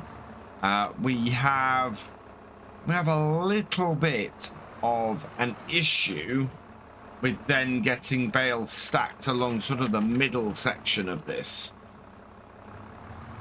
So if we start shortening this up a bit and restacking things a bit, we might be in a better position. Oh, yeah, this is kind of what happens when you start stacking when you haven't got a huge amount of bales, and then you come later to refill your barn, and you need to get that extra little bit of space. There we go, a little bit of careful restacking, and we can actually go up a whole nother level. I don't think I can get one more on top, but that now should give us absolutely plenty of space to get all of our bales in there. Grab this one off the top. And so we're doing the normal stacking system that I have. I am putting a row down in front, then we do a row above, and then a row on the one behind. We can just about reach it if we do it that way with these, but it's also a little bit risky. That's why I can't do 3 rows out. If I had a telehandler on the farm, we could do 3 rows out, but we're having to do it the slightly dodgier way. But it'll work fine. I've not seen any stability issues so far, so we'll be okay getting these unloaded. So I'm going to unload the rest of these, and then we'll head back to the field and get the rest collected up. I'm just going to take the larger one off the top and put it to the side for now. We'll find a place for that once we've got everything else stacked. But if I take any more bales off the trailer, it's going to start becoming unstable. So we want to get that out of the way. And that will then allow me to continue to get bales off here carefully, making sure that I don't knock any off the other side. And yeah, look at that. That has all come together very nicely. In fact, we should be able to grab the end bale off the trailer and stack that on the end here, and make things easier for ourselves overall. So let's just grab one bale off this time. and then get that on the end. We'll have to switch sides of the manure fork that it's sitting on. So let's get on that side instead. There we go. Oh, this stack is coming together nicely. Last of the regular size bales, and we're going to put this on the top. We've got 5 more bales, so that should be 1 on the top and 4 down the bottom, and create a fairly decent stack for us. I'm quite happy with that. That should keep us going with the cows for a good while. So it seems I miscounted. We've actually got 6 bales still up here. So we'll get them all on the trailer easily. But yeah, it means that I'm going to have 1 bale stacked separately, which I was not expecting, to be honest. Let's get those onto there. We can strap those down now. In fact, we can strap all of those down now. And just 2 more bales to grab, and that's this job done. And that means my fields are clear. I'll be able to get out here in the next few days, get some slurry on these fields, and get things ready for cutting in. Well, I suspect it'll be the end of July, early August. So yeah, really good. Absolutely fantastic that we'll be able to get this done. And of course, that is going to be after the harvest. And the harvest is the big thing.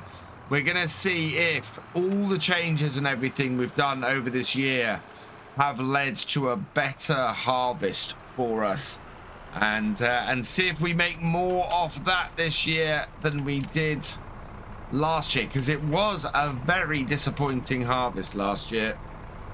But that will also mark a full year here on the farm, which is the year that I wanted to show you guys the updates and changes we were making.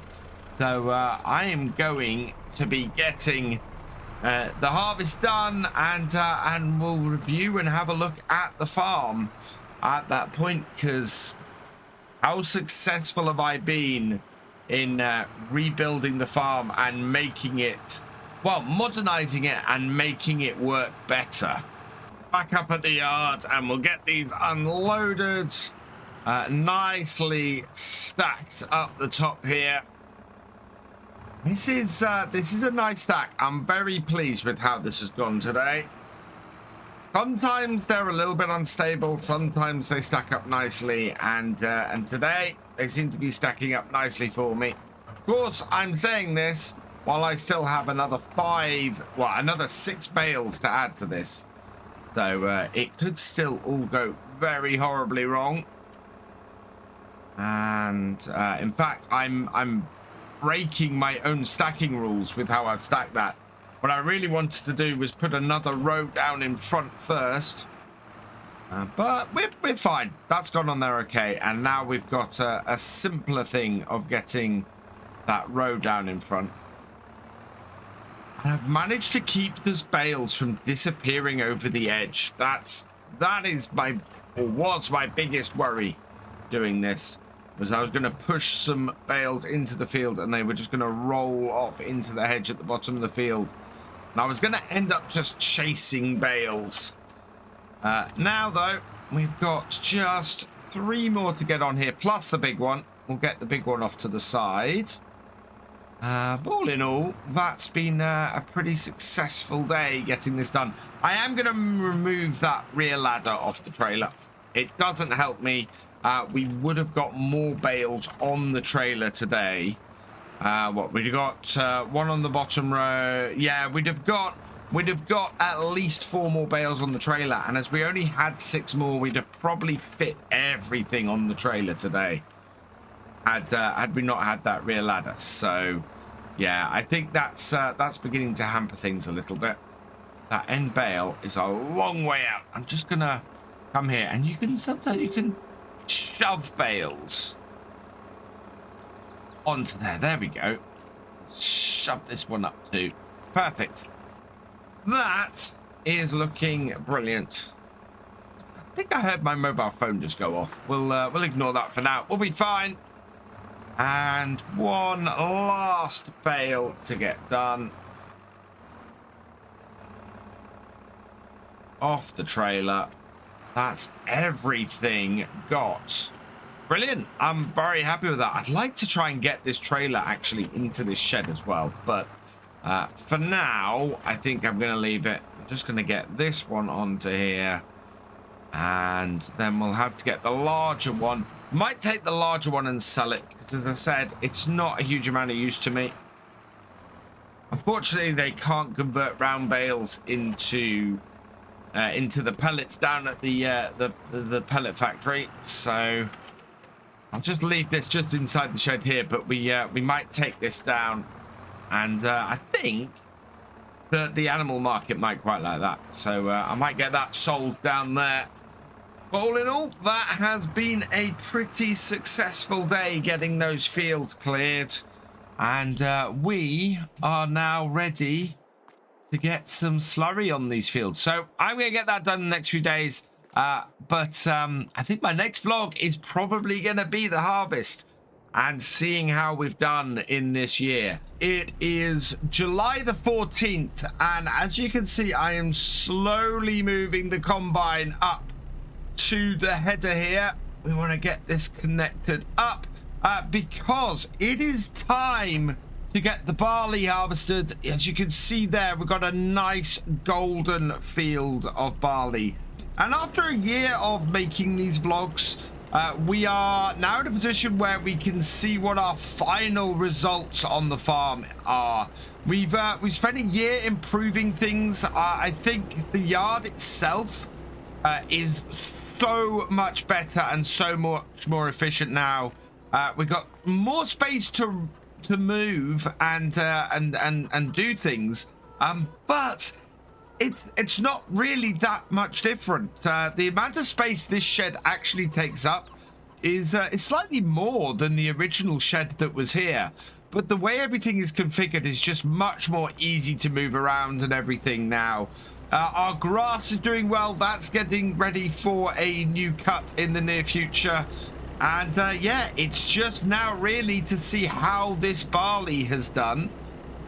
So what I'm going to do is, can we lift? Yeah, lift that up. And then we'll take the little reform here and move that out of the way as well. So move you forwards. Oh, I think, yeah. Might have to move the combine forward a little bit. I think there's still I think it's still attached to the trailer a little bit. Have I given myself... I can't see the gateway down the bottom here, so we're going to have to back that off carefully. Yeah. Oh, just enough space. And now we should be able to get this trailer out the way. Yeah, that's moving much more freely now. So pull this out of the crop. And over to the side here. Out of the way. Yep. Now we want to try to avoid hitting that with the combine. Though having it in the crop even a little bit there is a bit dangerous. What we'll probably do, I think, is reverse this up a bit. Once we've done that. Back into the combine. Let's start her up. There we go. Thresher's all started. Forwards and in. We'll keep the auger away from the edge at the moment so that we don't whack it on any of the trees. And we are away. So I can't remember if I've already mentioned this in the vlog, but the yield on this field, we had around about 60 to 70% yield on here. A lot of the work we've done on this field this year has been to try and raise that. So I'm hoping with the soil around here to get that up to sort of 80 to 90% yield that we'd expect for this barley. So we'll see how things go. It's very steep here and everything's tried to sort of go right into the edge. I didn't realize we'd got this close into the edge with the cedar. but we should be able to. It's quite steep up this corner, but looks like we're okay. This is why we don't have the auger side of the combine up there. Those trees there, there's big possibility that you could catch it on a tree branch, dent the auger, and then the auger just won't work. You won't be able to empty the combine at all. Nearly completed the first headland, and we're getting about 10 tons a hectare off here, which is not bad. That is definitely an improvement over last year. I want to be very careful here. And that ping means that we've reached 50% full as well. So that's not bad. We definitely didn't hit that last year with the wheat on here. Comparing wheat and barley that way, though, is a little bit difficult. I think the barley produces a slightly higher yield tons per hectare than the wheat does. And in straight comparison, so that means that the fact that we've hit half a tank before hitting the end of the field doesn't necessarily mean that the yield is up, but in general, from what I can see here, the yield is up, so that's very good news. Maneuvers around this gateway are always fun. We want to get turned around and go the other way. If we're 50% full here, we want to be able to empty into the tractor and trailer when we come back around from the other way. So we'll do that. But this is looking great. This is looking really good. We've definitely got an improvement in our yield this year. Our harvester is nearly full, and so I'm going to bring this to here. We'll just stop that quickly. Auger is out, and I want to get my tractor and trailer. Oh, let's turn this off quickly. I want to leave the reform running. No point in that sitting there running the whole time. Yeah, you can see how difficult we had maneuvering in this corner. We've left a tuft of the barley there. Right, let's get this back. Oh, let's get this up onto the field and get things emptied out.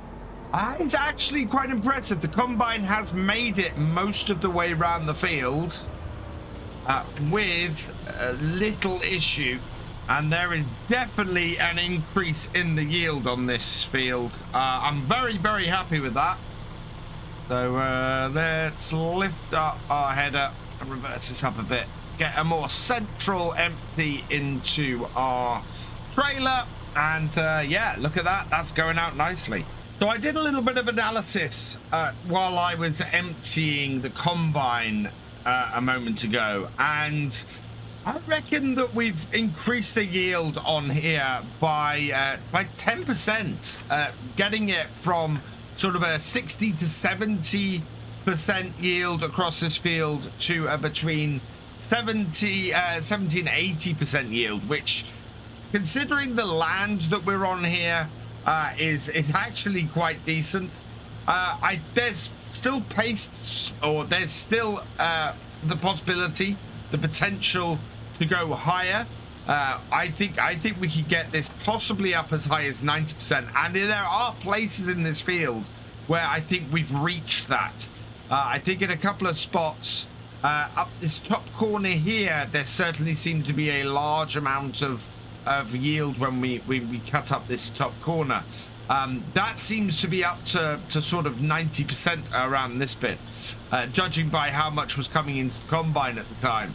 So yeah, we are well on the road to getting the most out of this arable field, and if we can improve the yield on here, that eventually means that one day I'll be able to increase our arable coverage on the whole farm, because if we can get this land producing a 90% yield on these crops, that actually makes doing arable farming around here have a lot of potential.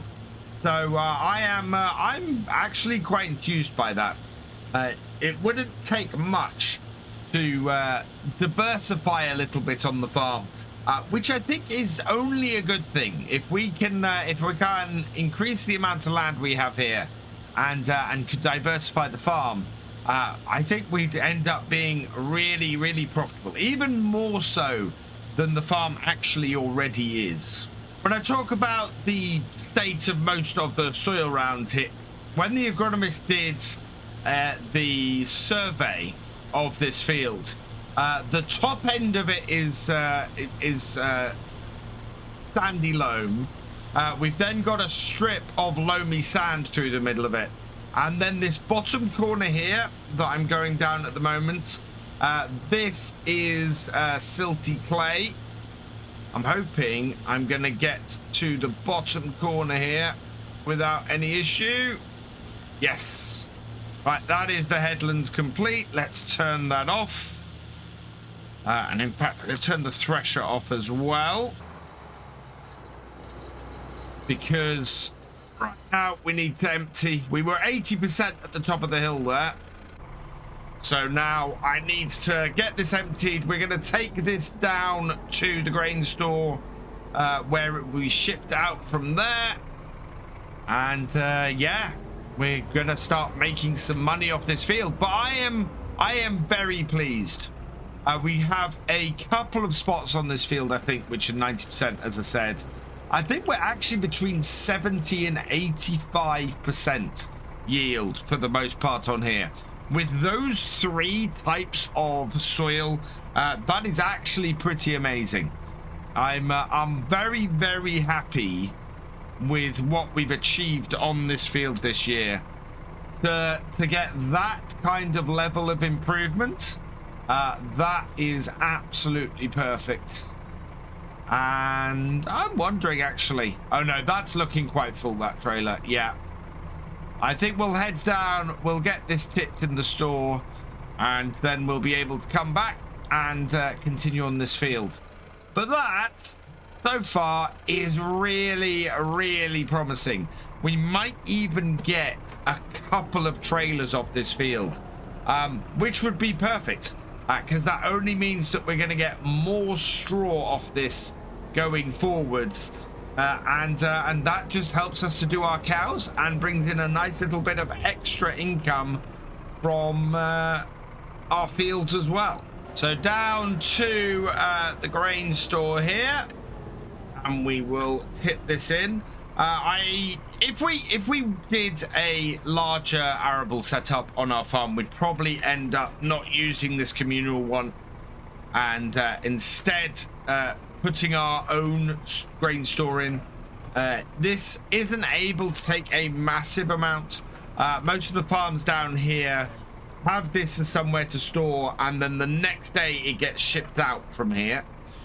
Whereas if we had our own store, then that would give us a lot more leeway as to exactly when our crop goes. But we'll tip this up here, and that will get taken out in the next couple of days. This is all going to get shipped off tomorrow, in fact. And with that, we'll go back and continue our harvest. Need to let that come down first, but we'll head up to the field and continue harvesting the barley. Reflecting back over this past year's worth of vlogs, I'm amazed at how much we've achieved. I set out to make this documentary, or to document changes that we were making to the farm, and how we might improve things over the year, so that I had something to compare for the following year, or going forward after that, to see whether such changes would make the difference that I wanted to make on here. And they really have. Working in my yard is so much nicer. The grass is greener in our meadows. They're producing better. This field is producing better. The cows are happier. Everything on the farm has improved in the last year with the changes we've made. and I couldn't be happier about it. And I just wanted to say, really, thank you to everybody who's come on this journey with me. This has been an amazing journey to do over the past year, and just seeing how those changes have affected things. And I honestly could not be happier about it. There are still things to do on the farm, of course. There are still improvements we can make. One thing the agronomist has told me about this field in particular is that we can improve the yield a bit by controlling the pH. Our pH on here is a little bit low. This soil is a bit acidic. So that could help us get closer to that sort of 90% yield target that we have on here, which would be amazing. So I will be looking into getting someone in to spread some lime on this field and get this field going better. But our sheds are perfect. The new equipment that we got for dealing with the BGA and delivering to the BGA every month has worked out really well as well. We did have that little bit of a misstep, I think, with the hay pellets, but it seems to be working for everybody else in the area. And I'm guessing it's just the setup I have here. We are not a massive dairy farm here. Most of the farms around here have bigger dairies than us, and therefore have bigger equipment to feed their cows. And I think the pallets of hay pellets work out better for them than it does for us. Certainly from a storage point of view, the hay pellets work better for those farms. It's a much more condensed and compact form of feed, and so they're not having to store a mountain of bales. They can just store a few pallets of those pellets, and it works much better for them. So yeah, it's not working for us so much because we're a smaller farm, but yeah, it seems to be working better for others in the area. We will possibly still send some pellets or do some hay each year, because I've actually found that doing the pellets and selling those is quite profitable. So that's worked out fairly well from that point of view.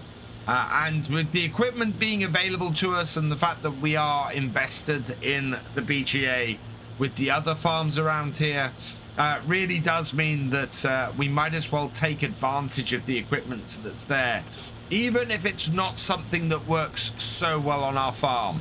My understanding is that they are going to be purchasing a new tractor, though, for using with that setup. Others have found with that class tractor that it has the same problem on the slopes on their farm.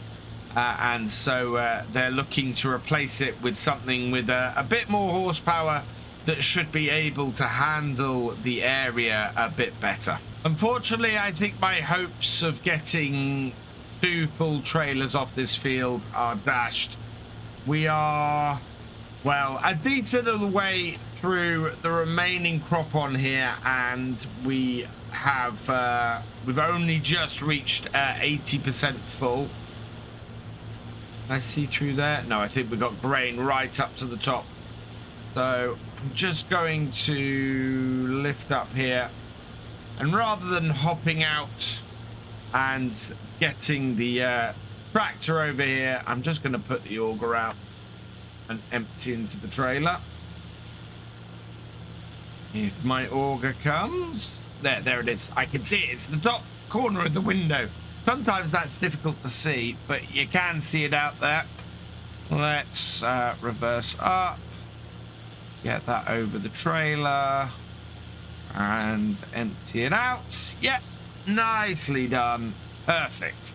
Up to the most difficult part of the field now, because we're turning around on this slope, and Combine doesn't massively like that. Hence, the best way to actually turn is to reverse up a little bit. But yeah, it's been eye-opening, this. We have done a lot better. Last time we were on here, last year, I think we ended up not emptying the combine until the very end once we got into the middle of the field. That we've emptied the combine at least once. It does show a massive improvement here. I'm very happy with how this has gone. As I said, we have still space to improve on here, and I can take that going forwards and sort of improve the farm further. But it does prove to me with what we've done on this field that we can make this farm work as an arable farm, as well as a dairy and silage farm. So yeah, I think I'm going to have to look into getting some of the fields back that's been sold off to the other farm, and expand into the area closer to the head itself, so that we are able to make the most of it. This is the last little tuft of barley that we have here, all done. And yeah, I'm not seeing any in the back there. I don't think we've got anywhere near a full tank then. I'm not even sure we've got half a tank here. But we do have more than we had last time, definitely, which is great. Right, let's get the auger out. We can then position ourselves over our trailer. And harvest done for another year. But more successful harvest this year. It went much better. And as basically completely indicative of all the improvements we've made on the farm. What a fantastic way to complete things. Right, let's put the front of this down, and I need to go and tip this, and then I want to come back to the farm and we'll have a look at just how far we've progressed over the past year, and how much better things have gotten. So down to the store, and we'll get this tipped up again, so that this can go off tomorrow, and we can get paid for it. Said, I don't think we got more than half a trailer. Well, much more than half a trailer in here. Let's have a quick look. Yeah. Oh, it's actually, that's looking fuller than I expected it to. Yeah, I think we've done pretty well off that. As I said, I've said so many times in this vlog, that is a definite improvement over last year's harvest. I mean, last year's harvest was awful. This year is good, but I think it could be better. So I will be looking at improving that going forwards. Certainly, I'm happy with how it's gone, and just little changes that we've made have made a big difference. So I'm going to bring my 7610 back down into the yard. We'll pick all of the other equipment up in a minute and get that all put away. But I just want to have a quick look around and see where we are.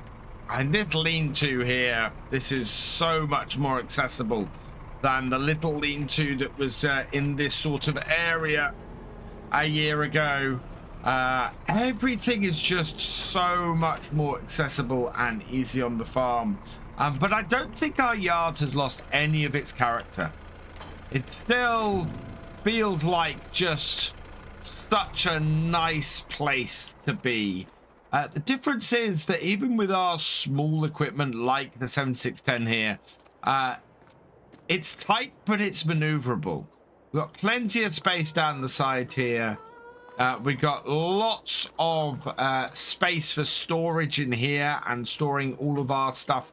But doing the main source of income for this farm, which of course is this silage. And our summer silage will get started in earnest in the next few days. So we'll be filling up this silage clamp this year while we're still emptying that one, and this should then be empty by the end of the year while this ferments over the winter, and then we are just going between the two. We've got our chickens are thriving. I'm so pleased, and the good source of eggs are coming in on a regular basis. They seem happy hanging around the farmyard. They're doing really well, and yeah, this has been a fantastic year of improvements on the farm, and of course our most recent change that we made being this shed up the top here, that's given us even more storage and even more flexibility, and just fits in here absolutely perfectly. I couldn't be happier with how this works too. And then we've got this beautiful view looking back in over the lock. Absolutely wonderful. And none of that's been spoiled either. So I hope you have enjoyed this journey that we've spent on the farm over the last year. Thank you to everybody who has joined me on it. Let me know what you thought of these vlogs down in the comments below. For now, I'm going to leave this here. So all that remains is for me to say thank you for watching. I hope you've enjoyed this video. Please leave a like, drop us a comment, and give it a share. Special thanks to all my patrons and channel members. Your support is invaluable in making these videos and helping the channel to grow. For more from Virtual Farmer, check out the links below, follow on Twitch to watch live, and for more videos, subscribe and ring that bell. I will see you next time. Goodbye.